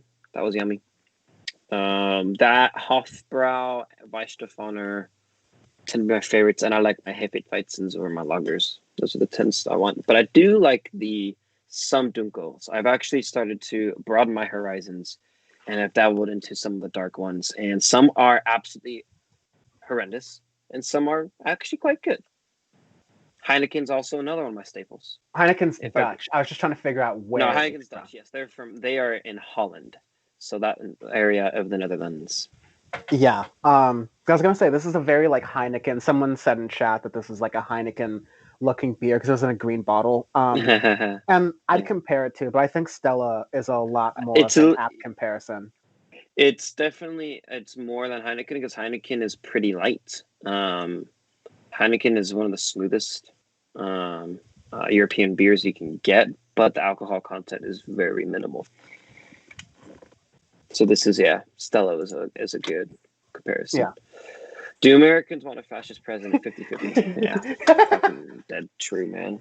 Yeah, that's the rough stuff about it, mate. Let's get some love on Twitch. Come on, I want to see some chats on Twitch. I haven't even opened up Twitch. I'm just on YouTube. I had a friend in Twitch earlier, but I think he went AFK. These losers. Let's check out Turks. Bungling it to fascists like Donald Trump. Yep. So you're damned if you do, damned if you don't. Who's at fault? Hey. The mainstream media is at fault. And also the Democratic Party, Cenk. The Democratic Party cheerleads the corporate Democrats. They pretend like they'd be the most effective. Look, what Biden has done in this election is very similar to what we've seen in other failed congressional races for Democrats. He decided to run as Republican light, right? And the reason why he did that is because you got to look at who is assisting him materially with his campaign. And so you have this infusion of never Trump Republicans, tiny minuscule percentage of the country, right? Negligible amount of voters. And they're pumping money into his campaign. You got the ads from the Lincoln Project. So who is Biden going to listen to? Is he going to listen to the donors, the people who are helping him materially? Or is he going to listen to what progressives are screaming from the rooftops? Focus on the bread and butter issues. He didn't do that. He didn't. He did a little bit on the margins, but his whole message was, I'm the unity guy. I want Republicans in my cabinet. Okay, but why would Republican voters unite and stand behind you when they can have Trump, who, speaks to them on a number of issues, including, some of the identity stuff that they're obsessed with? It's just, it was a dumb strategy, and I just knew, I felt it in my gut that this was not going to be a blowout for Biden. If anything, if he wins, it's going to be a super close race, but I don't know. I mean, I'm a little too much of a pessimist, so I'm going to stop right there. I don't want to get people down based on my own pessimism. But I don't think that Biden ran a great campaign. Yeah, well, that's now super obvious. But look, guys, Well, It's the media. It's definitely the media. Because is it the Democratic Party's fault? Of course. But when you say something as obvious as the problem is Democratic weakness, every one of you watching out there, it doesn't matter if you're a Republican, Democrat, or somewhere in the middle, you all know that that's obviously true. The Republicans come in 100 miles. Right. Yeah. So it's maybe not surprising by it is that a lot of the media was predicting, yeah, Biden, especially as recently as October. Of course, any polls taken any time is a snapshot of the polls at that time, not when the election is happening. So they're going to be out of whack a little bit. But August, September, October, the left-leaning media, the 538s of the world, were saying, yeah, Biden blowout. Trump, prepare to get them cheeks clapped because it's like it's going to be a blowout. Like, you got to watch out. But again, the polling apparatus and the media apparatus, especially because the state polls are not yet super calibrated yet, are missing a certain amount of the factors that, again, I think the people who are being less focused on the analytical portion of politics and less focused on the data, like TYT is as opposed to 538, are seeing just regular people saying, no, we care a lot more about populism and true populism. We want a strong Democrat to run. We don't want someone who's like weak on the sides and moderate. We want someone who can actually put forward a positive agenda rather than just being a counter or an anti or a none of the above option to Trump. So it seems like, yeah, I agree with Anna that the Democrats could have run a stronger campaign. They could have run a stronger campaign with Bernie Sanders, but even with Joe Biden, they could have opted to run a stronger campaign, considering he has a lot of the socialist hits wouldn't have stuck with him. So maybe he could have gone further. But yeah, as RC's been saying here, as Adrian Lawrence said on Twitter, as well as a lot of people have been saying, the best case scenario of this race, as it always was going to be, America is 50-50 on fascism. Like, we could go either way. It's truly a coin toss, and that's really depressing. The other thing too with Biden's campaign is they did the thing of he's literally just going to go away and let Trump do whatever he does to make him be more hated was almost part of his campaign as well. So there's a lot of times where they'd be like, where is he at? He's just literally just chilling, trying to survive and let Trump like bury his own grave and all of that too. So that was also a horrible strategy because I think you could go onto the attack. You can go onto all these things throughout different states, throughout all the battleground states, and especially during COVID, and saying, hey, look, this is what he's doing bad. This is what all of the Republicans in government are doing horribly to screw over working people, to screw kids, and you can keep going on and on about that. But they just put him away into his little cage and, let him sleep.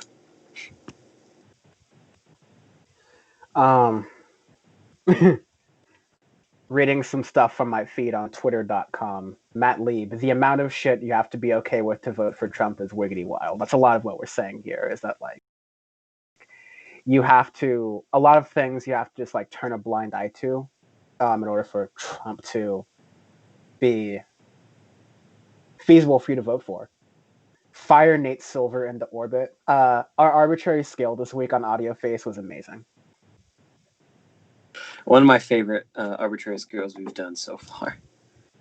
Absolutely. Oh, yes. Butthurt Nate Silver on twitter.com, baby. I am so here for it. The narrative here is fairly dumb overall. Trump's in a better position than he was the start of the night. Biden's not going to win a landslide, but there's still not a ton we know outside of Florida. And the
because, oh, there we go.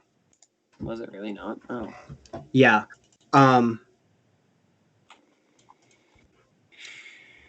Sean, you're the only person on the stream right now. Oh wait, really? Oh shit. I mean, like, well, you're like on the screen. I can't get myself on there, but I'll be able to get Bam in there in a sec.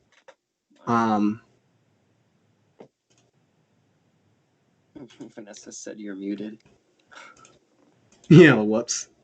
You should be there now, because I can hear. I can see levels on myself again. Okay, cool.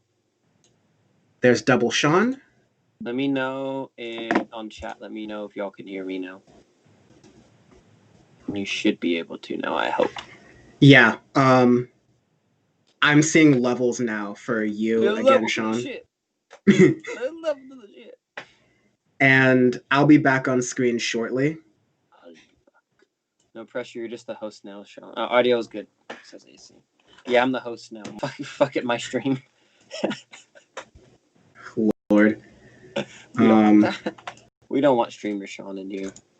There's a reason why I don't for a living, people. There's a reason why I don't do this for a living. Okay.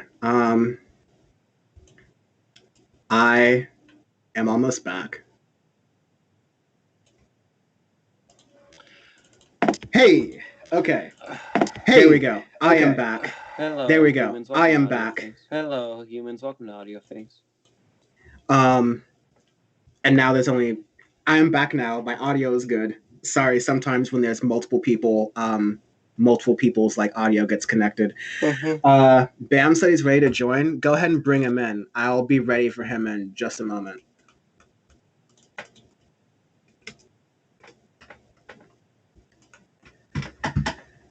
Joining up on the program soon, we're going to have Bam. I'm going to be really curious to see his thoughts, get his sort of breakdown, and then Sean and him can have a little bit of banter as I might go in for my next beer, and we will get our kind of finishing closing results here, because it's going to be 8 p.m. on the West Coast, and that's when West Coast finishes our voting. And then everything will be more fleshed out. We'll have some stuff to talk about, and then we'll kind of understand at least where the night's going to end a little bit closer. It's been a nail biter through and through, though. Oh, for sure. Let's see. Okay. Hey. Bam, Great. what is up? Great tie there. Okay. Thank you. Let me just tell you right now, Dan is drunk, but You're not on. The people can hear you on stream, but they can't see you yet. So feel free, but like, okay. yes. I don't know anything. Like, I know nothing. You haven't looked at all for any of that? I have not seen a thing. It's pretty close. Yeah, all the talk about like, Joe Biden landslide, Trump prepare your cheeks, super not happening. Well, I've seen a lot of Trump landslide stuff too. So, well, that was never gonna happen. That's also super never gonna happen. I mean, I didn't think either one was gonna get a landslide, honestly. Once again, Oracle Bam, you're smart in that regard. Bam, your face will be on here shortly. Bam can be found on We Made It podcast during soccer news generally. Also recently has decided to grace his talents on Power Report with Sean, I, and Caesar.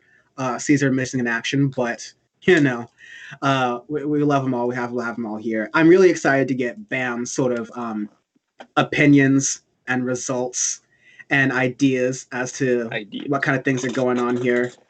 But firstly, I guess what are your sort of anticipations? What things are you looking out for this election cycle race? How do you feel about it? How do you feel about Joe Biden as a candidate? I mean, we've talked about this a lot on Power Report episodes that people can check out, but I guess this is like the ultimate recap of recaps. So whatever your thoughts are, just like go for it. Me? Yes. The floor is yours. Yes, you're on the stream now. Yes, you're on the stream now. Very simple. I'm gonna keep it very simple. Stupid. Did you say stupid? Did you say keep it simple, stupid? Keep it simple, stupid. Honestly, I'm just hoping for a Biden victory. we are where we are, and I really don't want to do another 4 years of Donald Trump, but I'm prepared either way. I was more anxious yesterday than I am today, which is kind of like I did some kind of, talk to the people I needed to talk to like kind of like get myself out of the worst case scenario headspace. Should have done that. Worst case scenario is coming. Well, I was like the worst case scenario, but I mean, there's been some fear mongering, and I'm not like scared of like I'm not like scared of right wing violence and stuff like that. And I'm not necessarily scared. I just would like for the I would like for the majority demographic to see Trump for what I see him as. Like that would be nice. But maybe they will, maybe they won't. Who knows? Only people are that well educated. Well, I don't know about if it's about education, but it's at this point we'll see. We'll see what America is. We'll see the true face of America tonight. I think that's a really good analysis. We are going to see the true face of America. Is that face one of fascism for the win? We will see. Honestly, we will definitely see here.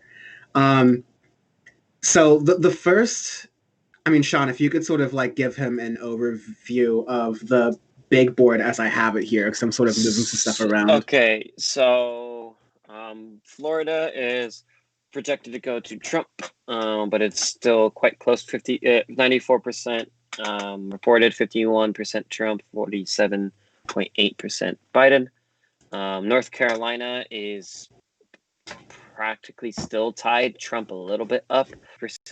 Reporting Trump up by like 0.5 or so. Let's see, Texas, 81%. Trump up 51 to Biden 47. Pennsylvania is not going to be done today. There's no way in hell. Philadelphia is doing some fuckery where they only counted 75,000 of the mail-in ballots when they have about 313,000 more that they need to count. But they said, no, we're going to do that. We're going to do that tomorrow instead. So Pennsylvania is not going to be done right now. Trump is leading 54 to 43, but that doesn't. There's a lot going on there that'll be done later. Let's see. Arizona, Biden's up 53 to Trump 45, 75%. So he's looking pretty good there. Iowa, Biden's up 56 to 41 with 50% counted. So he's looking good in Iowa. Ohio, Trump is up by, I can't tell which counties have been counted yet. Okay, if I could pop in and do if I did kind of an overview, the way the map looks right now, let me see if, I'll do the New York Times' map because for reasons I like it more. Biden can win Arizona, Nebraska, and the Maine district that is still like in play if he can. And then he can afford to lose Pennsylvania but keep the Midwest. Yeah. Or Biden needs to win the Midwest, screw the rest of the states I mentioned earlier, but he still needs to carry Pennsylvania. I'm thinking the Midwest, I flip-flopped a lot on this, but I think the Midwest might split. But I at first thought I was going to go for Biden, and now I think it might be split. One state, by Midwest, I mean Michigan and Wisconsin. I think one state might go for Trump and one state might go for Biden, but I think it's going to be really closely split even. Right now, both of them are 40% counting the votes. Wisconsin's closer than Michigan, but for what it's worth, but for all of the leads that have happened early in the night eventually get eaten up by Trump because Biden's people voted by mail and Trump's people are voting in person, and so Trump's votes are coming in later. Biden's votes are coming in later. That's correct. Biden's votes are coming in later. Yes. When you're streaming for many hours, sometimes you get the names mixed up. Yeah, so that's the big thing, is to see when later on when all those mail-in ballots get counted, especially in Pennsylvania, then that's when you'll really be shown. but it's looking pretty close. Biden basically has a slight lead in like electoral counts because obviously the West Coast is going to go for Biden. But some of those states that everybody was projecting to be a Biden landslide were not, but it was still close. So Florida and Texas are still pretty close, even though it looked like they're going to go for Trump. It's still interesting because those have been solidly red states for a very long time. But yeah, even with Texas, he's only out by 2.5% with 82%, which is crazy. 10 minutes till the close of pretty much the rest of the states that are open, the West Coast and some of the little lingering areas elsewhere that have extended their votes by an extra hour. So let's see. Well, we're going to keep an eye on Pennsylvania. There's going to be some mail-in ballots from the western part of the state that we'll be getting a little bit after 8 p.m. our time. Which state was that? Pennsylvania, Erie County specifically. Gotcha. Okay. Yeah, I mean, honestly, like it's funny. I was kind of more stressed out about it, and maybe because it's like happening right now, and maybe because I didn't pay attention to it all day, and I'm kind of like thinking about what my own like not political involvement, because not like I'm like, you know, some mover and shaker, but like how much attention, like am I gonna still be following the same people and stuff that I follow after this election? Like I feel like I might make some changes as to like what I digest when it comes to politics after this election. Like I'm for sure gonna make some changes. Those changes mean Power Report, right? You're going to be doing more Power Report. No, I mean, I know what you're talking about. I know what you're talking about, like what you consume. The consumption, because like I've already kind of been like, okay, for example, like in the past like few weeks, this is a confession here. I unfollowed a lot of the people I used to follow, and including Glenn Greenwald. Oh God, yeah, same here. But I unfollowed him a long time ago. But and others. But I would still go on their Twitter and like reply to shit, and just like it was just like, oh, like I hate you so much. Now I go and see some tweet I hated and reply. And in like the past like few days, I'm like, okay, you know what? Like I'm gonna stop doing that. Like I need to stop making myself angry. Yes. So that was like some growth for me. This is me being vulnerable, guys. No. I mean, like, real talk, though. I think I had to go through my own version of this working in news media and learning, like, hey, the shit that people say online, it's very easy to get under your skin. They're saying it because on the internet, it's very easy to leave a YouTube comment and not worry about the repercussions. That's kind of the joy of it. So people are more likely to do those things. And so I don't take much of that. Like, it's all internet banter. It's grains of salt for me. None of this, even some of the death threats that I used to get, just doesn't faze me anymore. And I understand how it can faze people who aren't used to that hyper all the time media atmosphere. And it feels like once you get a little bit of that activity in that traffic, it's just like part of your brain. You want to engage with it more. You want to go back to it. But really, if you can remove yourself from it a little bit, just take a bigger 30,000 foot view of the situation to see what you're doing and what's actually going on, you can sort of see, hey, I'm being whipped up into a frenzy by this media, and will be further ripped up into a frenzy by this. So the best way I can do is figure out how can I, as a news consumer, be smart and intelligent and diligent with my time and my energy to make sure I'm as well informed as possible. So it's good, Bam. I like that's why I made my bad news video, because I really care about people thinking about their news diet and like, okay, is my relationship to politics like I'm checking into a TV show I'm into and I want to see how the season finale is, or is my relationship with politics, like my representatives know me by name because I'm so annoying because they need to hear me out and I make sure I'm heard. I think people who are very fanatical about politics would be better off by changing their political behavior so that they're more active in the political process, like the second version I just said, rather than just watching the soap opera. Yeah, absolutely. And it's like I know where to go for news, and like I'm comfortable with that, but it's more like it's just like the social media part where it's like there's people that like I agree with them on certain things and I respect, like I know they're intelligent, but in these past 4 years, like I don't know what's up with them. Like I have no idea like what's going on with them. And I'm like still engaging with it when I know it's just gonna piss me off. And I'm just like, okay, like I'm just completely done. I will not type in Glenn Greenwald in the search on Twitter and see what bullshit he's saying, or Aaron Mate. Or Michael Tracy. I never go into Michael Tracy. But yeah, I'm not like I'm completely done with that. Good. And I'm already better for it. But as far as like the power, like I still want to lend my voice when it comes to stuff going on in the world. And I still like am going to be an avid political news consumer because I'm addicted to that. But yeah, so either whatever happens tonight or whatever in the week, however long it takes,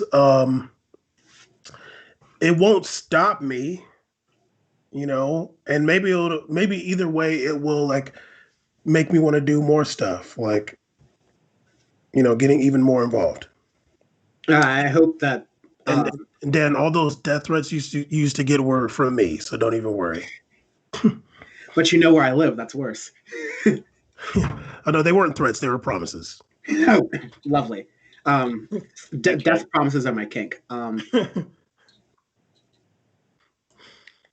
No, I don't know. Sean, did you have any thoughts to that or saying to that media diet? Like, is there? I don't know. I think we've gone through. I mean, I'm only saying we because I've known you for a little while. We've talked about different pundits we cycled through, for a minute and a couple years maybe at this point, and we've cycled through different pundits that we like and don't like for a different time, and like we found a good like couple that we generally like. It's a good healthy thing that we've done where there's ones.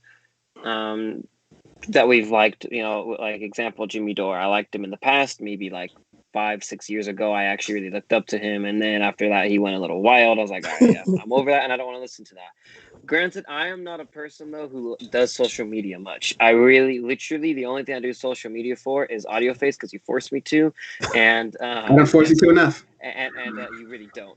And sports, that's it. So anything of that like whole side of it, I don't get to see, and I did that on purpose because I know there's a lot of like Twitter beef things or other things that a lot of people do and say, and I'm like, I'm not going to waste my energy on that because a lot of people will say stuff in behind a keyboard when they wouldn't actually say that in person. So there's a lot of things in that I'm not going to waste my time for, and that could actually go down to sports as well too. So that's a whole other ball game though, pun intended. But it's good because for BAM, because then you can consume the news that you need to, but then escape all of the drama and the bullshit aside of it, and just get to the brass tacks of it, of just boom, boom, fact, and you can hear kind of your opinion stuff as you like, but then make your own stuff and then talk with actual humans on Power Report about all of those things that you want to rant about. Did you were you over Jimmy Dore after he spit that water on Alex Jones? It was there's a lot of there's just too many Dan, were you there? Were you like in the building for that? This is a very uncomfortable conversation with me more broadly, but like I was not in the building. That was at the RNC in Philadelphia, and at the time I was in the LA studio, just sort of like handling things in LA. So I wasn't at all there for that moment. What people don't miss is that Jimmy Dore and Ben Mankiewicz almost like threw down live on air before the Alex Jones thing. Yeah, like a day before the Alex Jones thing, Jimmy Dore and Ben Mankiewicz from Turner Classic Movies were about to catch hands. Just like, oh man, they were at each other's throats. No, like Made me so uncomfortable. Like Jimmy Dore was going off and like he was doing his usual comedian thing, and Ben like gets it. But at one point, Jimmy said something, and Ben just looked at him and said, "Hey, don't talk to me like that fucking ever." Just like when Jimmy's like, "What's that?" And it was just. Is there video of this? I can get it for you later. I kept video myself because that shit's good. You showed. I remember because you definitely showed me that video, and I was dying of laughter. Oh, that's great. Shit's Amazon Prime though. Like, yeah. Okay. Jimmy Dore blocked me, so. Jimmy Dore. Dave Rubin blocked Dan. Yeah, Really? Passage. Yeah, Dave Rubin blocked me. Jimmy Dore hasn't blocked me, even though he has liked my subtweets about him. It's very funny. Yeah, no, he blocked me because I said that he just wants to be. I think I said that he wants to be Alex Jones. Like that's what he would like to be. Like he's jealous, and he blocked me. I was like, God damn. This is a stream. 4 people are watching, so I don't really care. Jimmy, I'll be nice because there's like a whole way about this you're supposed to be, but Jimmy Dore has one of the most fragile male egos in media. 100%. And I would not be very controversial in saying that. I think to some extent a more vulnerable Jimmy Dore would agree to that himself and say that's a fault of his, but it's pretty well known in alternative media that like Jimmy Dore, Tim Pool, a lot of these folks have really fragile male egos, and it really shows. It shows, yeah. North Carolina is what was the bellwether for, or what I said might be like where you get a lot of the details from. And Ohio too. Yeah. No, Ohio less so. Like North Carolina is a really big one. Wait, is this map you're showing? Is that like for real? Because if that's for real, he lost. Okay, so like every website is doing their own version of the election results and what they're predicting. So like, for example, this website has Trump at 144 electoral votes. Washington Post has him at 114. New York Times has him at 108. So they're just calculating them at different rates, and that's going to happen. You can't read into it too much. The way we read into it is look at all of them and go, okay, well, like, what's up? What's going on? I like New York Times's because they don't really color them in until it's pretty much solidly called, even though there are things that are close. Like most of the other outlets are leaning Florida towards Trump. But North Carolina is usually like the as goes North Carolina, so goes the country kind of thing. And North Carolina's began a kind of promising lead for Joe Biden that in the day of votes turned out to be looks like it's making up the difference. And out of the counties that need to be counted, like the very blue counties are mostly done. Mecklenburg, Cumberland, Wake County, those are 95% in, and those are already done. What we're waiting for, we're not really waiting for anything. Most of these counties are pretty much fully counted. You're basically just going to get a couple more Trump votes and maybe some Biden votes on the margins, but it's looking close, but it looks like Trump might squeak out North Carolina. If I were in the Biden campaign, I would be really, because we lost North Carolina, you need to win Arizona, you need to hold the West, which it looks like he's going to be doing, and you need some promising, decent victory in the Midwest. Right now, Iowa might be a little bit, but that's not enough. You need like Michigan and Michigan. So the thing with Iowa is there's this poll that came out over the weekend from the same polling outlet that was one of the few to say that Trump had a lead in Iowa back during the Clinton campaign. Back then, Clinton was up by a narrow margin, but like she was up by the time he had the closing polls 4 years ago from last weekend, like the weekend before the election. Hillary Clinton was looking really good, except for this one poll done by this one pollster in Iowa. That same pollster released one that reversed its earlier rating from a couple of weeks ago from Biden up by a couple of points to Trump up by a couple of points. So if that one's to be trusted and we're like to read that tea leaf again, Trump may have like a strong pullout of Iowa. And it would make sense because Biden didn't necessarily do really strongly of Iowa anyways. So there's that. Where you're really going to get it is Wisconsin and Michigan, and then Pennsylvania is the big question mark. I mean, look how hard Dan is going, you guys. Jeez, look at this dude. He's a damn. Dan Kornacki, I'm telling y'all. Going hard. God damn it, I know politics. I mean, maybe I don't. Who knows? We'll see tonight. Well, it looks like he's doing well in Minnesota for now, so that'll be a little bit of a bump. But it's going to go down the wire. Yeah. Minnesota. I think I'm not. Do you know? Because it's cold in Minnesota. God. What was the 2016 final electoral map? Oh yeah. So Minnesota did go blue. Mollywopped her. He did. Yeah, and like this is let me make this as big as I can. So like this is the map from 2016, and this is the map from 2020.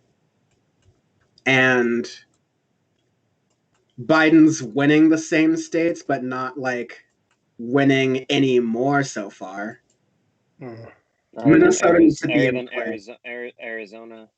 Yeah, Arizona, if that pulls through. And I mean, Arizona also has cannabis legalization on the ballot, and New Jersey voted for it. All the states surround, I mean, California, Nevada, and Colorado, so many of the states surrounding Arizona have legalized marijuana. So it wouldn't be surprising if Arizona went in a similar direction. RC reminding me Minnesota's been blue since 1972. I'm just making sure about that. But yeah. So yeah, hopefully that sustains and continues to be blue. And so Minnesota can be a nice notch. And then it's just with Michigan and Wisconsin. That is where I'm sweating. Hopefully we'll get more results from that within the next hour or so. But yeah, it's going to be... It'll be nice to get some conclusion on Texas, even though it looks like Trump is going to be able to hold that off. Bam, we were talking earlier about how Republicans should not be this close to losing Texas. And even though it's taken many stabs at this, it wasn't 2016, it wasn't 2020. But almost certainly by 2024, Texas is going to go blue. Yep. Yeah, I mean, it's funny because I went to Houston for the first time. Was that last year? Yeah, last year when you went. I'm sorry? No, I was saying, yeah, it was last year when you went to the event in Houston. Yeah, I went to a Glorious Dynam event, and it was huge, and it was in some church, and it was like humongous. Or was it a synagogue? No, it was in a church. You went to see Louis Farrakhan, you said? Yeah, me and Obama. But yeah. In the same synagogue. I went to go see Glorious Dynam there, and yeah, I mean, granted, like any big city is going to have like its areas that are like quote unquote liberal, whatever. But I was talking to some guy in like an Uber or whatever, and he was like, yeah, like Houston is a very liberal city. He was like Austin also. He's like, it's just like the rule. He's like, and it's like changing a life, becoming like more so. So yeah, I wouldn't even be surprised because when I was in Houston, I felt like I was in San Diego. I mean, it's definitely been changing a lot since then. And granted, that's only one city, obviously, and only the city's huge. Yeah, we're deep in the realm of anecdata right now for sure. But I think this is, I mean, I'm gonna go into Decision Desk as being annoying, so I'll use New York Times. But I'm gonna go more into the Texas information really quickly. Let me just do some checkup right here. So it's interesting. Idaho was called for Donald Trump in Idaho's been called for Donald Trump by the New York Times, but it hasn't by Decision Desk, and they have Joe Biden leading. But it's that reason that like Decision Desk is getting overzealous with coloring things in. I will go really fast. Of course, the left coast results did come in, and those are pretty predictably called for Biden. So that electoral vote spread has been counted for in most of the counts. It looks like Washington Post. Oh yeah, California's electoral votes and Decision Desk has, New York Times has. It's pretty predictable. Blue up and down that. We'll get more of the votes reported in as we come in, but like we can pretty predict how that's going to go. Texas, now that I can get into Texas here. So yeah, you're seeing the trend that around most of the major areas that you're seeing blue little spots, but red everywhere else. Very interesting. A lot of the border areas, like you have Starr County, you have Hidalgo County, you have Presidio County, they're going for Biden. So a lot of the immigration, be scared of the brown people stuff does not seem to be working for these people who know what it's like to be along the border and know that Trump's temporary freeway barrier fence on the southern border isn't going to cut it. Your tax dollars at work. Here's one last thing, Ben, I'll show you. I know you were talking about Houston, but the thing I was pointing folks to with election night coverage was the dichotomy of Dallas and Fort Worth. So Dallas being in Dallas County, Fort Worth being in Tarrant. And Dallas is pretty clearly for Biden, 85% of the votes reported, 65% for Biden, 33% for Trump. Fort Worth, neighboring next door in Tarrant County, is pretty close.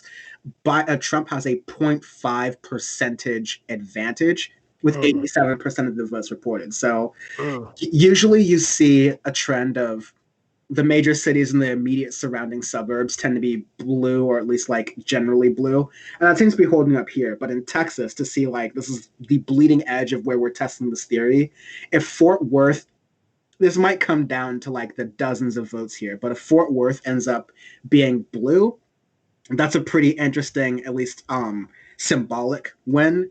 But even the fact that it's this close to where, by the current count, it's just 4,000 votes making the difference. Republicans should be a little bit nervous. That Ben Shapiro was saying earlier, hey, look, Republicans are doing a really good job getting the minority vote, let's say. They're doing that. It totally depends on where you're going. It totally depends on where you're going. They did for Cubans, but we've already talked about that ad nauseum of a lot of those people that have escaped those communist countries. They're going to lean more right-leaning. Cubans. Cubans. What was I gonna say? Yeah, I wonder. Like, I mean, I'm gonna keep it real. It seems like Trump's gonna win based on that map, but I don't know. But it seems like he's gonna win. But I mean, I'm already thinking about who the Republicans will run in 2024. Yeah, that's gonna be interesting. The thing with Wisconsin and Michigan is they're not going to be. I think one of them is not going to be reported or finished reporting today. There's no way because of mail-in ballots, and are both of them, and they're only at 40%, 45%. So that's stuff that right now they could be leaning Trump, but then later on it could easily sway into Biden. Same thing with Pennsylvania. So those are states that you could hope for in that regard. It's a damn shame that Lindsey Graham is going to win again. This fool the other day literally said the good old days of segregation. Yep. Well, wasn't it Lindsey Graham who said like, there's room for you to be a woman in the Republican Party, or like there's room for you to be a black person in the Republican Party, so long as you're conservative and you adhere to conservative values? Or was that? No, it was worse than that. Oh. He said you can be a African American or an immigrant in South Carolina as long as you're conservative and not liberal. And then he said something about women. He said, I can't remember like what he was like saying about women, but he said, as long as you are, conservative and adhere to like traditional family values. And then when at the Amy Coney Barrett hearing, he was talking about Brown versus Board of Education. And he was like, yeah, I know you don't want to like go back to the good old days of segregation, and they just kept on talking. I have a clip of Lindsey Graham up here that I can go ahead and try to play here so we can get that context, because the quote was ridiculous. You know what I like about Judge Barrett? She's not everything. She's just not wicked smart. She's incredibly good. She embraces her faith. I want every young woman to know there's a place for you in America if you're pro-life. If you embrace your religion and you follow traditional family structure, that you can go anywhere, young lady. Why is the separation of church and state? Whereas all the things of you have freedoms of your own ideas. Where's the ideas? No, you got to adhere to these certain things because y'all, you want to control women. And we're the cultural Marxists, though. Yeah. Whatever the fuck that means still. Yeah. I mean, yeah, Dan. Take a shot, Dan. I had nothing to say on that per se. It's just, wow. Yeah. Rough. These people are ridiculous. Yep. I mean, it was like I'm like, damn, it's not even news that this fool said the good old days of segregation. Like, it's like not even news. Like, I mean, that's the country right now. That's what we're going to like. Look, we're about to live with. I mean, there's a chance we live with 4 more years of this, which would be absolutely terrifying. But these are the politicians who were put in place for this moment because it was known by the people who understood what was going on, where they would be in this moment and the way they would act. That's why it matters to elect politicians to always pay attention to politics, because too many people asleep at the wheel and you get shit like this. Mm-hmm. Well, I mean, I mean, it's a lot of things. I mean, this is a country that like was built on, terrible, horrible actions, and there's like a myth created about those times, and a lot of people don't want to face the facts about what America is, and then you have Trump saying like, we're going to get rid of critical race theory, and we're going to get rid of like. They're teaching Howard Zinn, and he's like, no, like teach the kids the myth, don't teach them the truth, like, and sadly, there's just people ignore that. I mean, I don't expect white people to care about that, but like, I'm really anxious to see the black male turnout for Trump.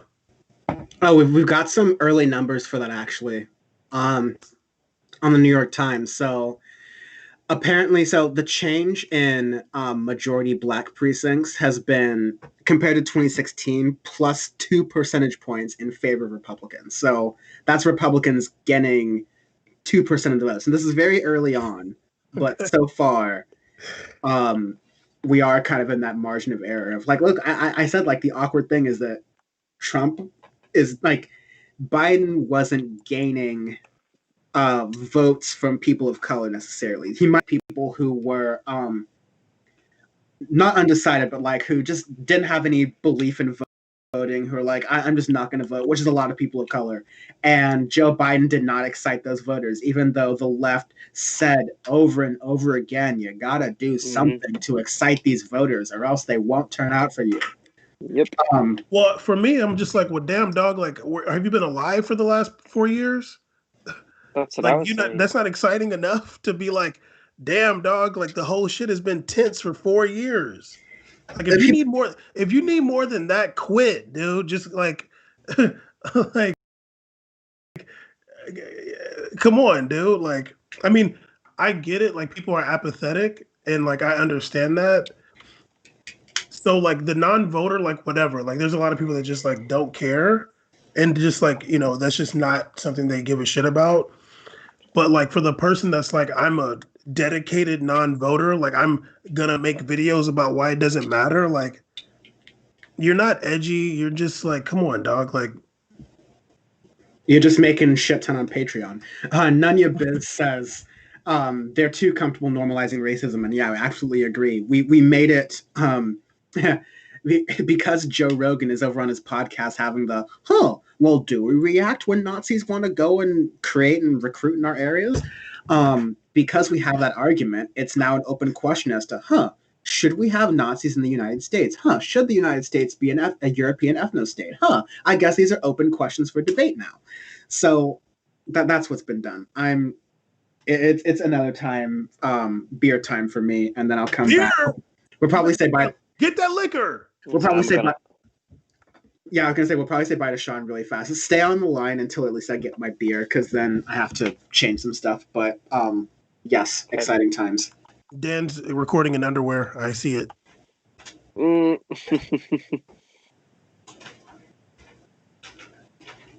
what are your thoughts, Bam?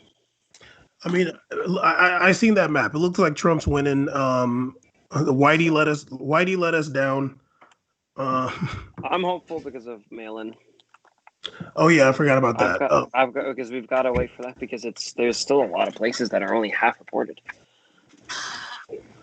Yeah, I mean, I don't know.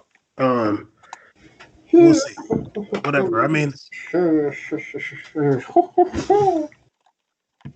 what the hell was that? Bam, or that was Dan doing some shit. I don't know. So that was me, just like panic singing. All right, ladies and gentlemen, I gotta go to bed. All right, John, thank you for joining us. Love you, buddy. Good fun. Cheers. Sean, y'all can be found on Power Report, on Audio Face, all the great things. Have a good evening. Hopefully you wake up to not a hell world. Yeah, we'll find out. I mean, you're going to wake up before me, so you'll find out before me, I guess. I will definitely find out before you, unless you're still up. Dan is not going to sleep tonight. I am going to sleep. I'm going to go to sleep. What else? Okay. All right, bye, guys. Peace.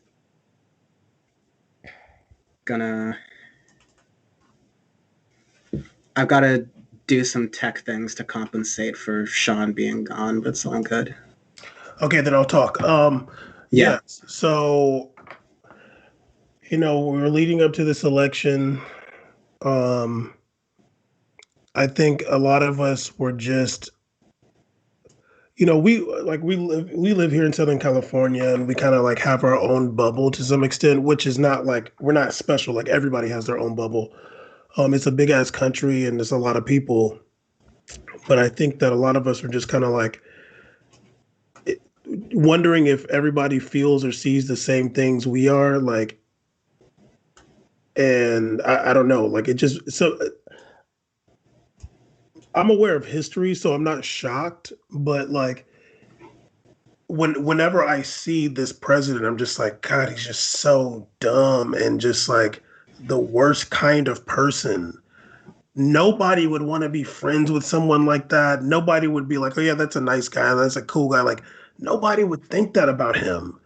How in the world could you say, like, I mean, there were like I don't know what you call them, but there was a bunch of people on the corner, like a couple miles from my house, waving their flags and stuff and out there for Trump. And I'm just like, can you imagine going outside and rallying for a billionaire?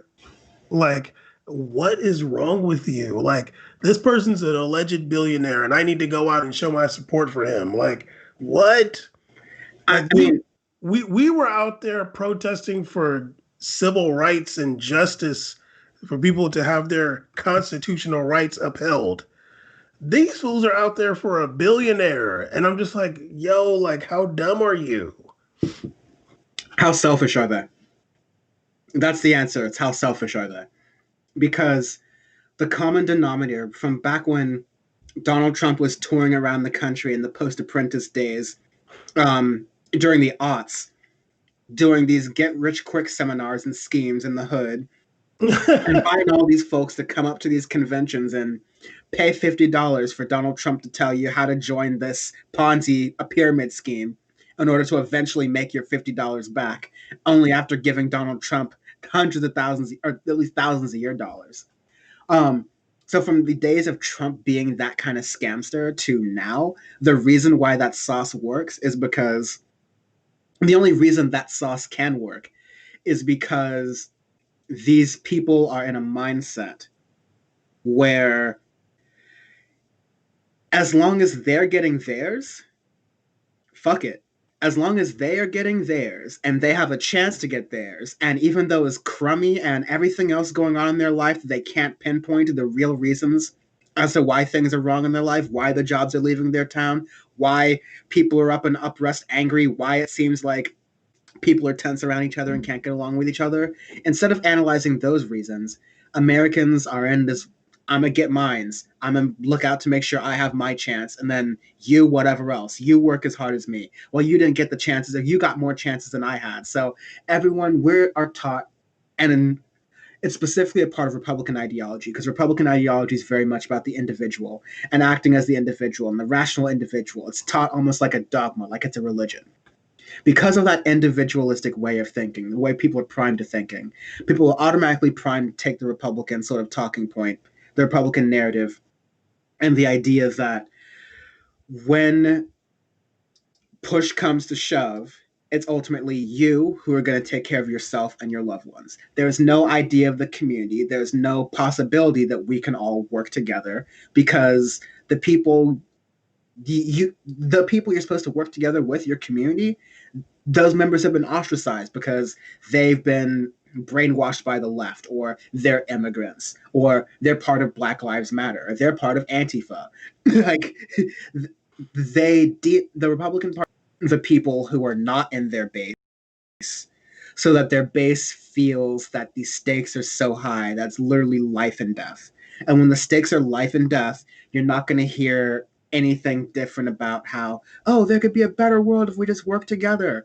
No, they hear it as, why do you want us to work together with the threat, with the enemy? Because they've already been primed for fear.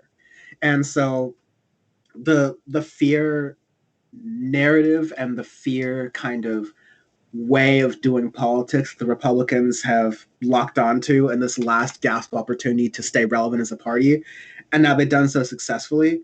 The fear is ultimately what's driving their base and what's fueling their party to continue. Yeah, and I think that's new. Like, Mitt Romney wasn't pushing fear. John McCain wasn't pushing fear. Like, Ronald Reagan and George W. Bush. Well, maybe less George W. Bush, but Ronald Reagan was. Well, Ronald, but what you were talking about, like that individualism, that lack of community, like that was like the Reagan thing. Yes, these are newer things. Yeah, and then like George W. Bush was kind of like your typical Republican kind of guy, like Reagan-esque. But like Trump came in, and the big difference is like you had like the far right of America, like these neo-Nazi groups and like these types, they never supported Republican candidates. There's like a documentary that I really like. I think it's called Blood in the Face, but it's like at some like neo-Nazi gathering in the 80s, like mid 80s during Reagan's presidency. And they hate Reagan. Like they're like, I mean, I'm not going to repeat what they were saying about him, but you know, they're not like partisan when it came to politics. Like it's all bad. And that has always been the case up until Trump. Now you have like the far right in support of like the sitting president, and like the narratives of the far right are not like, even if Trump isn't saying those narratives himself, he's not denouncing them in any kind of like real way. So like it gets legitimized. And not to say like most of America is like some far right weirdo, but you know, it's easy to scare people. Like that energy is like very contagious. 100%.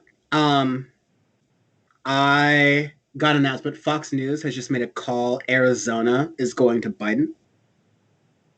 Yeah, I saw that Fox thing said Florida for Trump. I mean, that's pretty like. Yeah, I'm not surprised. I mean, everyone, it's not just like a Fox sort of projection. That's what a lot of the networks are projecting. It's close, but yeah, it's looking like Trump in the last sort of votes there is able to pull it out. Arizona is definitely the interesting one. That one did not. I'm sorry. So Trump won it last time? Yes. Last time Trump won Arizona, so Biden has flipped that. That's honestly the first positive news I'd say the Biden team has gotten tonight, fundamentally. Let me go grab some water really fast and like something to snack on. Like For sure. I'm going to just read off of some of the chats here while I have the chance. RC, thank you so much for just being a part of the chat. Let me say, being here, spending your time with us, along with everyone else here. But RC, you've just been really vocal in the chat and participated the whole time and been here for hours with us. So I really appreciate you for being here and doing that. And yeah, cheers to you, friend. But another thing you said in the chat that 102 million votes have now been counted, 51.7 million for Joe and 51 million even for Trump. Could you let me know where you're getting your numbers from? I trust them, but I just like to know just to be sure. I also see them up on the New York Times as well, but it just would be help.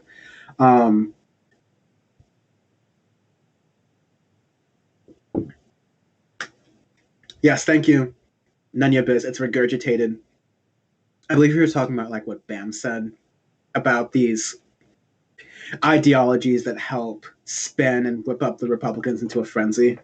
Yeah, it just kind of continues. Nanya Biz, rest well. Yes, thank you, Sean. Thank you, Sean, for joining. That was really fun. Yeah, thank you, everyone watching. Thank you, everyone here for just like chilling, being with us. It's a vibe.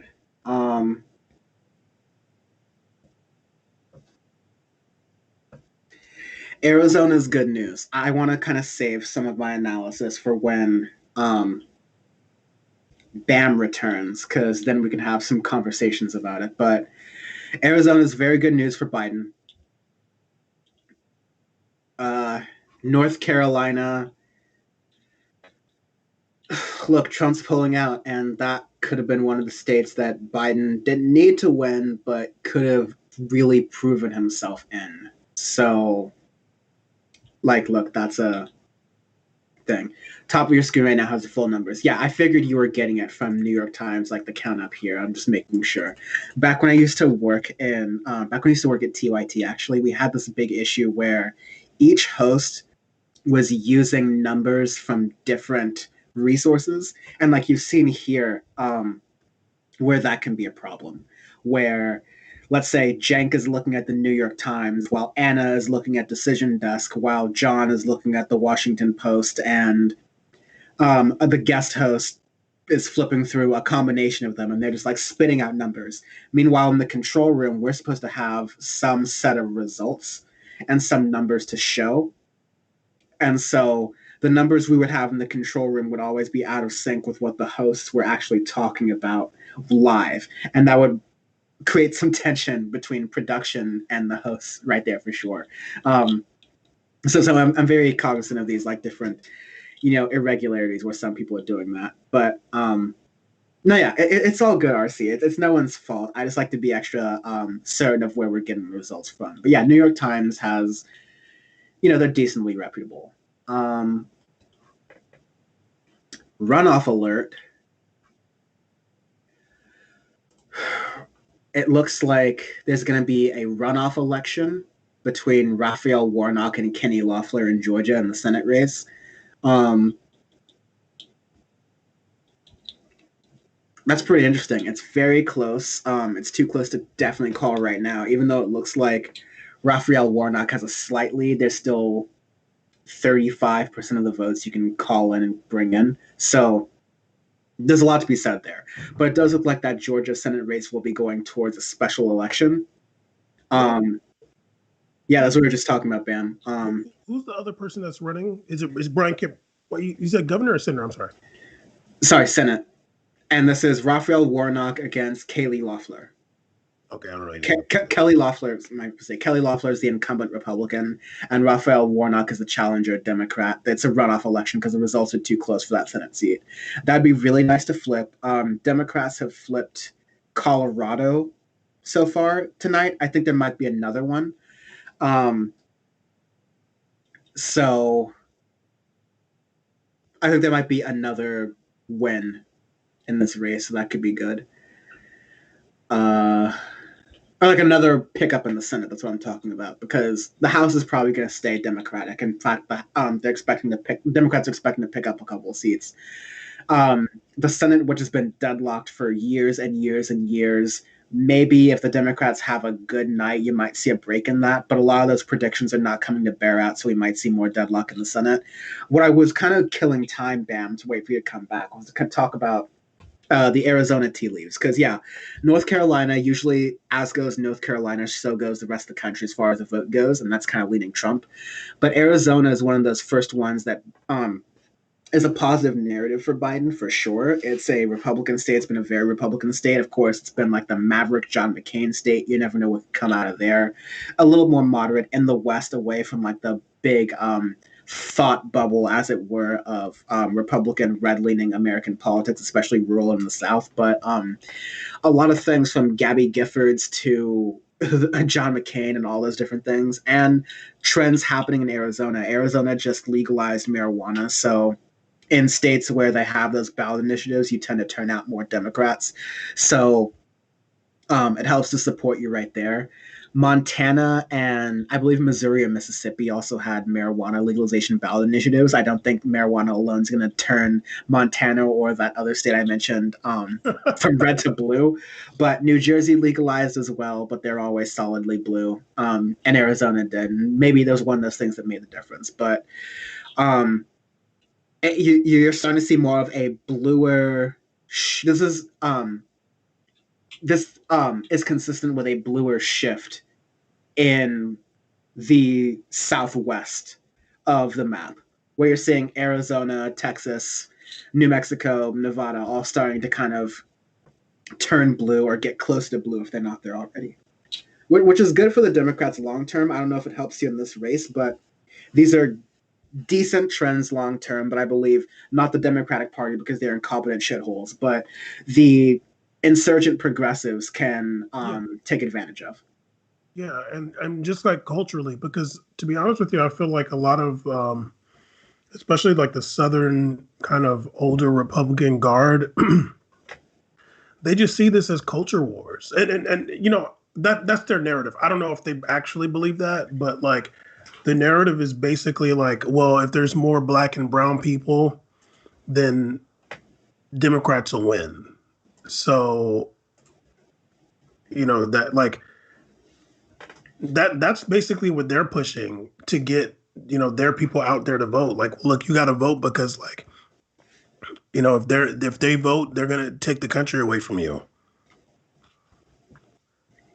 Yeah, that's the we will. That's the game of fear that they are talking about and they're running against. That is really effective. You know, it would be a way to say, rather than demonizing these voters, we could reach out to these voters and offer something to them. But no, the Republicans aren't going to offer anything to you, because that involves giving money away from their war machine, away from their multinational corporations, and away from their own pockets, and giving it away to the poor, white or black, which they don't want to do that. Hell no.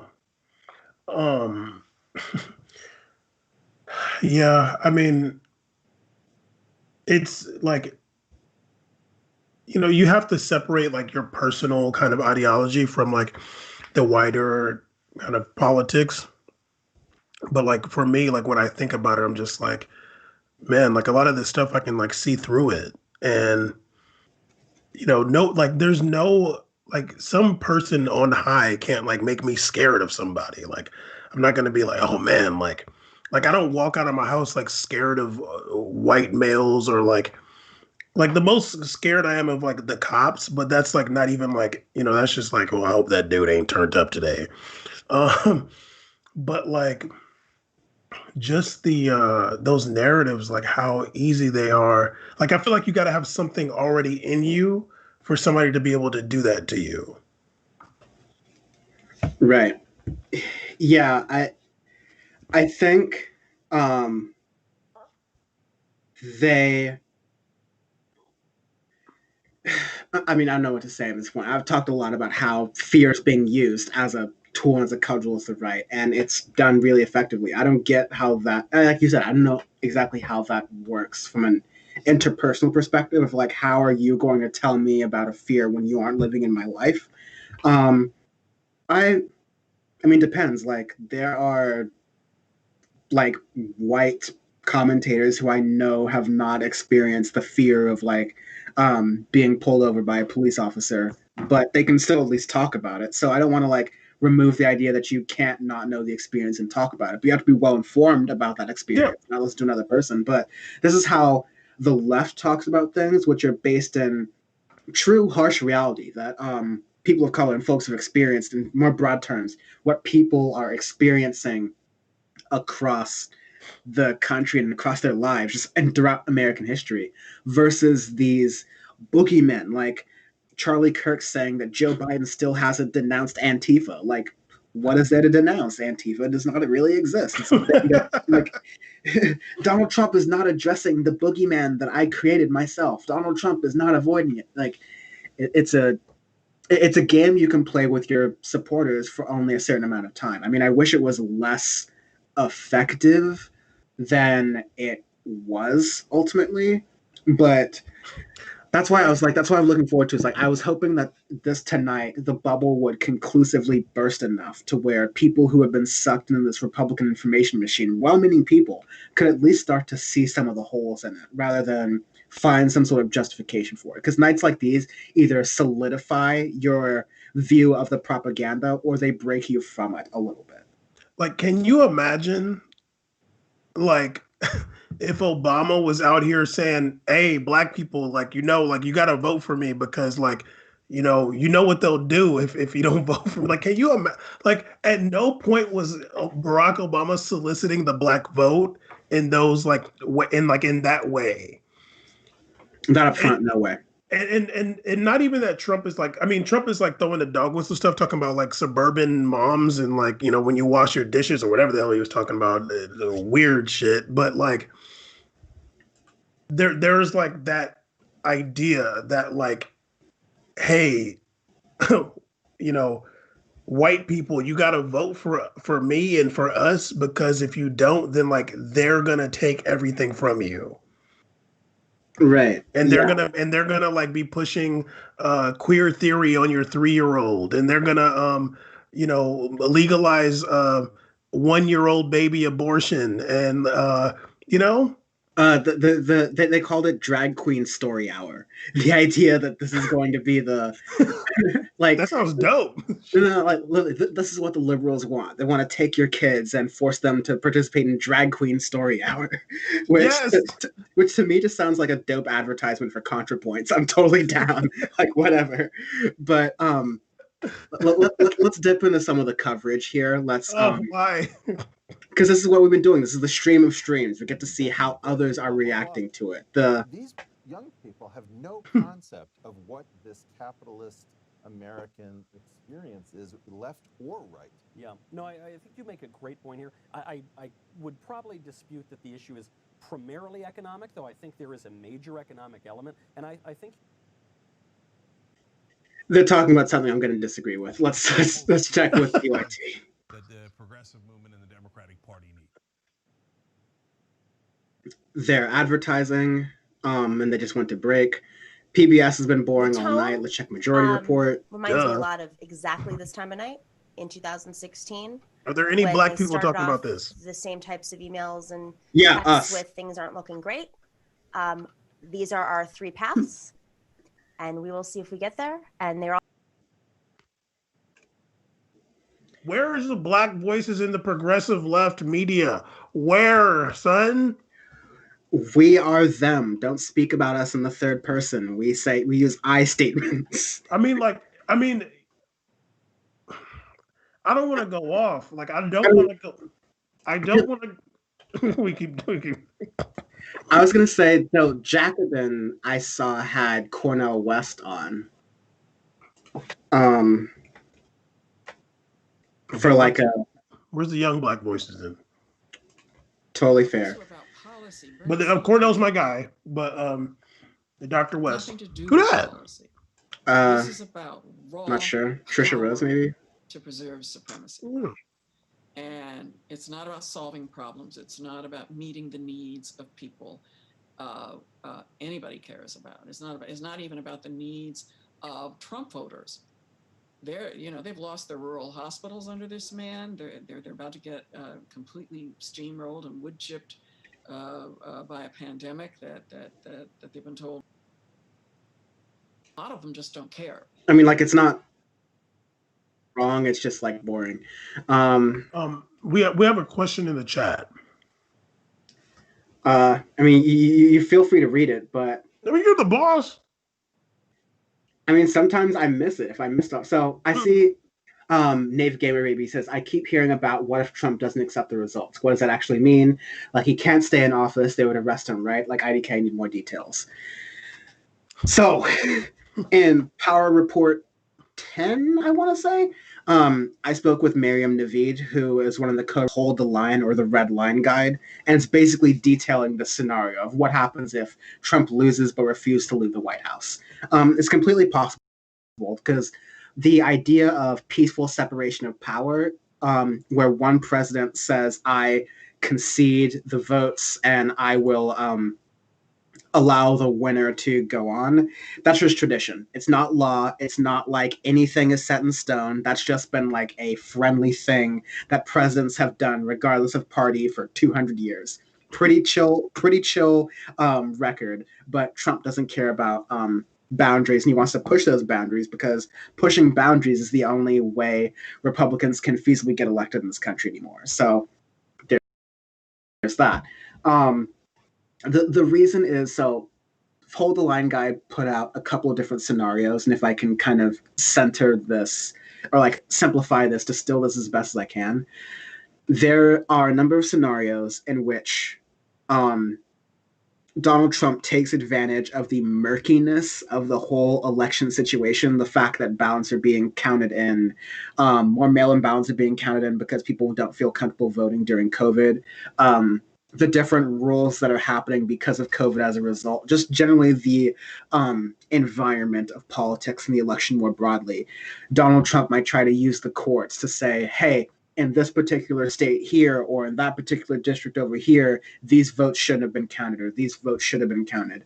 There's just all these really sneaky, sort of nerdy political procedures that Donald Trump doesn't fully understand, but Republicans know how to do. And the end result is, can you somehow make it so I can use the courts to subvert the democratic process, to subvert the voice of the voters, and possibly still get elected? That's entirely possible, even if Joe Biden has a clear-out victory in the popular vote, which he almost certainly will, and in the Electoral College, which is a possibility that Joe Biden wins outright, but it's also a possibility that Trump gets it.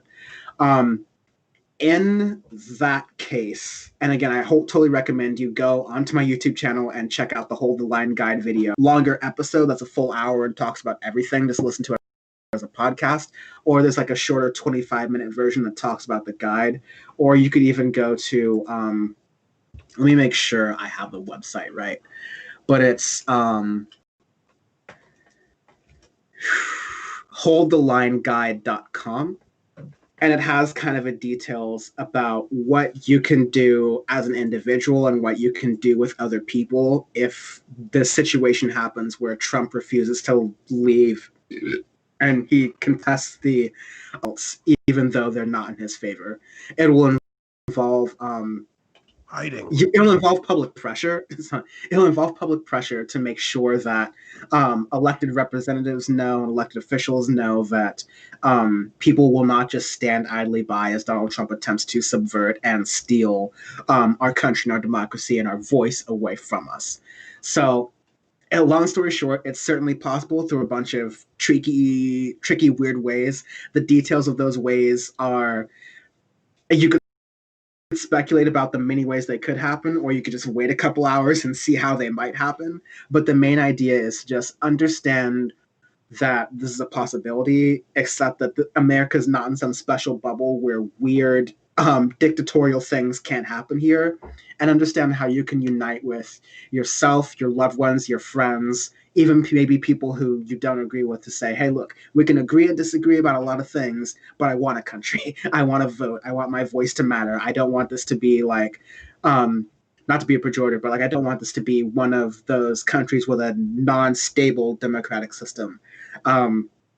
You want to assert that you care about that, and so in a political system that isn't used to listening to its constituents, you do have to assert and make that stance known.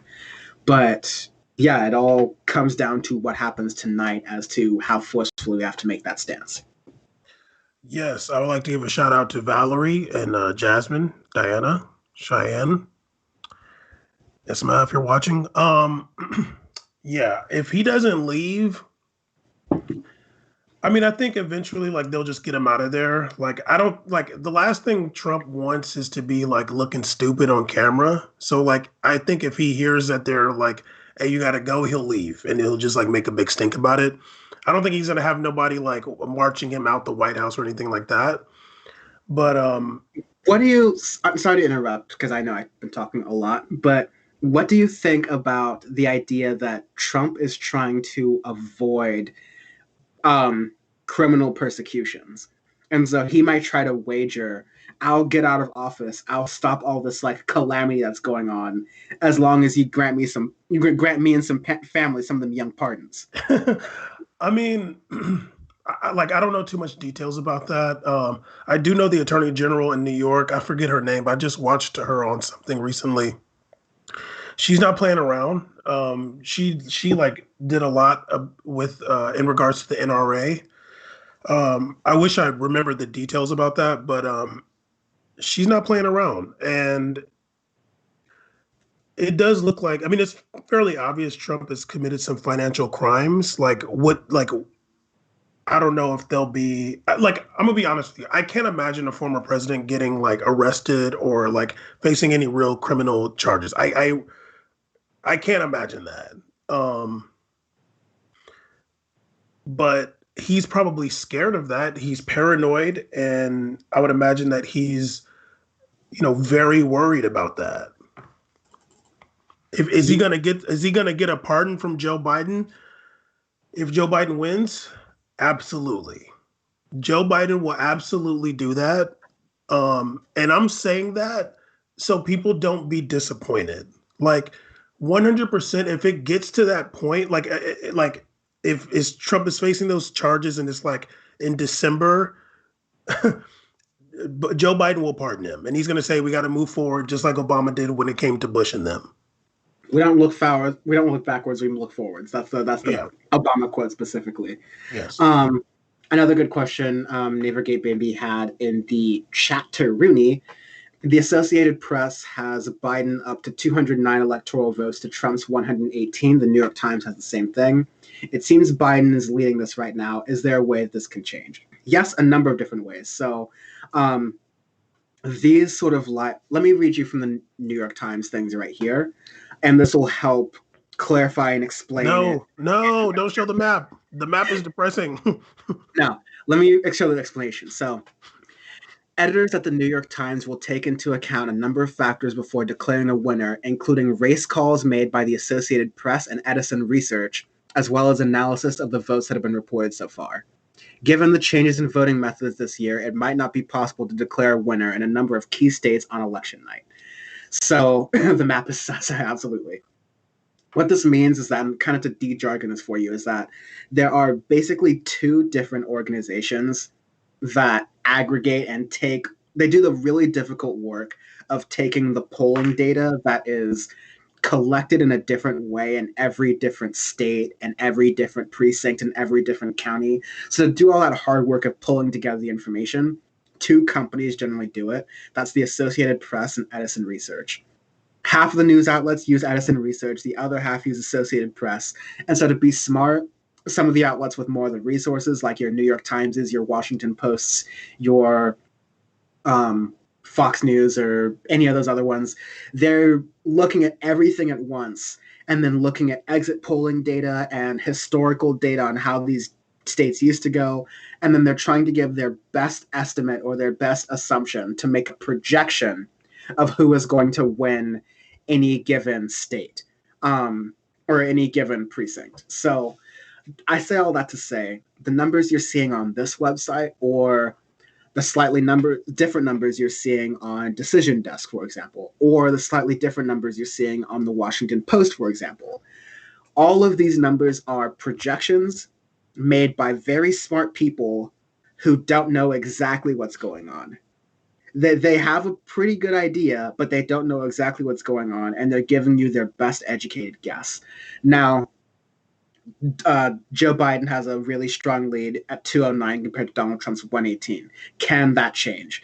The answer is yes. If you started during the stream about an hour ago, before the left coast came in and delivered Joe Biden the 55 electoral votes from California, the 7 from Oregon, and the 12 from Washington, along with some of the other blue states he's probably going to pick up from the West, Hawaii, maybe Arizona now, etc.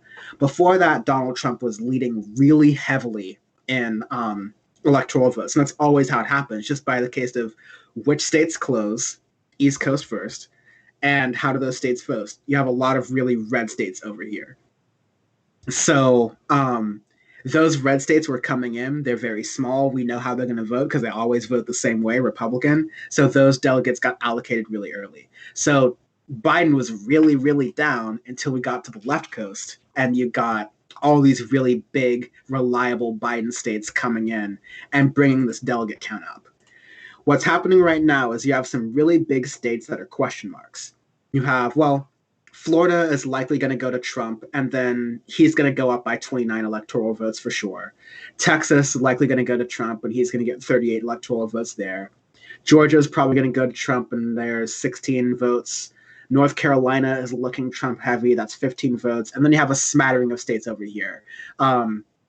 Montana with 3 electorals, Iowa with 6 electorals. So you have a bunch of states that are still about to come in that haven't been officially counted yet, but are pretty safe in the Trump category. And we haven't seen anything else tonight to believe that a lot of Trump safe areas might be going to Biden.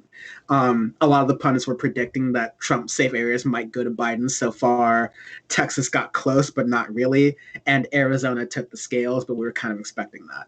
Alaska's not going to, but again, not that many electoral votes at play. The thing that's keeping everyone in the political world up at night right now is Wisconsin, Michigan, Pennsylvania, and to an extent, Ohio. Because those are states where you have a lot of electoral votes at play, and those are states that could go Democrat or could go Republican. And then you have the added curveball this time of these are states where, because of COVID restrictions and because of Republicans trying to find interesting, cool ways to help steal the vote for Donald Trump, the votes are going to come in more slowly, and there's going to be a lot of different contention challenging over the validity of some votes over others. And so those are the states we're looking at. There's still question marks. They could go any way or either way, but those are the ones to where once the math evens out and it gets really close to okay, who's going to get to 270? It's going to be Donald Trump or Joe Biden. That's where these states will start to make the difference. As far as long-term predictions, it's good that, again, compared to the 2016 map, Joe Biden looks like he's going to pick up Arizona, and he's going to pick up, I'd be surprised if he lost Wisconsin, Michigan, Ohio, and Pennsylvania. I think he's going to pick up at least one of them. But I could see him getting Ohio and Michigan. You can see Biden getting Ohio and Michigan? Yeah. I feel less confident on Ohio, but I think Michigan could be blue. Yeah. It traditionally is. Pennsylvania, we'll see. Then Puerto Ricans come vote. So in Ohio especially, you have areas that border Pennsylvania, like Youngstown, over in Ashtabula and Trumbull County, Mahoning, over in this area. Are Amish people voting? Yeah, they're voting. Because that's all Amish people out there. I've been there. I have many non-Amish friends from this exact area of the country, so I will not allow you to slander them that way.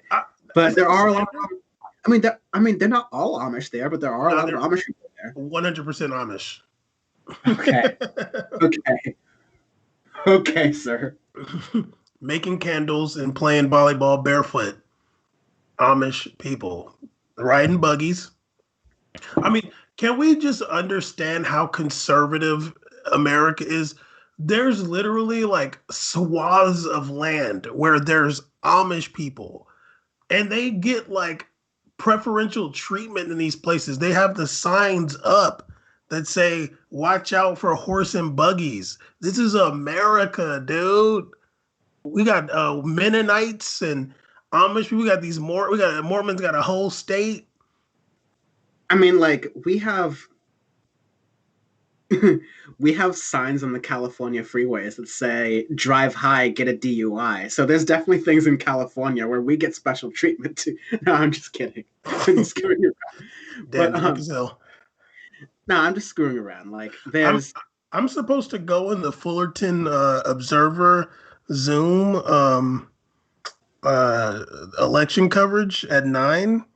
I kind of don't want to, because I'd rather stay here with you. But I don't know. Like, it's up to you. Like, if you be like, nah, don't go, then I'll stay. But I mean, yeah, nah, don't go, because I'm gonna be going for at least another. I think I want to go for at least another hour. But I mean, okay. I'm gonna text him right now and be like, oh, can I come in at 10? Yeah. I mean, yeah, depends what they want. You're also like free to like leave and then come back if you want to. Yeah, do whatever you want. Have your own sort of engagements. I'm here to hold it down myself. It's totally fine. I can do that. Okay. How about I'll just like go for a little bit and come back. I don't want to stay in there because I'm sure it's very whack. Chat doesn't want you to go.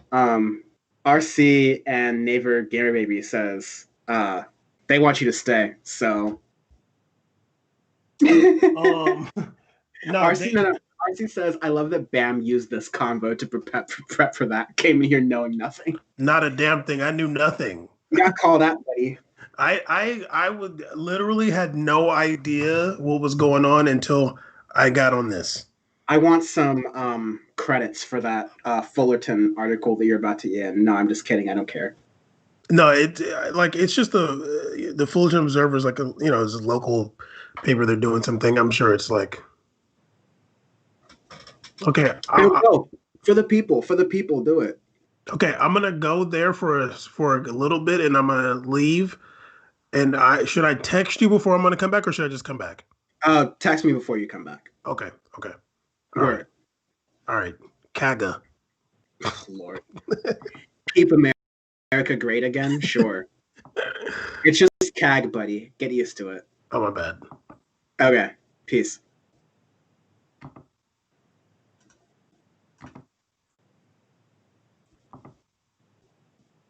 Quit it, Randy. Why can I still hear you? Because you haven't quit, buddy. You have to close Skype or something. I did. Or maybe you're in the No, you did not close Skype because you're still in my Skype room. But also, if you're watching the stream in another window, make sure that's closed too. Okay, how do I leave here? It's like a red. Gotcha. There we go. All right. Just a few quick seconds, y'all, while I get my presentation screen set up, or like my presenter view set up again.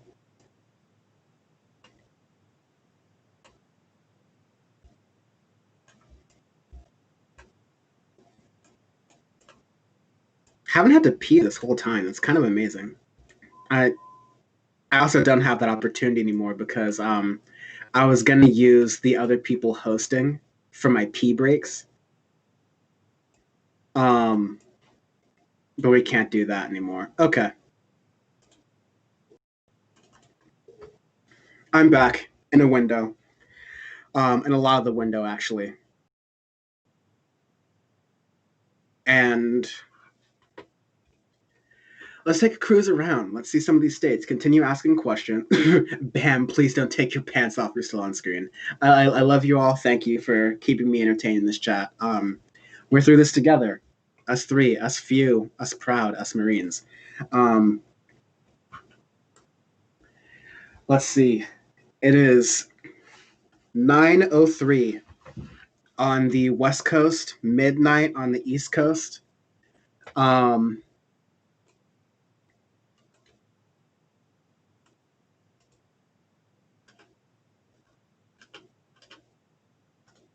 It's the Daily Wire coverage. Really? They're watching. Forget him being a racist. Forget him being a guy's IQ is lower than 70. He's an idiot. He's a total moron. And you couldn't figure out how to crush him in an election? Man, the corporate Democrats and the mainstream media suck at this. They absolutely, positively suck, and they brain. Well, that's unfortunate. The Daily Wire is already playing clips. He's like 80% right. You know, he looks like he's having a good time over there. Like I said, we are not in full meltdown mode right now. We are in lukewarm meltdown mode. So there's a few other things going on Twitter as well. A bunch of blue check marks are really getting nervous. One of them's talking about our entire Earth is on the line. You know this. We don't have 4 more years to gamble with. Another one is saying that you shouldn't be shocked. The Daily Wire is doing a good thing, which is checking in on the other media reaction and laughing about it and using it as fuel. That's what I'm doing. That's what I'm trying to do. That's why I want to have a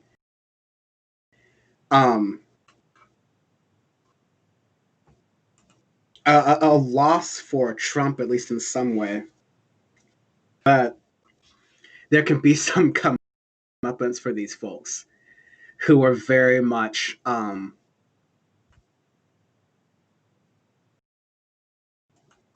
of cocky in their position as right-leaning pundits and knowing exactly how things are going to go. So this is the Washington Post. It's very filled out. It's very like optimistic. The Washington Post's map, they color in colors prematurely.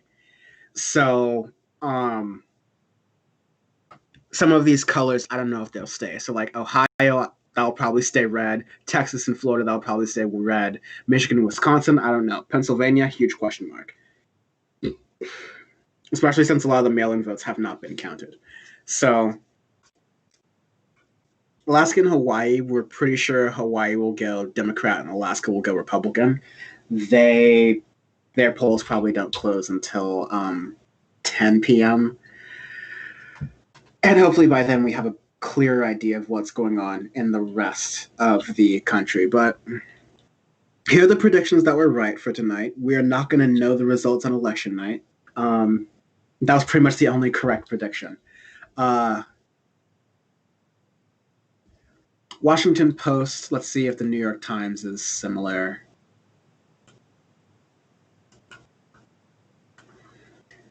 New York Times appears to have a couple more votes counted. We're at 58.2 million votes for Joe Biden and 56.5 million votes for Donald Trump.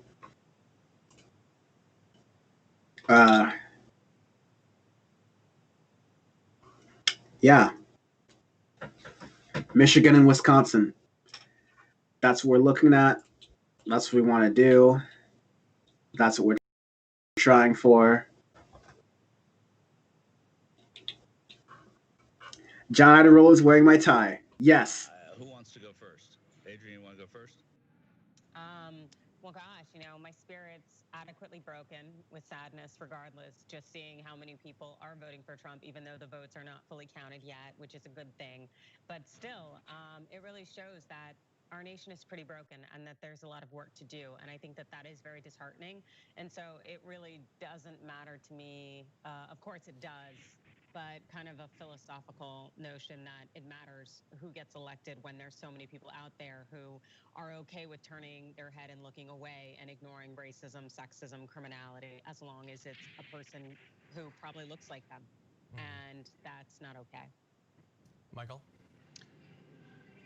Well, I'm just looking at the horse race of this thing. I'm still sort of in the same space about this. I guess I've been out covering this thing for a while, and I did think, it would be nice if this was just an absolute rejection of this president. But the truth is, and as a sports fan, if your team wins, it doesn't really, you don't always think about how they won the Super Bowl. You know that they won the Super Bowl.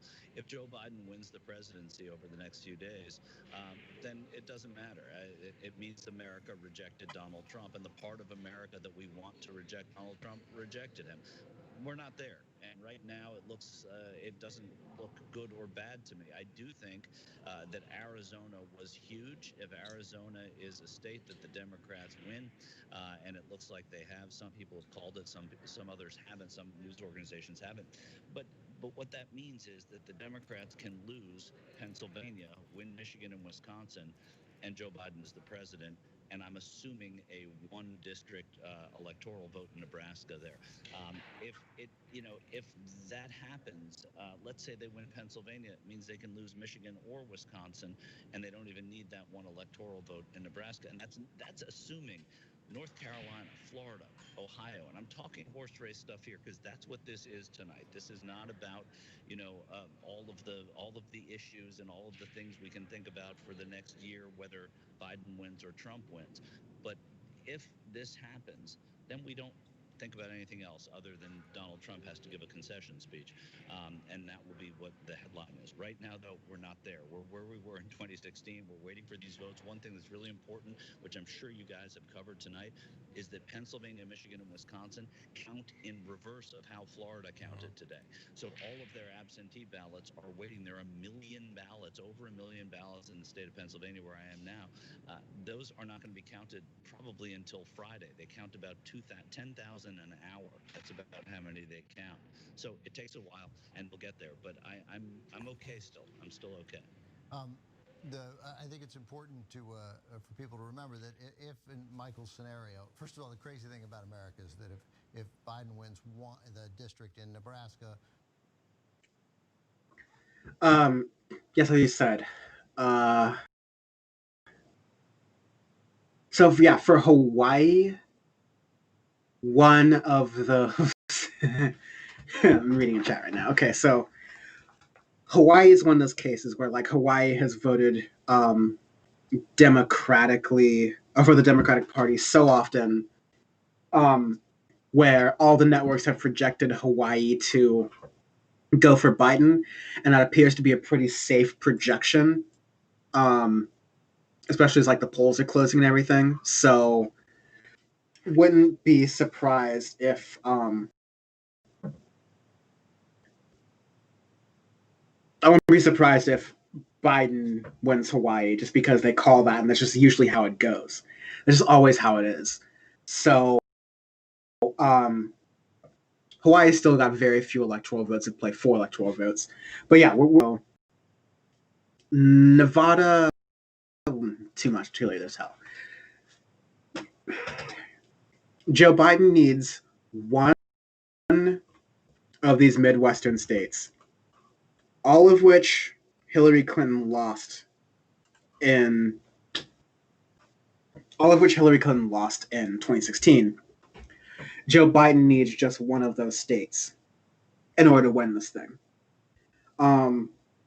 What Michael Schur said, which is what I really used to appreciate about Michael Schur, is that Pennsylvania counts votes in the opposite way that Florida does, which is they count the mail-in and absentee votes way later than they count the day of votes. The day of votes get counted first. So Trump might be doing well in Pennsylvania, and then a couple more absentee votes come in, and you could see a different story. Same thing with Michigan, and a similar thing with Wisconsin. I think Wisconsin, we might know a little bit tomorrow morning, maybe by the afternoon, by the latest. Michigan and Pennsylvania might take till the end of the week, which is when we were talking about the line guide in the beginning, the scenarios in which the election results are not clear, but Trump declares victory regardless. This is the case where we're looking very much towards a scenario like that. Governor of Ohio by New York Times. And yeah, that's kind of what we expected there. It was possible that Biden could have pulled Ohio, but just didn't seem like it. It seemed very red in the outset. Iowa also looking to Trump. A pretty surprising shift as well. Because I think Biden was going to be up by 3, and then they had Trump up by 7, and then Trump's up by 3. Either way, Trump made up some really major pointage right there in Iowa, which a harbinger in 2016. The Iowa poll that showed Trump winning in Iowa was kind of like the first one to show Trump winning any sort of a Midwestern sweep in 2016, which then led him to victory later on, of course. But of course, we continue with that. Some other results: Montana is neck and neck. So let's see. Most of the vote in the blue areas has been counted and reported. So, that's fine. That's chill. But that's as it is.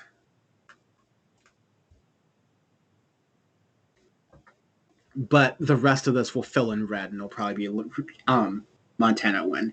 Either way, Montana, we're talking about 3 electoral votes at play. So even though the race could come down close to the finish, I don't think it's going to be the armor is not going to be lost in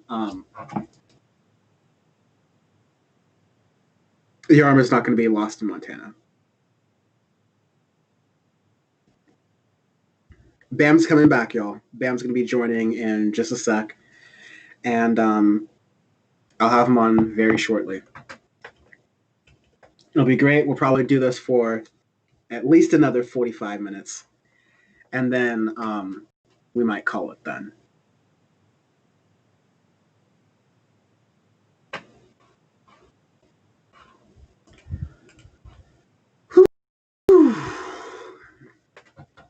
There's also a comment about how am I feeling, optimistic or pessimistic. I came into this with cautious optimism. I still have cautious optimism, and we'll see how that goes, but you never really know. Bam is making his way to the screen. Yeah. Bam, you're on screen actually before me, so go ahead and jump in. How was your hit with the Fullerton post or whatever it is? Yeah, I just went on there and said that I'm really disappointed with no, I'm just joking. Yeah, I just came in there and just said my little piece. It's not really going down in there. It's popping over here though. Word. Man, appreciate your time. Appreciate we know you're under a lot of you're a very hot commodity up on the internet, Bam. So we appreciate you spending your time here. I feel like I know I got a tie somewhere. Should I? Dang, they might be like in this. No. I am only doing this as like a joke for my ex coworkers at TYT. You don't have to wear a tie. Okay, I'm gonna get my I'm gonna grab something. I'm gonna have some neck attire. I know this motherfucker's not about to bring a bow tie. Let's have some real Farrakhan hours here in a moment.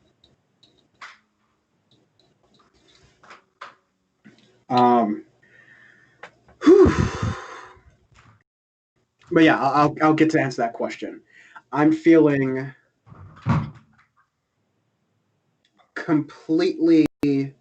Oh Lord, God damn. Since I might be moving to Uruguay after all this, who knows? It's my Uruguay scarf here.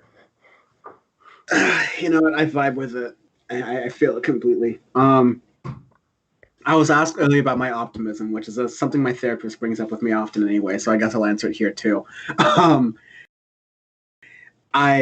was very cautiously optimistic about Biden. I'm still very cautiously optimistic, but I am emphasis on cautious. The word cautious is doing a lot of the heavy lifting in that sentence there, because it's still Biden's to lose. Biden can very easily snatch defeat from the jaws of victory.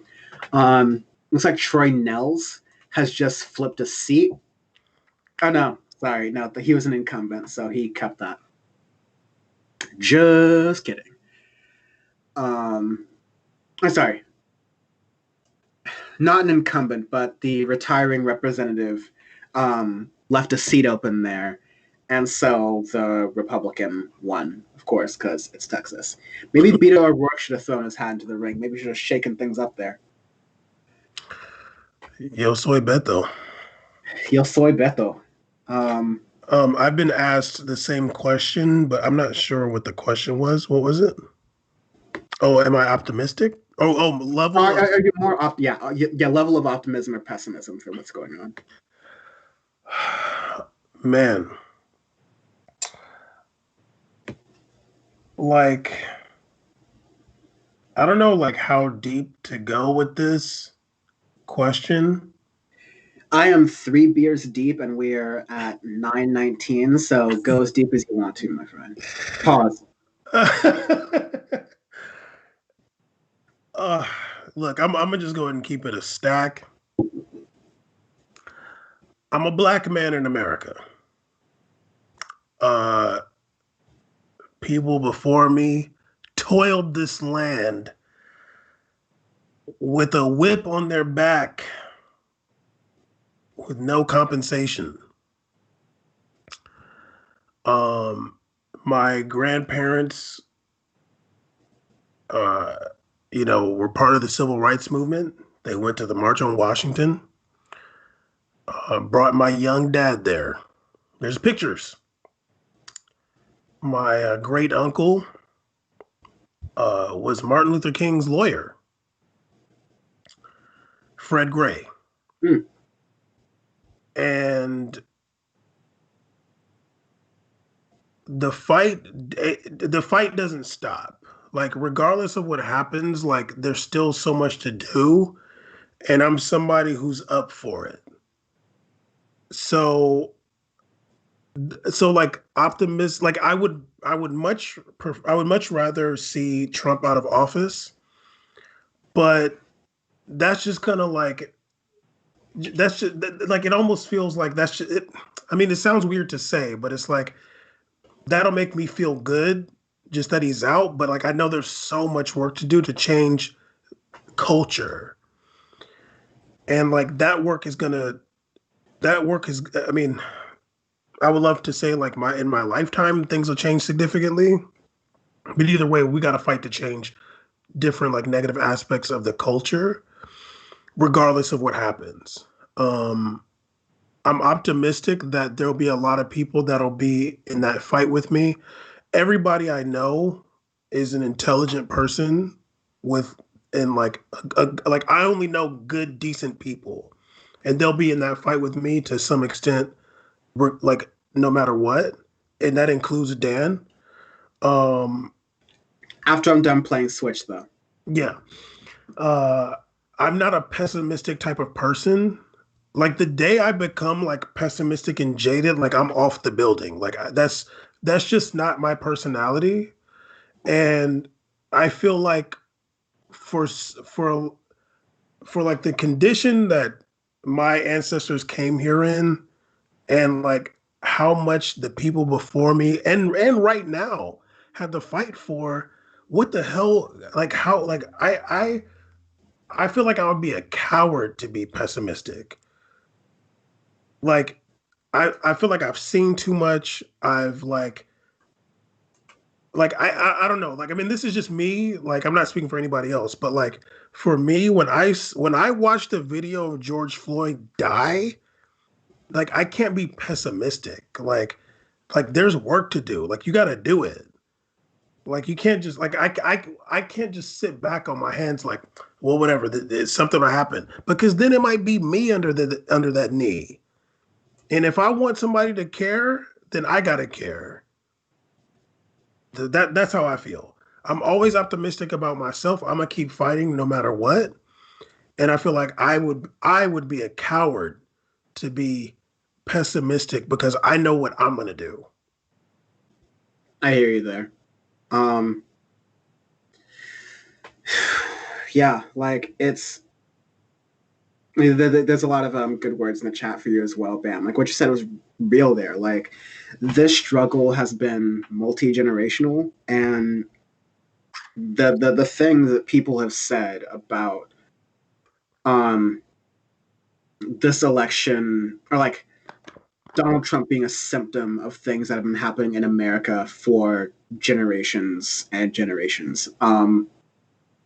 It's coming to a head right now, and it's coming to its ugliest head, where it feels like the choices are so stark that when you are a person of color, you almost wonder, like, wow, even though the choices are so clear and so obvious, is my fate really up to the individualistic whims of people in the suburbs who don't consider my life as valuable as those of their own family members? And it's a weird time, because in those moments you do feel that, like, yes, that is the way America works, where your value and your livelihood is based on the whims of people you don't know and what they have been told to think about you, without you getting the chance to prove that. You simultaneously have a country that teaches you that you can pull yourself up by your bootstraps and prove yourself as an individual, then says that all people of a certain type of demographic are irredeemable of help and support. And even the moderates who say that about immigrants, but they, pretend to bat their eye and look the other way when it comes to absolute heinous racism. It's all the same, because it all creates a detriment to the quality of life for a person of color in the United States.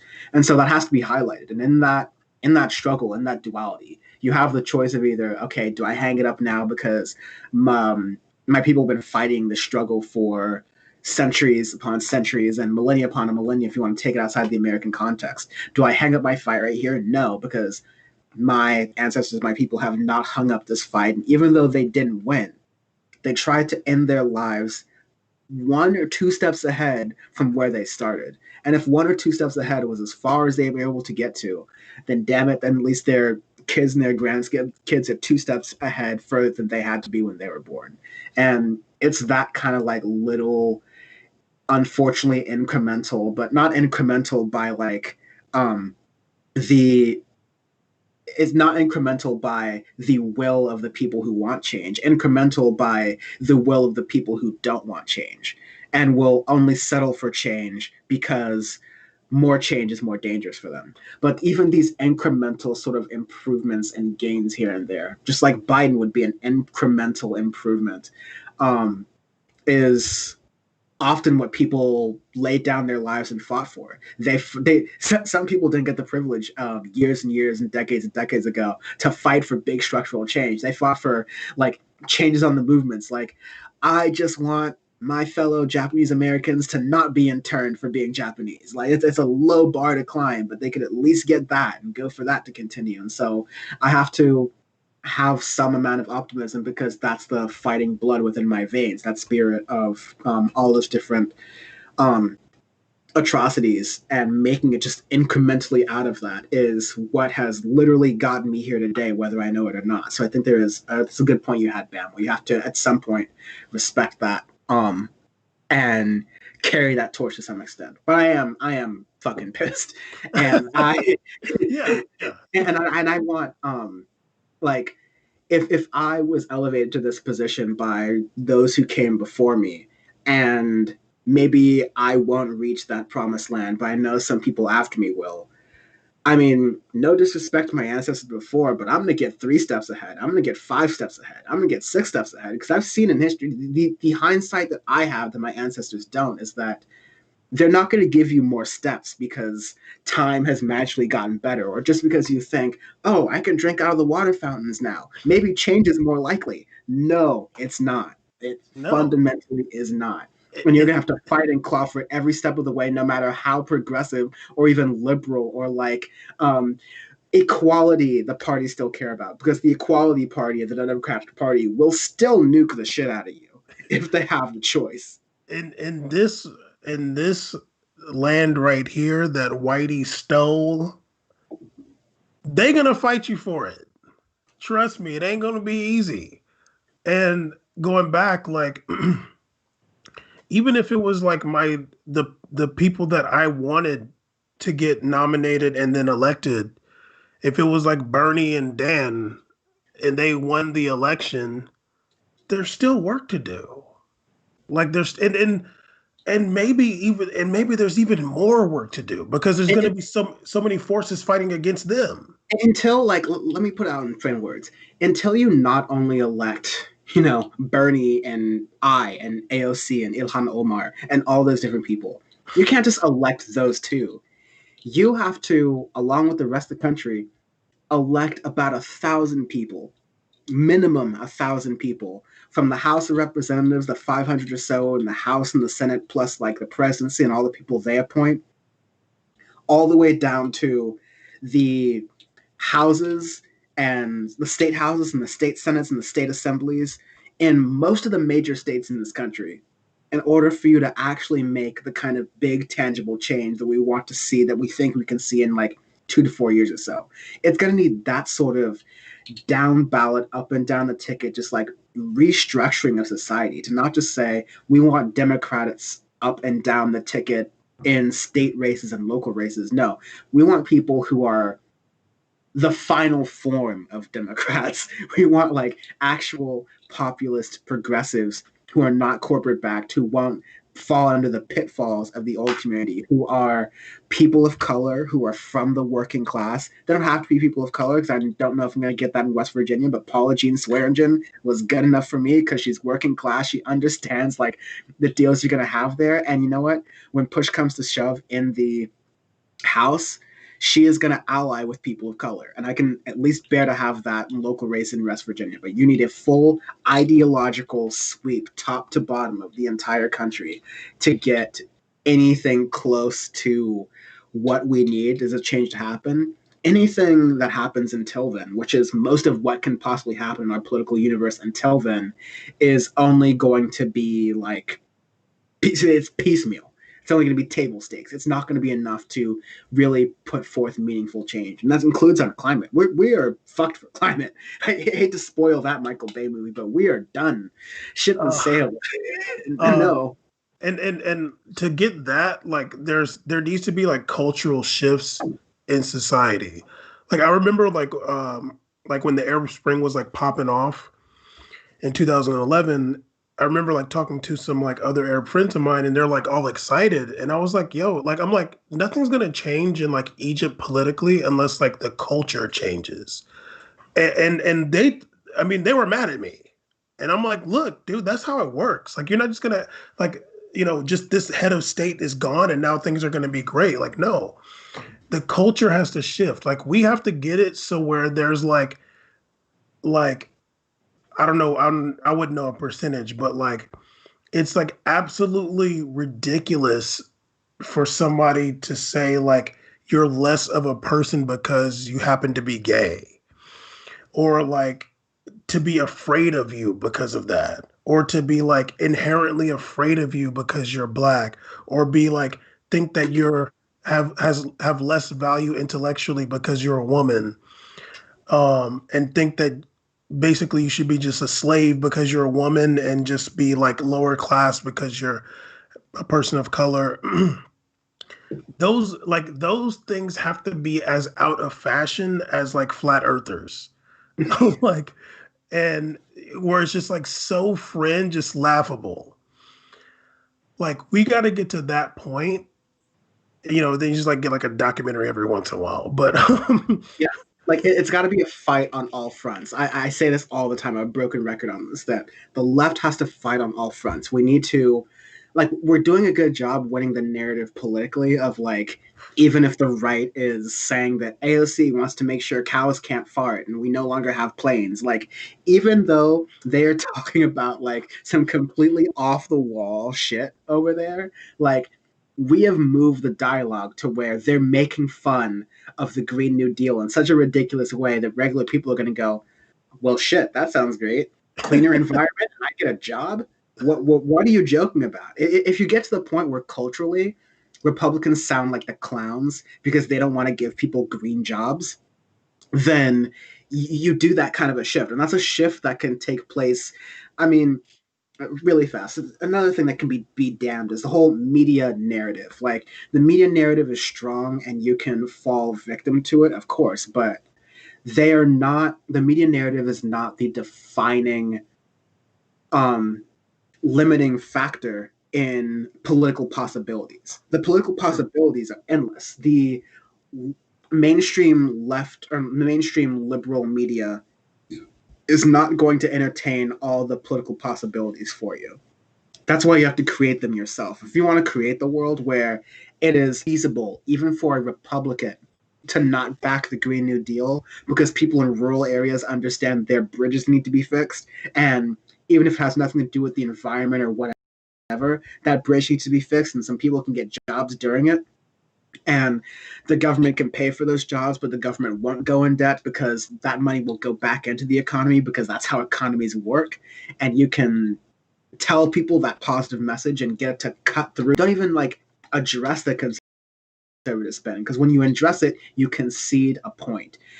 Hammer in your own argument. Learn some stuff that like the Trump campaign learned. The shitty thing about the Trump campaign, the shitty thing about the Trump presidency is that, well, A, Trump was a liar and he's only in it for himself, but B, he decided that the Republicans were easier to dupe, and so he became a Republican. If the Democrats were easier to dupe, he would have been a Democrat. Yeah, I mean, this is a guy, he's lived his whole life, high society in New York. And yeah, like you have douchebag racist assholes, but like, yeah, he was hanging out with Hillary Clinton and them. Like they're cooler than Lindsey Graham and Mitch McConnell. Like this, we should be addressing Mitch McConnell's hands, but whatever. Yeah, like,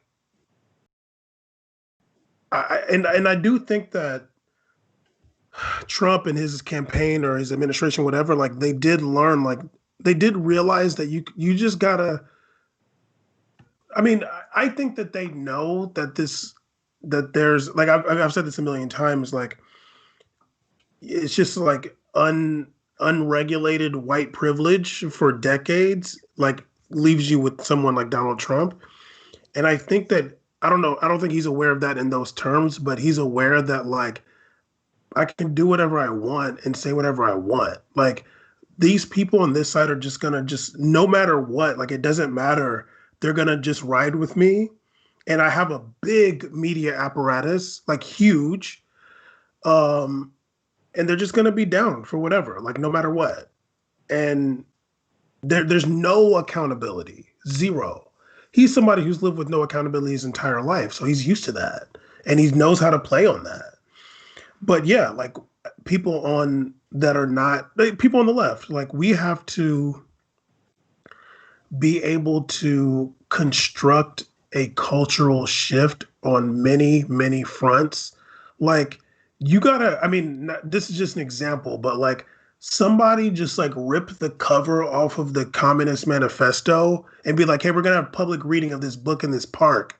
And like, you're gonna get like 300 people over some time. Every single person is down for everything in that book.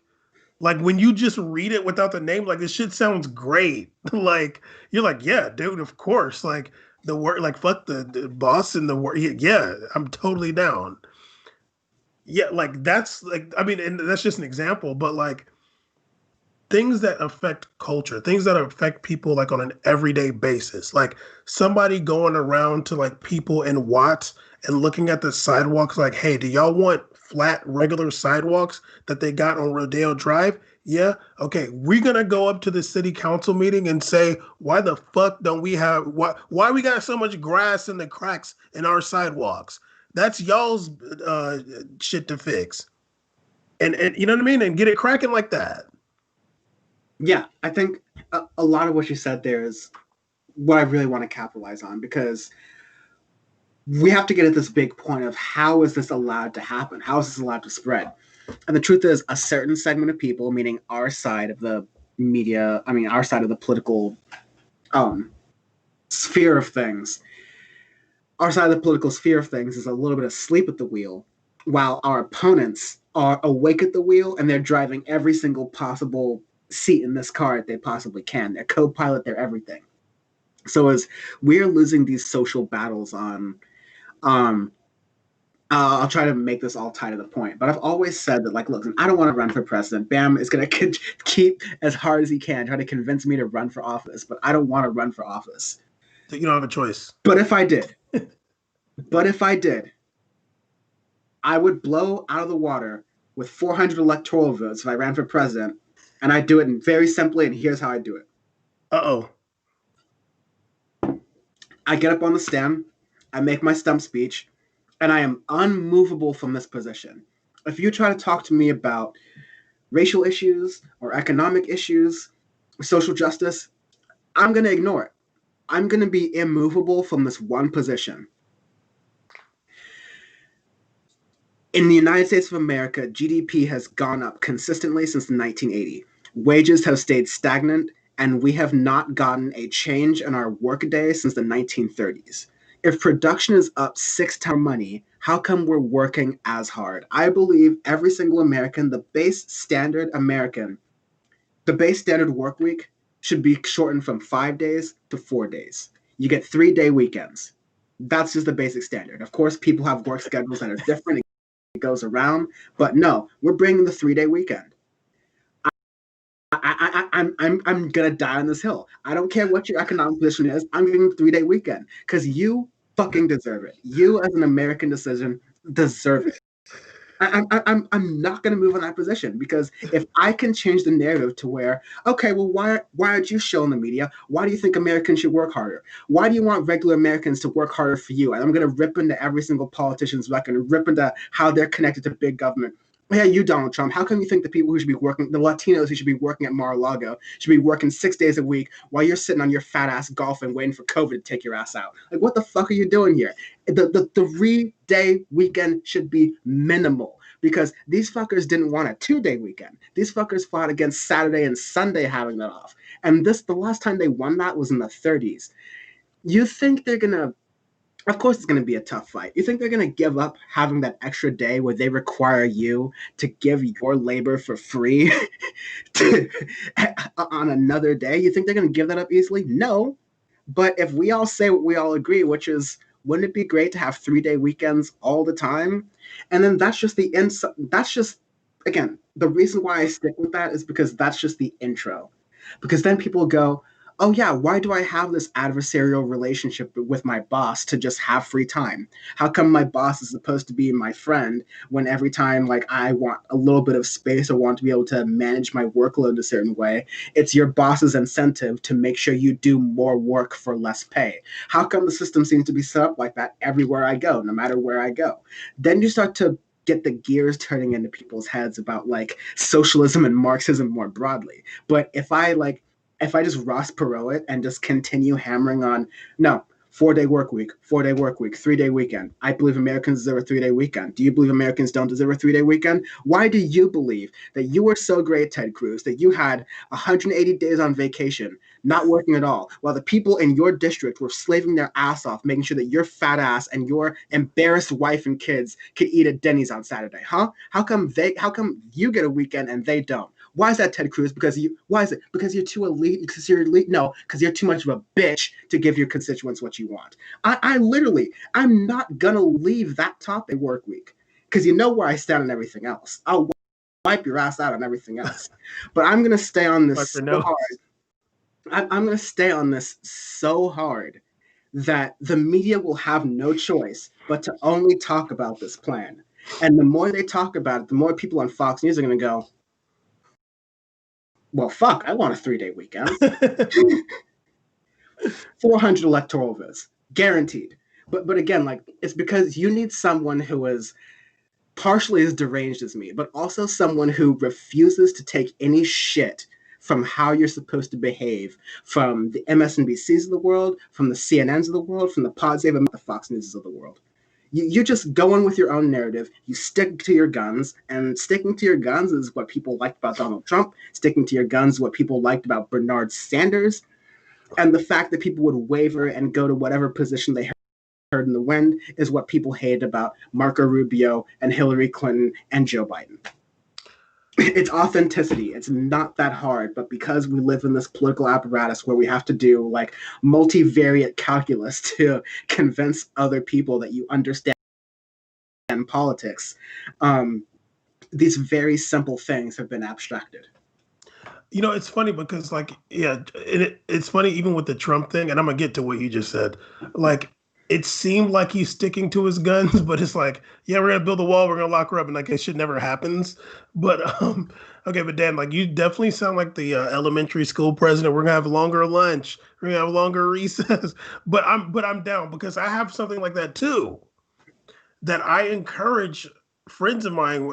I have one friend who like runs for office, and he's run for office a couple times in Fullerton, and I tell him like, look, this is what you got to do. Because everybody thinks that politicians are corrupt and double dealing and doing all kinds of stuff in the shadows. You gotta let the people know, and I mentioned this to you before, I can't remember. You're gonna have all of your emails and like you're gonna have all your emails be public. Like anytime you get an email to your government, mayor email or whatever, it's gonna be public. Anything that has to do with like your position as, let's say, I'm just saying mayor, it's gonna be made public. You're gonna get it, you're gonna read it, and you're gonna put it out in the public, so people know exactly what you're doing. And then it's really easy because the onus is on you at that point. If Disneyland, let's say you're the mayor of Anaheim, and Disneyland's like, hey, we need, such and such for some more lights. We'll cut you $50,000 or something like that. So whatever corrupt shit that everybody assumes politicians do. Once they send you that email and you don't make it public, all Disneyland got to do is like, yeah, we sent this guy's email a year ago and he never made it public, so he's a lying piece of shit. So just make all your shit public. I mean, like, that's... Now we're talking about, okay, if we game theory Bam's maverick run for office, you have to balance the idea of, okay, will I be able to work with this politician and not worry about being put on blast? And you don't have to deal with that if you've convinced the public enough to be like, yo, we don't care what he does. We're going to vote him in, so it doesn't matter. And so you always have to battle against turnout, which is always going to be a losing battle. You have to motivate your supporters enough, which is why I say giving them a 3-day weekend. Well, we could do both. Hey, we're going 3-day weekend, and I'm going to make everything public, so you know that I'm not fugazi, and also we're giving you the American worker what they deserve. Yeah. You don't need to go to work 5 days a week if you work at Complex. You know what I'm saying? Like, or whatever, or a Young Turks. Like, you don't need to be like, you can do all that shit from home mostly. You got a goddamn computer. You can do that shit in your underwear. I am. But we know. Let me stand up now. Actually, no. But like I think a lot of the things what I'm trying to get at is that we have set up society in the way that we're just born into it, because we're born into it and we're like, there's so many other aspects of our life that we have to attend to and we have to change and think about, that we're not thinking about changing the little things. But like, if we taught in schools the fact that, hey, there used to be no labor laws, there used to be no child labor laws, kids could just work 16 hours a day, and they're just like, yeah, that's how kids learn how to work. That's how they build character. You start out when you're 7, you make like 16 cents a day working for 15 hours. And then eventually you get older and you make $1 a day and you feel so, well, we could have kept doing that. Yeah. Or we could have decided, hey, you know what? I think these workers who work very hard, who are the reason America's GDP is anything to brag about, again, I'm saying, because the argument you need to really parse in there is, I'm saying production has increased sixfold since the 1980s. Wages are stagnant. I'm saying wages should be increased, but that creates a whole argument about like economics or whatever. Let's change nothing. If we add one additional weekend, or like one additional day to the weekend, production is not going to go down 6 times. The reason production, and this is like economics here, the reason production, an aspect of economic growth is the introduction of technology. And technology is an aspect of capital that doesn't rely on money. It doesn't rely on people, because once you've made it and once you have enough people and money to get it kind of going, it just sort of continues. And it allows you to continue on the exponential growth. It's like the difference between making covered buggies for horses versus having a machine at the Ford factory to put together the car. Yeah. It's just like, this is infinitely better and requires less work from humans. That benefit slide. We've actually gotten asleep at the wheel. Like, we've actually gotten asleep at the wheel as far as labor protections go. And it completely correlates with labor's lack of strength in the past 50 years, as Republicans have tried to turn the idea of being into a union as like a total boogeyman. And there's another thing I was going to say about that. The other thing is that the Democrats have fallen into that tactic of like the unions, the boogeyman, the unions are out of control. And that's true. A lot of the unions are just aspects of or extensions of the Democratic Party or the Republican Party, and they're inherently just as corrupt as the parties themselves. But back when the unions were strong and working together, you couldn't abuse workers. Imagine if there was a strong like postal services union. And there was a strong postal services union, which is how we learned about the USPS stuff. But what I'm saying is, imagine if there was a strong union covering Amazon workers right now.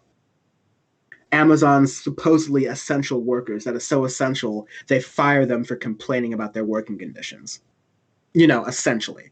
All right? If there were a union strong enough to say, hey, you know what, Amazon? I don't give a fuck that Jeff Bezos just made $1 trillion in 6 months off of a pandemic where 100,000, 200,000 people are losing their lives. I don't care. You're gonna treat these people who are making you millions and trillions of dollars with respect. You're gonna make sure they have the equipment they need to do their jobs well, because they're gonna come in and do their jobs. They want to make their money. You're gonna get paid too, and you have all the money in the world. You literally have all the resources at your disposal. So what's your excuse? Your excuse is that you have no accountability in your system because the Republicans are going to cover your ass, and the Democrats are going to cover your ass, and then the legal system is going to cover your ass, and then the economic system is going to cover your ass, and then the economic religion that we've taught Americans to believe in and trust as though it'll work for them has all been taught by them. And so, yeah, it's just there's a lot of deprogramming that needs to be done in the American society. And if we're talking about like the quickest ways to do it, you have to shock people with an idea that's so good they'll freak out by the fact they didn't think about it first. That's why I think the 3-day weekend is one of those ideas to where you can tangibly, materially see a difference in everybody's lives. And regardless of who they are, everyone feels like, yeah, I work hard enough. I should get a 4-day weekend. You just make that mandatory, make that a norm. And so people who grow up now are like, of course we have 3-day weekends. What kind of barbarians only had 2-day weekends? You mean you went to sleep on Sunday and went back to work on Monday, you fool? What is that all about? What is Hump Day? Why do you have to have 5 days in the week where you have to look forward to the weekend? You mean the worker, your boss who's only giving you like to complain about giving you $14 an hour to flip burgers, doesn't want you to have free time at home so you don't shoot up the McDonald's you work at? Like, these things don't make sense. We need a fundamental reframing and restructuring of our body politic in order to like get some sense into the way our country thinks. Why don't we just make another day? Joking. Okay, because you said like something that can kind of like shock people. Why do you think that Andrew Yang's UBI didn't really catch on as much as it could have? Well, Andrew Yang didn't catch on as much as he could have because, I mean, Andrew Yang's an interesting case study because he caught on in the alternative, disconnected from the mainstream media circles almost too well. In fact, to the point where it would prove my case, where you have people who consider themselves Republicans, who are like Trump adjacent, who love capitalism and big tech and believe that, they're techno utopians, that the tech world is going to fix everything. You should invest in Bitcoin because it's the only true way to translate money. These types of people, right? And these types of people, I did not expect to turn into like utilitarian socialists. But Andrew Yang was able to say, $1,000 a month. Everyone should get it because of this automation thing that we should be afraid of. That's questionable to be its least. But hey, he decided, I'm Andrew Yang, and the hill I'm going to die on is UBI, Universal Basic Income, 1,000%. And people are going to do studies about it, and sometimes it's going to do well. And Andrew Yang's rich enough to where he's a millionaire. He could pilot the program himself and give 20 random families in America $1,000 a year for 12 months and see what happens and do a scientific study about it. And good for him. He can do that. But ultimately, what happened with Andrew Yang was that the mainstream media was, it was a crowded field. The mainstream media was like, okay, you're not a typical politician. You're a businessman in the Democratic Party trying to get the election against scary Cheeto guy. And you're running against the Honorable Joseph Robinette Biden. And even I would even include like Bernie in that too. Like he was running against very popular people. Yeah. I'm saying like I was going to include Joe Biden, Bernie Sanders, Kamala Harris, Pete Buttigieg. There are a number of people who had more political credibility built up over years than Andrew Yang had. And even though Bernie's hated by the establishment, he at least built up political credibility by being a politician and then a mayor and then a member of the House and then a senator. So like people know of him in politics. He's written bills. So you just get a little more credit from the media world than you would as a businessman.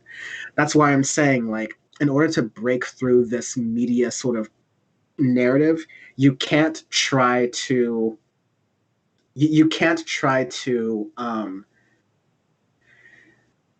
sorry, let me try to reset myself here. Even though Bernie Sanders acted like against the media narrative as in like he was a progressive or whatever, you have to fight the mainstream media narrative with, I don't know how to call this. I almost call this like desushi. Like you have to be so against the mainstream media that all the people who hate the mainstream media see, no, this is the antidote to that and I like it. So let's give him a Showtime show and make him become part of the mainstream media. No, but like you have to be so antithetical to everything going on, like Donald Trump was able to pretend to be, that you can convince people to be on your side to the point that none of Donald Trump's people believe in the media. Like the media itself, the media apparatus, all you need to say is the media, and all the Trump people have that little like signal in their brains to go, oh no, I'm not going to trust the media sources that say bad things about my guy. I'm only going to trust the media sources that I like. The left can very easily use that for itself because there are a ton of media outlets and there are a ton of consumers and leftist media. I don't think this is necessarily a good thing, but it's a useful political thing. There are people who will just fall in line behind the strongman left candidate. And I'm saying the strongman left candidate has always been someone like Bernie Sanders or like someone weaker like that who's willing to be strong and anti-establishment, but ultimately will play by the games of the establishment in the hopes of winning some credibility, because they try to play this dual game of being outside of the system to the public and playing inside of the system when it matters. And like AOC is caught in this position. She's a member of Congress, so like she has to do that.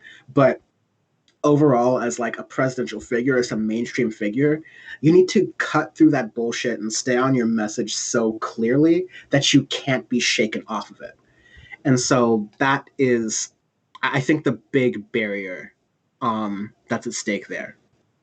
Well, and I think like someone in that position, like I think you also have to use the mainstream media from CNN, MSNBC, Fox, whatever the big media outlets, news media outlets are, to your advantage, because it is a big platform. So I think you got to go on there and like hammer that message on those platforms too, you know. And that's why Yang was successful, because Yang's first interviews were not on MSNBC or Fox News or CNN. When Andrew Yang started running for president, it was after the 2018 midterms, and one of his first interviews was actually something I produced at TYT on The Conversation. And then one of the next interviews that Andrew Yang did after that was on Joe Rogan. And then from there, it was just a takeoff, this alternative media where people were more interested in hearing Andrew Yang out, people who weren't like typical Democrats. And those people like moved from like, okay, not a Democrat at all, let's trigger the libs, to, okay, Andrew Yang saying some stuff that makes sense, to, I like this wonkier, let's fix the country approach to things. Hey, like Warren's got this approach too. Okay, I'm understanding that like capitalism is broken, it needs to be fixed. Oh wow, Bernie's over here too. So like you can, that didn't happen to a lot of people when you have like the Yang to Sanders pipeline, but you can nudge people ideologically closer to your side that way. And really fast, I want to address something that was said in chat. I want to clarify something I said, because RC was noting a point where I said increasing automation is questionable. I was talking about the context that Andrew Yang was arguing about universal basic income, because he said that automation and the rise of automation will make it so many American jobs are cut out of being even necessary. So you have a bunch of Americans who used to have these well-paying or decently paying jobs, but all of a sudden robots now do them. So there's just no room for them to gain these skills or have these jobs. There's been a lot set up there that I think is overly skeptical, but I think is rightfully skeptical about the idea that like automation is going to be the thing that's driving universal basic income to be a necessity. I think that even more, like, you have the technology of automation, which is definitely a big deal. There's a machine I saw that literally is like, it's a machine that you can attach to a deep fryer at McDonald's. It fries the fries and cooks the burgers and everything. So it's like, yo, you already have a kiosk at McDonald's. It's a big touchscreen that replaces the cashier, and now you have a robot that replaces the people who are flipping the burgers. Like, what's going on? That's definitely happening. But what's happening much faster and doesn't involve some coding or technology to happen is corporate consolidation, something that's been in part of capitalism since day one, where two companies merge together, one big company eats a smaller company, that smaller company becomes a part of the larger company, and that larger company realizes, hey, we don't need two office administrative assistants. Hey, we don't need two marketing managers or whatever. Those are called redundancies. And sooner or later, those redundancies are gotten rid of. And so when those people are fired and let go of, there's no other job for them to go to, because that company just became a duopoly or a monopoly, and they bought up the competition, and there's no competition coming back. So that job is gone, and it didn't require some coder to do it. It didn't require some robot to do it. That's just good old capitalism working the way it's been working for centuries, all right? Big fish eats small fish. That has nothing to do with automation. So you still have that need for universal basic income, whether or not Uber is going to get rid of all the drivers and replace them with robots. Yes, that's going to happen soon, and yes, those Uber drivers are going to be out of luck for sure. But I think rather than only focusing on automation as the reason we care about UBI, let's look at capitalism in the way that capitalism turns people's livelihoods into redundancies because they just happen to be unlucky enough to spend their career working at the smaller company. That's a bigger case for UBI that Andrew Yang's too afraid to make the point about, because he's a businessman and he knows this is where his checks get cashed too. So he can't poke this bear. But automation's a big thing that's going to learn and happen as well. But like, the kind of the machine of capitalism combined with some jobs just over time being not needed to do anymore. You don't need people to make horse buggies. You just need people to make cars. That all is accelerating the need for UBI more than this idea of the robots are going to take your job. So it's more of like, I want to tweak Andrew Yang's messaging to be more Marxist, really. But that's just the difference between me and Yang. So that's my take. I do breathe occasionally, but when I don't breathe, I have room for beer. I'm laughing at RC saying coal miners can't even learn Excel. Like, now you're going to get me started on the learn to code thing, but I've already talked too much. Yeah. Yeah, I kind of forgot where we were from that. But, look, dude, I'm looking at this map. It looks like Biden's gonna lose. Yo, what's the deal? Okay, so Nate Cohn, your young stats guy.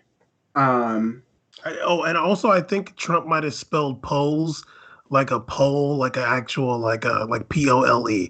I think Trump spelled polls that way. Pole dancing? Yeah, yeah. Okay.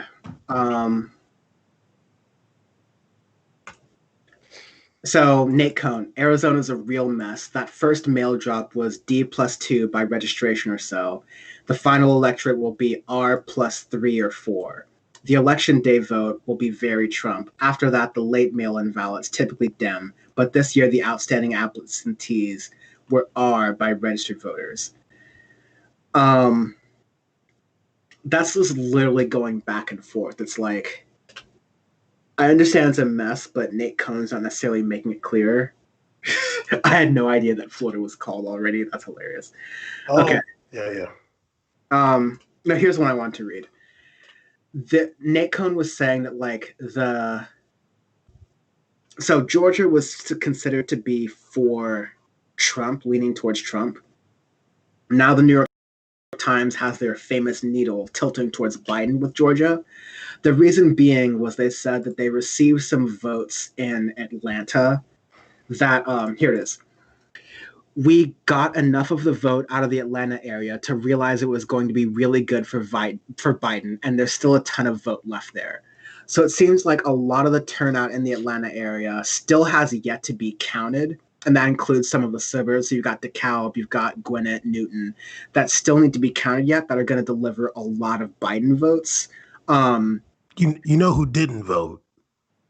Who? 21 Savage. Amazing. How many deportations I got? A lot. Georgia's still almost 3 million votes ahead in Trump's favor. So I don't know how that is gonna help with things. Joe Biden made a statement saying that, he's looking optimistic. He thinks he's going to win. That's kind of what you want to say. Trump's going to be making a statement shortly. I don't know if you want to watch that or not, but... I really don't. I'm sorry. Me neither. Yeah. I've had enough. Okay. I've had enough. I feel like I won't listen to him at all this entire... If he wins, I feel like I would hope I never hear his voice again. I mean...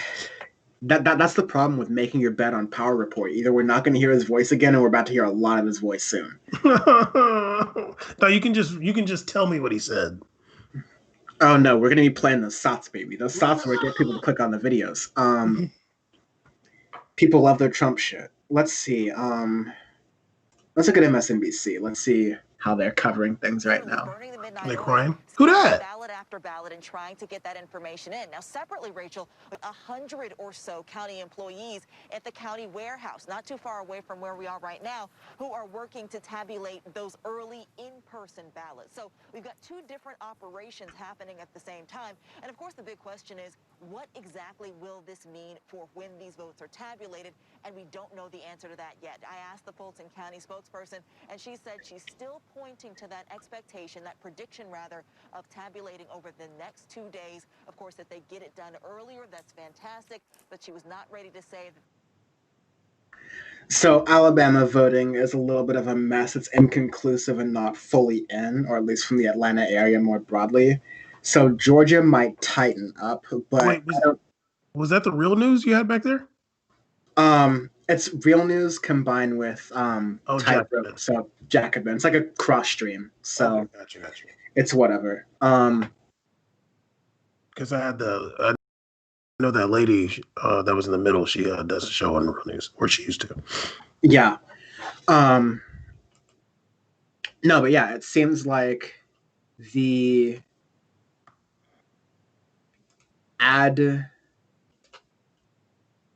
majority report called it a night. There's still going to be some votes in Georgia that are being counted because that appears to be a mess. Arizona, I wonder what Nate Cohn was going on about, because hopefully Arizona doesn't get like rescinded. New York Times hasn't officially pulled that in for Biden, but other outlets have called Arizona for Biden. That's really Biden's one big win that he's like can chalk under his like belt for this.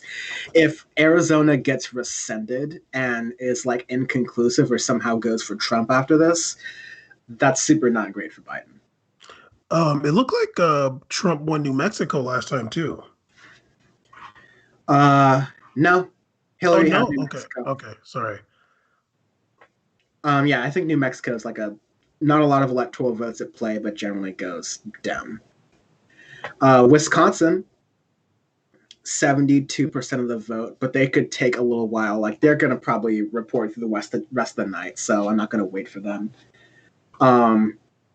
Michigan's at 58% of the vote. Again, Trump leading in both, but you still have so much more to count that it's not sure. Pennsylvania is probably going to be the last state that gets all their votes in, but they still have a deadline. So yeah, what we're looking at is just like we're looking at like this same sort of anxiety that you were probably sitting with yesterday on Monday and then today on Tuesday. You're probably going to continue to sit with on Wednesday and on Thursday and on Friday as well. Probably at least until the weekend, until we get some more concrete results. Nah, yo. I have, I've done the work. The anxiety that I felt yesterday has gone from my body. I am at peace with whatever's gonna. Even this has been cathartic for me. Sometimes you got to just start babbling about some shit, and you start feeling better. I guess that's how my therapist would describe me doing this. I suppose.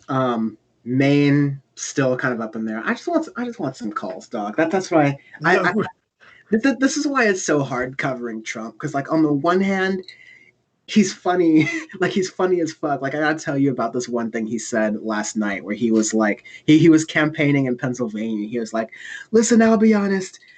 I love my kids. They've done very well. They've supported me. They've given me their all. But if I don't win tomorrow in Pennsylvania, I may never speak to my kids again." And I'm like, I'm sorry. This is the funniest president we've ever had. Oh, for sure. You get the most laughs out of this guy, like 100%. And another thing, like as a person who like I understand the ramifications of democracy, and so I can be a little bit self-aware as I'm saying this. But as someone who is just like a passive political, an amateur political pundit, drinking a beer, looking at a map as I'm streaming, look, I want some action. I want some states to turn some colors. Like I'm sick of watching the baseball match, right? I want to see some points on the board. So like I understand where Trump's like, no, we should count the winner. We should count all the votes all in one day. And we should count the winner on election night. Like he wants a production. He wants a show, and I kind of want a show too, because I'm sick of looking at these gray states. But like, we want this to be done thoroughly and fairly, and to count as many votes as possible. So. How would you feel? I mean, this is very hypothetical, and I'm not necessarily thinking this is going to happen, but like if it turned into Trump lost, he's not leaving, and the establishment just says, yeah, whatever. Like he's president until he doesn't want to be anymore. Like, how would you feel about living in a dictatorship, or like in a or like whatever sense of democracy we have is basically gone. Like the scenario you're describing is about a 3-month period, which I've already kind of priced into my head. Biden winning or Trump winning or not, where it's just like, well, Trump's going to barricade himself in the White House, so we'll see how this goes until January 20 comes, and we just cut the PG&E off or whatever. But like whatever power service they have in Washington D.C. But adrenochrome. Adrenochrome. No. Raytheon Energies. But like. They'll have that standoff. I know it's going to be very tense there. That's why people are like boarding up windows and ATMs around there, because it's going to be like a tense time. Would you live in a dictatorship? Would you just be like, look, yeah, whatever. Like I just live in a dictatorship now. Yeah, we don't get a choice. Like, how would you feel? Like, would you be like, okay, like maybe I don't like? Would you think about leaving, or would you be like, okay, well, shit, I guess I gotta just, keep it going as much as I can? Well, I've thought about, again, going back to your deep conversation, I've thought about leaving America pretty much every second I've existed as a conscious Black person in the United States who knows that's an option. Yeah. All right. And then that includes during the Obama administration. I'm like, yo, I hate it here. Like, it sucks. Especially, I had to spend some time earlier in my life outside of the country. And I've seen, even from like a kid's perspective, what it's like to even have the Black experience and to not feel like this sounds so weird, but I'm going to say it anyways, like to not feel like an American Black person in America, where you constantly feel like you have eyes on you watching what you're going to do at every single moment, where you constantly feel a threat. It's like a breath of fresh air on a deserted beach in the summertime where the temperature is perfect and you're like alone and you're just like happy and you feel good. Like, it's such a sigh of relief compared to the normal like lasting tension that you get as a Black person. So like, yeah, having had that experience, having had a taste of that experience as a naive child once, I've of course thought of wanting to leave this country. The issue, of course, is like that isn't an option for most people. There aren't a lot of countries that will take Americans to begin with. And immigration just difficult more broadly. And you have to have the resources. Like, if I had all the resources to be able to have a stable job as I move to another country and do that, yes. Like, I've joked about wanting to be a bartender in Germany just so I could like ingratiate myself in the culture and not have to really think about anything and just talk to people. But like, you can't even escape the country and bartend because all the bars are damn closed now. So I mean, like, what you're getting at is less a question of would I want to live under dictatorship, which is like, I don't even want to live under American democracy. I don't even want to live under like the Biden administration, really. It's more of a question of like, is it feasible for me to? And the answer is no. So I'll deal with it in whatever way I have to. It's funny. The first time I felt like I was American was in Canada. Yeah. Like, when somebody when they ask for my ID and they're like, "Oh, you're from the States," and I was like, "Yeah, I am." Like, it was like that's the first time I felt like an American person, like somebody just like recognized me as an American. And yeah, it's kind of crazy. But yeah, I mean, I wouldn't think somebody's like scared or whatever, like you're leaving the fight if you were to go, because you can still do a lot from another country, Yeah, especially me, where like my main skill, if you can call it a skill, is media. It's something I can do from pretty much anywhere. That is a skill, sir. Give yourself some credit. It's a skill when I make money from it, sir. So we'll leave it at that. But yeah, I mean, for sure, I've thought about it too. But it was just a question. I was just curious. No, it's a fair point. Like, of course, I always ruin questions because I have to like ask for like the framing of it. But like, yeah, it's like I would want to leave under any situation. It's like, is it feasible for me to do that? Will it get to a point where it's so bad where our former allies start instituting refugee programs for America because America's done gotten too turned up? And am I eligible for one of those? Like, does Czechoslovakia need another like Black media commentator for their queue? Like, then we have those kind of conversations. But they're just like, or I can get one of those world passports that Yassine Bey got caught up with a couple years ago. Mighty Mose. I mean, who knows? You might be able to show up at an embassy like, dude, like, yo, did you see what happened? Like, come on, man. How that work on the southern border? I'm seeking asylum. Oh, but you didn't fill out the asylum form. They just turn the fucking southern border into the DMV. A lot of, I mean, not to get all the way into it, but I mean, a lot of countries have English media, so. Oh yeah, we could. RC, like, yeah, most Def Passport did not work. Yo, Mighty Mose, dude. Get that world passport, baby. It's like, sir, this is Earth spelled with an F. He unfolded it. Sir, this is a picture of a globe drawn on a McDonald's Happy Meal wrapper. I'm sorry, we can't take it.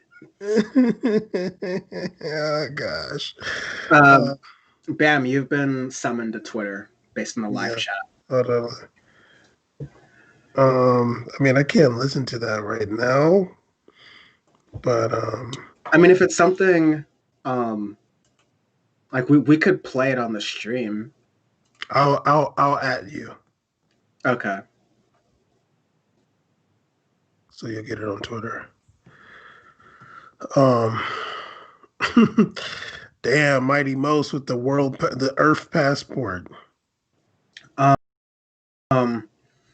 Trump is doing the thing we knew he was going to do, where he's going to start declaring victory preemptively, even though it's very not clear who is winning or not. And let's see what's here. I'm trying to look at those tabs. Yeah. Based on a drop of 13,000 ballots, Pennsylvania shows Biden winning them. I'm not gonna expect that. I need to see the whole shit turn blue. No. Do it for Nipsey. We're talking about Erie County. We're talking about a county in Pennsylvania, that one that borders Ohio that we were talking about with all the Amish folks. 1,000%. Yeah. I don't know if you got it, but I just added you on her tweet.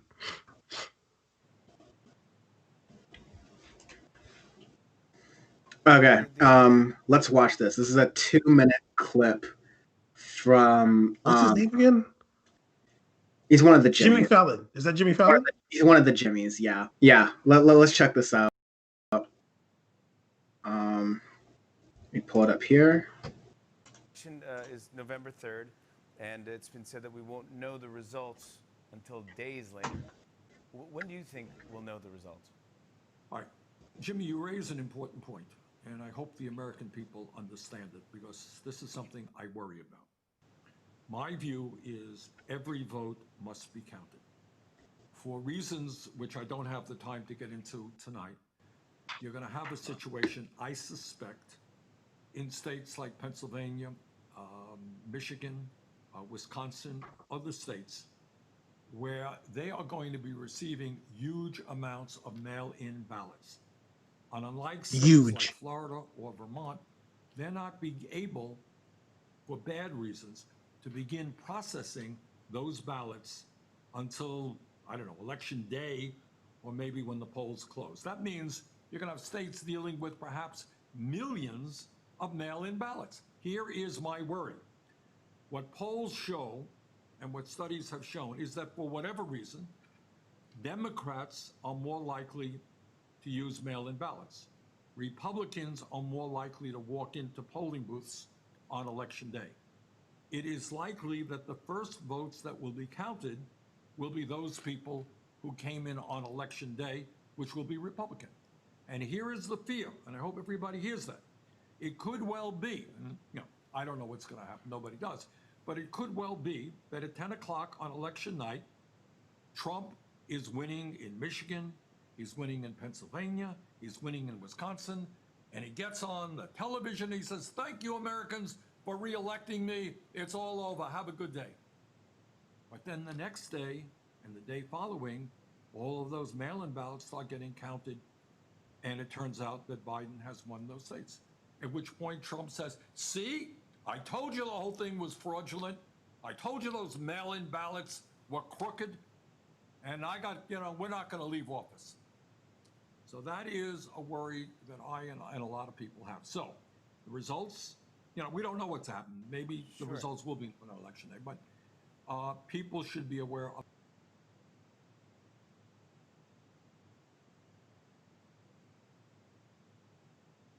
People should be aware of the possibility, he was about to say. And yeah, Bernie's pretty much right on that.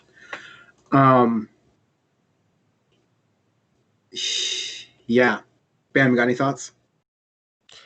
Yeah, I mean it's I would imagine Trump's already declaring victory. I would imagine no matter what. I mean, they could all be blue, and he's like, "No, I won." So I think, that's not our job.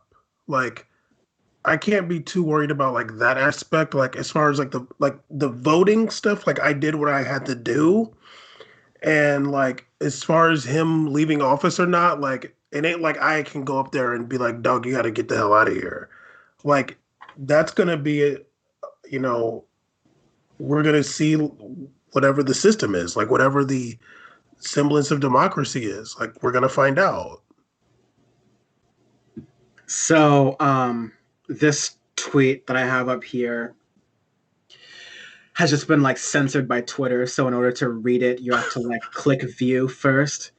Saying is, we are up big, but they are trying to steal the election. We will never let them do it. Votes cannot be cast after the polls are closed. So yeah, you can't reply to this. You can't, or you can quote tweet this, but that's why they're trying to ask you to add context to it. You can't like the tweet, because basically you can't do anything that allows you to engage with the tweet and allow more people to see the tweet. So it's trying to decrease the amount of people who see it, because, I mean, yeah, I've been seeing it in my feed a lot, but here is Nilay Patel saying, all that election simulating, and at 1:20 a.m., the platforms are scrambling to address the most likely scenario. Which is true, that Trump is going to try to declare victory before the votes have officially been tallied, and he's going to say that anything that goes against him is a lie. This is literally something that Trump's people in Trump's administration said on Sunday morning talk shows as recently as this previous Sunday morning, as the president's strategy would be. Axios reported it. Everyone's reported that this is going to be Trump's strategy. Now it's about how do the media outlets and how do the social media outlets actually respond to this. And this is not the desperation hockey scenario I was talking about, but this is definitely the dangerous scenario that I've been talking about for months and hold the line. Yeah, well, we need to know what that DM is, though, homie. We absolutely do not open my DMs. We absolutely cannot open my DMs. Whoa, what is that? Is that like a prediction? What is that? So this is a different website. This is 270 to win, and you can like make these maps yourself. So none of these. What the hell? Man, close that. The hell? I mean, like, all these are fake. All these don't matter. But okay, where are the Jews? So Texas and Florida, and a lot of the red states that have been previously been waiting for more polls to come in have finally come in, and they've been called conclusively for Donald Trump. So those delegates have been allocated. So here we go. We have 212 to 223. Once again, we're neck and neck. So let's game theory this out, because I think we're nearing the end of what results we're going to receive realistically tonight.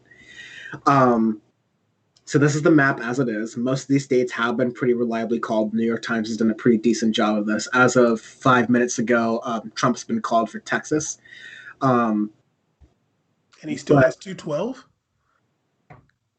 Yeah, based on this. Like with Texas, it's 212. Yeah. Okay. Decision Desk has it 215, 210 based on a slightly different breakdown. And then what about Puerto Rico? I mean, they should be fucking counting them, but I guess they don't vote for president because that's a thing. Yeah, because it's racist. That's a vibe. Also DC, even though DC is majority black. Anyways. So it's Puerto Rico. Well, now we're gonna get into the Bam. Do you really want Hoteps to find our stream and figure out? Like, Dan, obviously, sorry guys, but I seen the most Hotep of Hotep clip on Nick Cannon's class thing. It blew my mind. I was like, whoa, man, I can't believe people believe this stuff. But okay, go ahead, dude. Let's do politics. Yeah, I super can't. So, RC saying, look at that red map. Remember, the map is going to be red because Republicans win in rural areas, which is most of the country. But the majority of the country lives in a couple of really densely populated urban areas. Like, what is it? Like 60% of America's population lives on the coasts or something like that, some ridiculous number like that. This is the vast majority of Americans live on the direct coastlines of the country. And in the middle is just a spattering of like, this is when people say land kind of gets to vote in this country. Like, yeah, land has more voting rights or like more representational rights than people in a number of different cases that you have here. But again, let's do kind of a sort of wind down wrap up of the map as it stands here. A lot of the polls predicted, some of the polls even got really zealous and saying that there's going to be a blue wave, a blue sweep of Joe Biden, that he was going to landslide. There were going to be a lot of votes coming in. No polls. That's ridiculous. Fugazi. Ridiculous. Wasn't going to happen. But those polls were tightening up closer to Election Day. And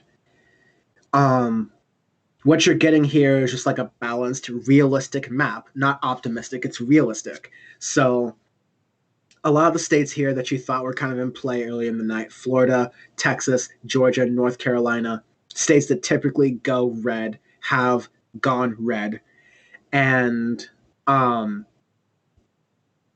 you know, it's possible that Trump could have lost these states. If Trump lost these states, that would have meant really bad things for the Republican Party writ large. But the Republican Party hasn't really taken any sort of negative cue since the 2012 loss. So it doesn't look like that's happening tonight either. Georgia, there's still a lot of stuff happening up in the air, but Donald Trump maintains a pretty good lead there. So that'll probably be called for him. But again, nothing is new because Georgia would have been a red state anyways. The name of the game this whole election night was always going to be that Joe Biden could win some flare points, get some Ric Flair drip, but he's win some flare points by taking some typically conservative states away from Trump, but that he didn't necessarily need these states. He needed to just improve upon the 2016 map, which he was very much favored to do, and do it in certain key states. Arizona was one of those key states that hasn't been fully counted yet, but it's leaning towards Biden by all measures, and it looks like that might be one of his successes. But Arizona still has a couple of weird things to account for, so that hasn't been fully called yet. Nevada, still not sure, but the votes haven't been counted in, and those votes are going to be counted forever. And then where we're really having the sports ball is Pennsylvania, Michigan, and Wisconsin. Now, I'll reiterate again that Wisconsin, Michigan, Pennsylvania went for Trump and went for Trump hard in 2016. In 2020, you have a little bit of a different map. Biden needs to win one of these, and he'll probably be good.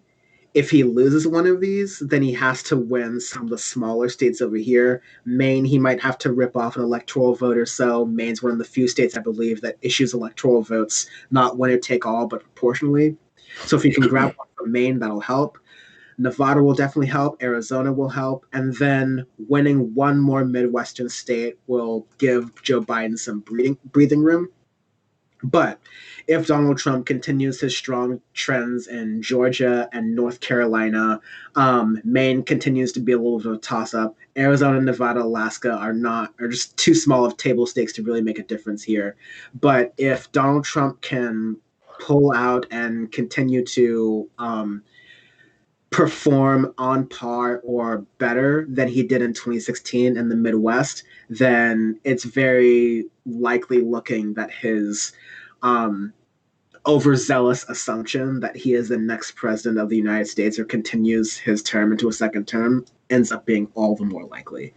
So that seems to be the state of things. Let's see how Nate Silver's doing. But it looks like another election where the liberal media establishment takes an L. The whole country's taking an L.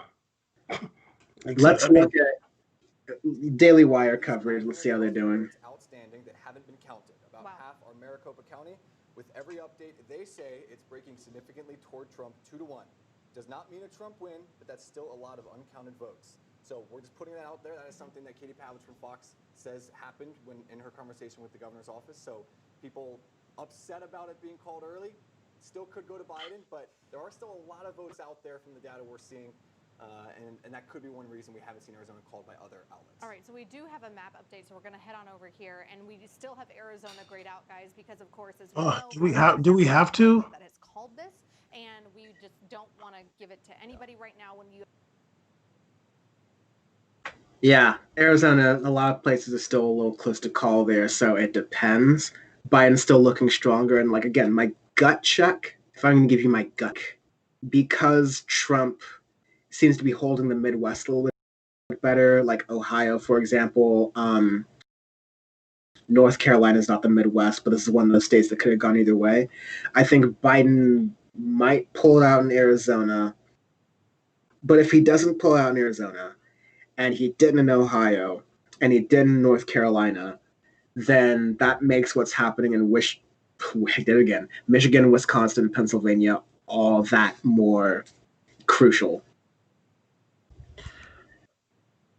I'm just gonna assume that Trump's gonna get another term, but I hope not, and just prepare myself for another 4 years of that fool right there.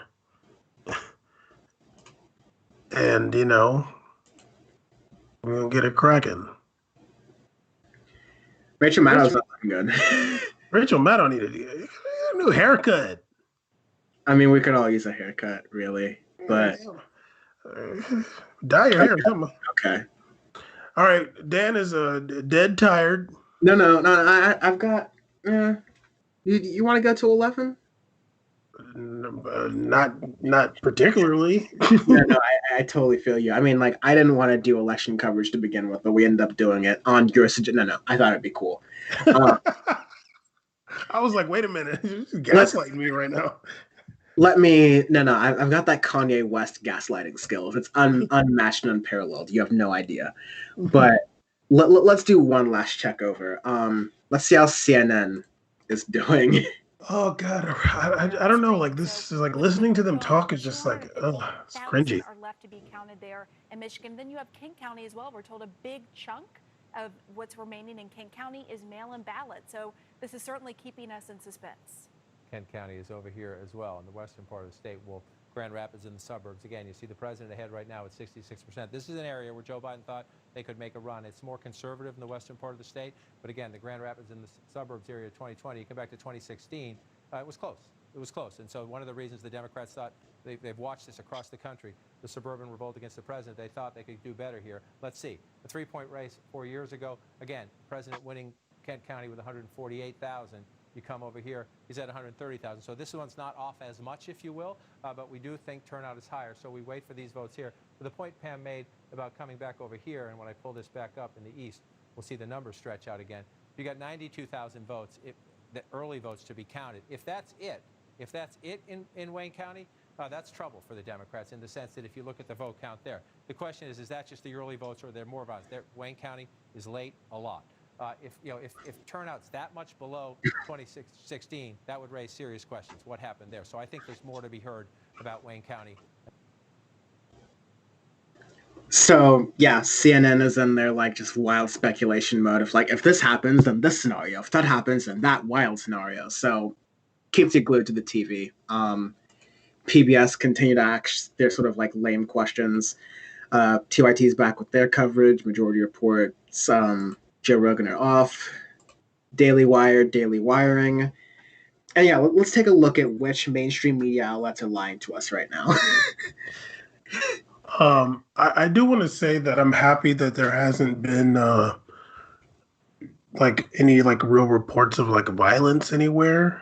I think there's been like a little bit of something here and there, but there hasn't been anything like crazy yet. Can you see this on my screen right now?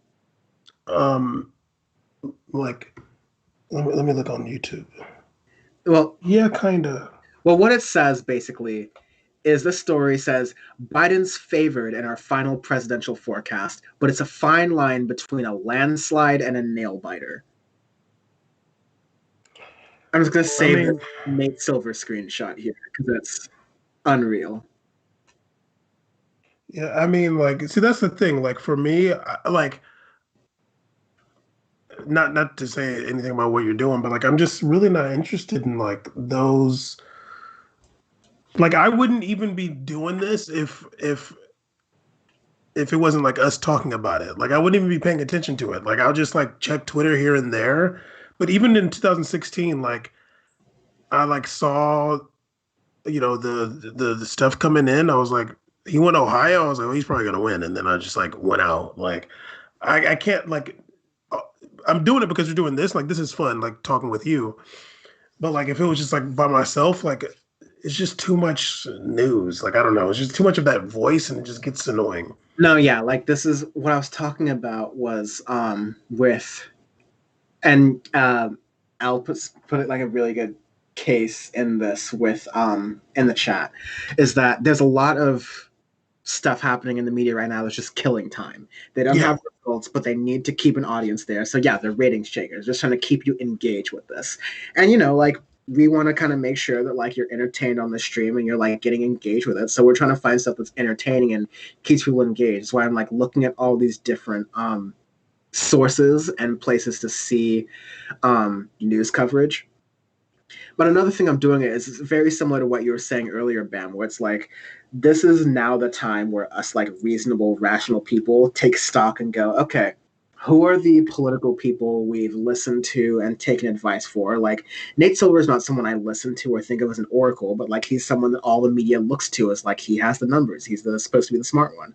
And so if the rest of the media is taking their cues from this person who's routinely wrong and doesn't seem to have their finger of the pulse on the news, when us just kind of shooting the shit seem to have a better sense of these things, then this will be a learning experience for me as well. And in the future, as I deliver political, I guess, punditry in the way I do it, my own, back at TYT, my own sort of like battles with Nate Silver as well. So like, it's just known that he's a particular kind of hothead, especially around like being right and being wrong. And so it's mostly just fun to kind of tease him and see like how he's freaking out.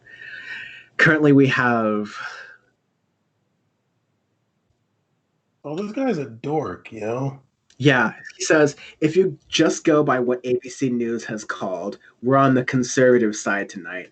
Biden's win probability would go from 69% to 85% based on Nebraska 2 being called. That one electoral vote makes a huge amount of difference.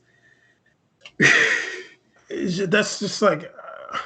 Because in his world, if the 2nd district in Nebraska does well, then that bodes well for Biden and the rest of the data. When like, meanwhile, it's like, we can look outside of that world, you and I, and go, look, whatever happens in the 2nd district of Nebraska has nothing to do with what happens in these districts in Michigan, or these districts in Wisconsin, or damn, these districts in Georgia, or like, maybe, just maybe you can read some tea leaves from all these different numbers that are coming out, or maybe these districts are different fucking places with different fucking people, and these people don't even make smart political decisions to begin with, and so they're kind of spitballing it like the rest of us. And so any attempt to try to add some sort of like numerical or mathematical justification for what's going on is going to be a moot point. And you're just going to be sending a bunch of anxious nerds into the cornfields, lost in a maze of like their own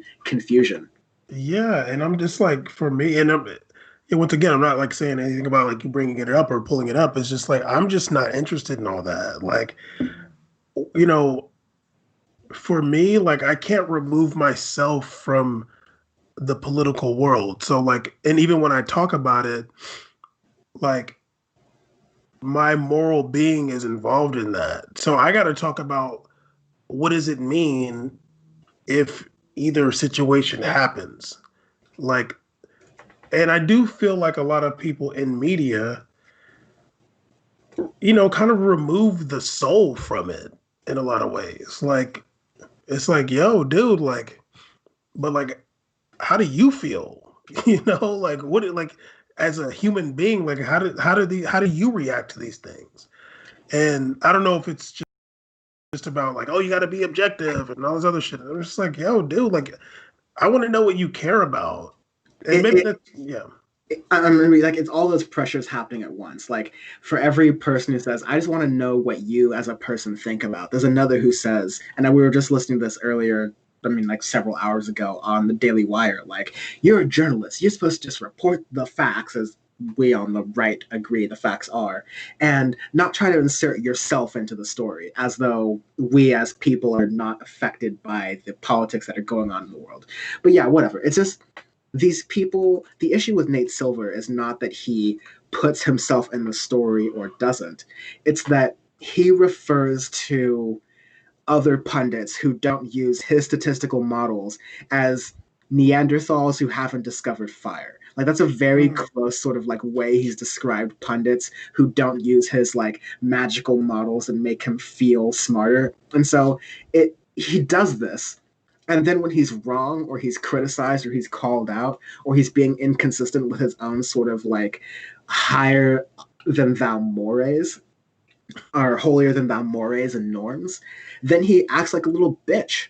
And so it's hilarious. It's just hilarious. And I'm going to keep making fun of it because that's the same way Trump built delegitimacy in the left media, is that he made fun of them. He laughed at them when they were being clownish to the point where, like, people would go and look at MSNBC covering Russia and just like all the hysterics they would get into, and it would muddy the waters of the Russia situation, even though, like, it's not like Trump's hands are completely free in that situation, but the Democrats made such a hysteria over it that they were able to be pointed at as being the boogeymen in this picture as opposed to the actual person here. And so Donald Trump and the Republicans are really good at that sort of distraction game, and people like Nate Silver make it easier by participating in their own distraction games because of, what is it, Bam? What is it, Bam? Male ego. Well, you know what's funny? Male insecurity. It's funny because like even in the right media, they just did that with the Hunter Biden thing, and it was just like, I mean, whatever came out is just like, okay, dude, like you got nothing there. But I think like both sides of the media end up doing that.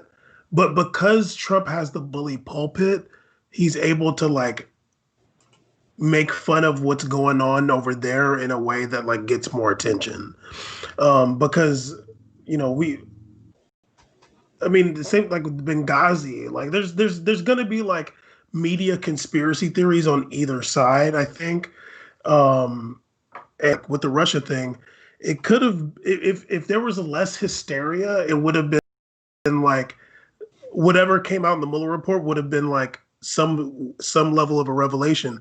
But since like media and like certain politicians blew it up, the stuff that came out, I was like, doesn't compare. So like the average person is just like, I didn't see him get peed on. Like what, like. Yeah.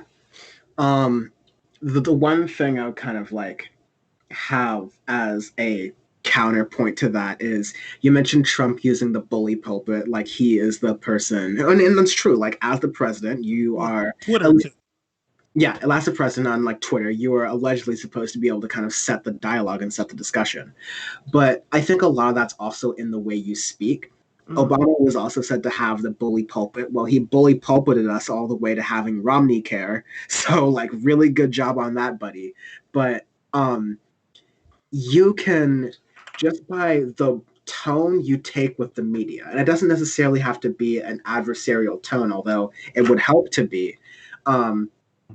But through taking that kind of adversarial tone with the media, you can help set the agenda. Because and it's the same thing I say with arguing with Ben Shapiro or any of these people. If you accept their framing and you respond to a question within the confines of their framing, You lost already. Before you said anything else, you lost already. If you are not defining the rules of the game, it's over for you. And so that's why you've always got to define the dialogue, because if you define the dialogue and the media hates your dialogue, they're going to keep talking about your dialogue. And the media is going to say, how dare he describe this dialogue or go about this dialogue?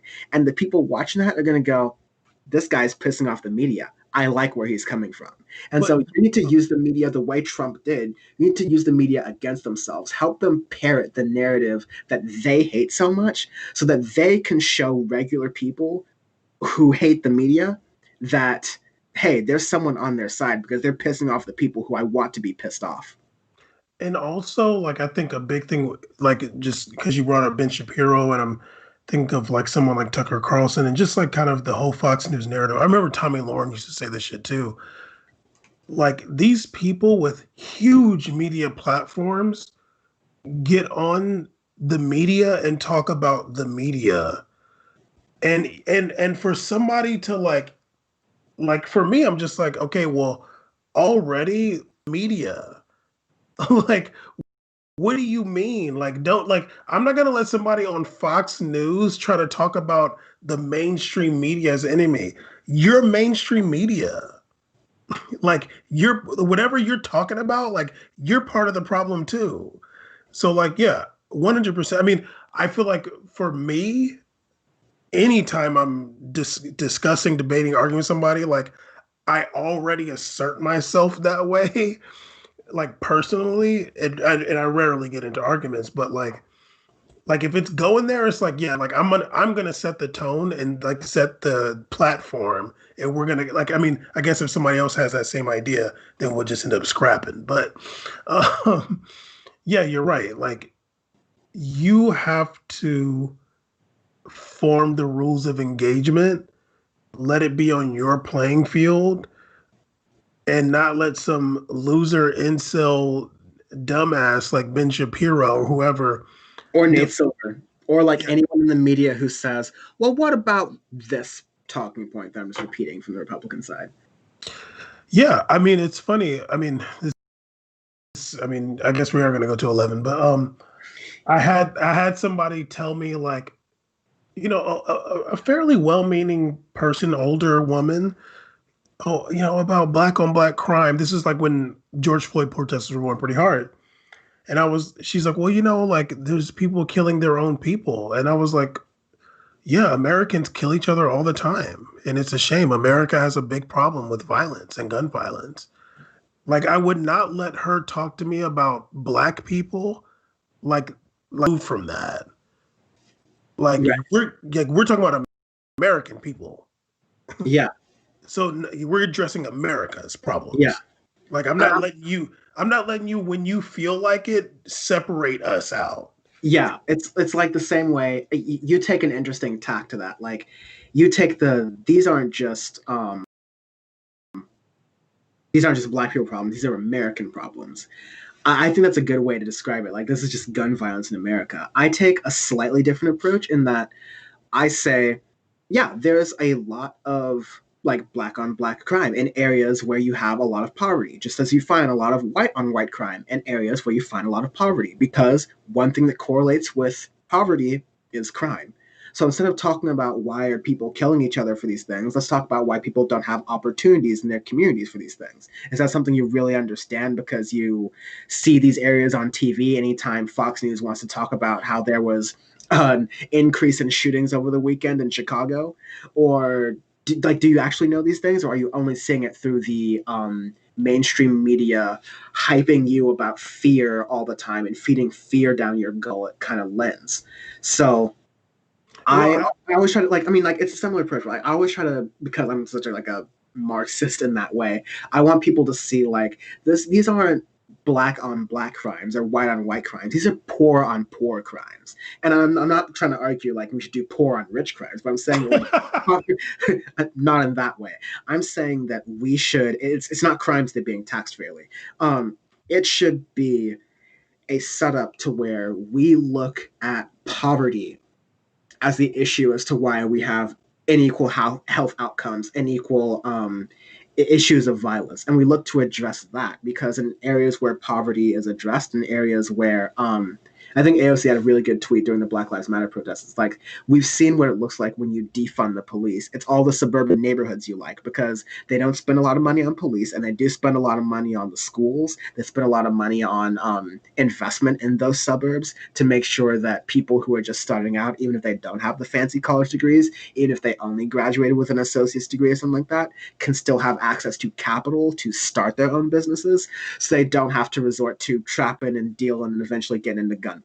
Like, that's the thing that happens. And by the way, we had a show called Breaking Bad that didn't see a whole lot of black people in Breaking Bad, saw a whole lot of white people and drugs and violence in Breaking Bad. So like, there's a reason why we have both sides of the country. And the reason why Walter White was doing all that shit was because he was worried about his healthcare bills, because he was afraid of poverty. So let's talk about what's really going on between all this violence, between all these violence issues, as an issue of economics, and not an issue of, well, I guess the blacks just keep shooting each other. Well, what do we do with that? Yeah, I mean, I feel you, and that's a like, I would bring that up with like a certain person too. It was like my tactic for like this person. Like, fair. I know like that narrative that she had been receiving, and I know she's never heard it framed as black people also being Americans. Like, it's the blacks, you know? Yeah. So it's like, you know, aren't we all American? Like, what happened to that? Like, you know, but yeah, like the poverty aspect, like, that's a conversation I would also have with somebody too, you know? Like, yo, like, how come Watts gotta have grass all in the damn sidewalk, but if I go to Dan's neighborhood, the damn sidewalk is just nice and smooth. This is just Bam. He hates when 30 or 50-year-old trees are all uprooting the sidewalks by his property. He just won't have it. That's going to be when Bam is mayor. He's going to fill all the potholes and fix all the sidewalks. Like, I mean, come on, man.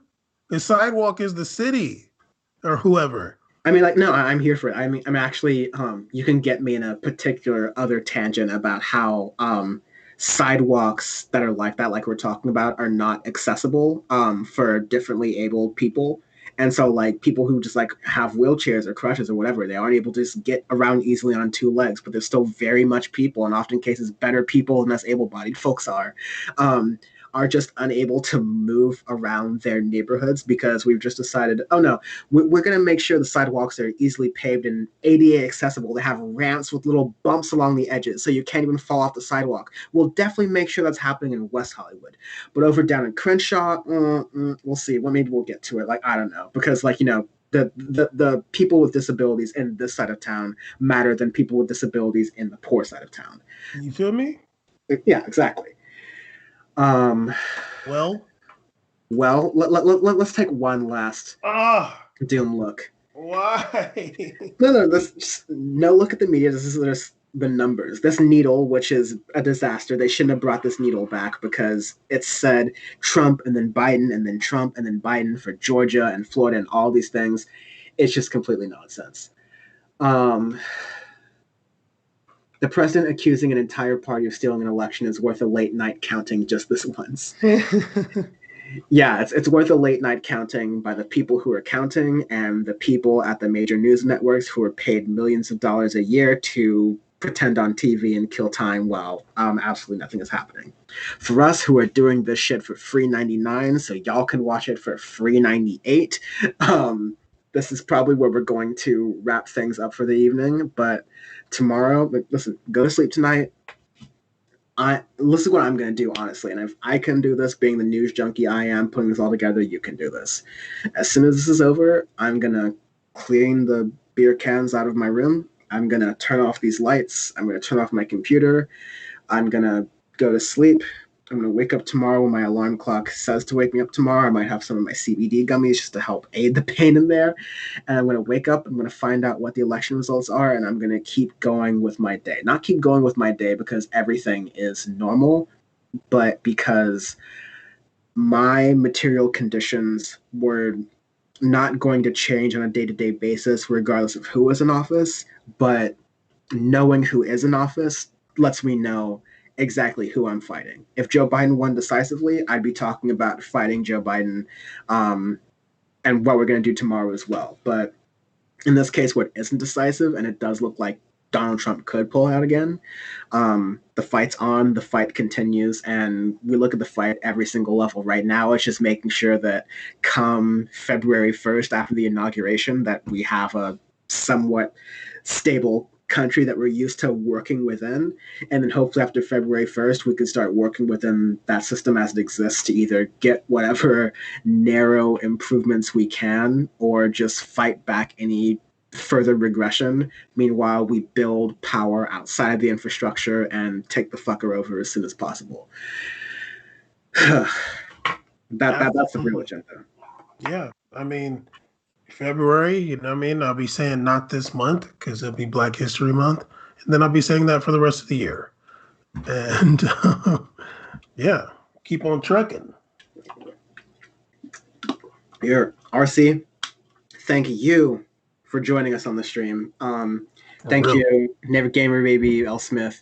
I saw Sean Judson in there, Sean Suarez for joining on the stream earlier. Everyone who is watching, Lisa as well.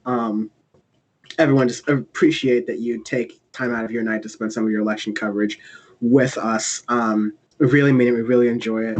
I've got some really exciting guests coming up for Power Report who are going to be dissecting all of this election-related stuff with me and with us in the next coming weeks and months. So make sure you're subscribed to youtube.com/Dan from the internet for all that stuff so you don't miss it. Also listen to it as a podcast. You can do other things. You don't have to be glued to a screen. You can do other things like planning for the next revolutionary actions in your local vicinity. You can do that while listening to Power Report and all those great things. And of course, if you're getting into podcasts, which you should, you can check out really fine podcasts such as the We Made It podcast, where you can escape politics and go into the world of soccer, where we talk a lot about racial injustice and all those issues that have to do with politics that also have to do with soccer, but are still very important. And if you really want to escape from things, you can come to Audio Face, where we talk about music and the fact that Lil Pump just endorsed Donald Trump, and a bunch of other people just endorsed Donald Trump, and occasionally has to do with politics as well. But hey, all this stuff is encompassing, and we do try to have some fun on the margin, so there's that. But yeah, thank you all, everyone, for joining. Thank you, Bam, for joining me. Thank you all for watching. And thank you for being citizens in this country. The fight was never going to end today, and it is only going to get harder tomorrow, regardless of how it happens. So rest up, ready up, find your people, and fight on. Wrap it up, B. Wrap it up. Wrap it before you tap it, y'all.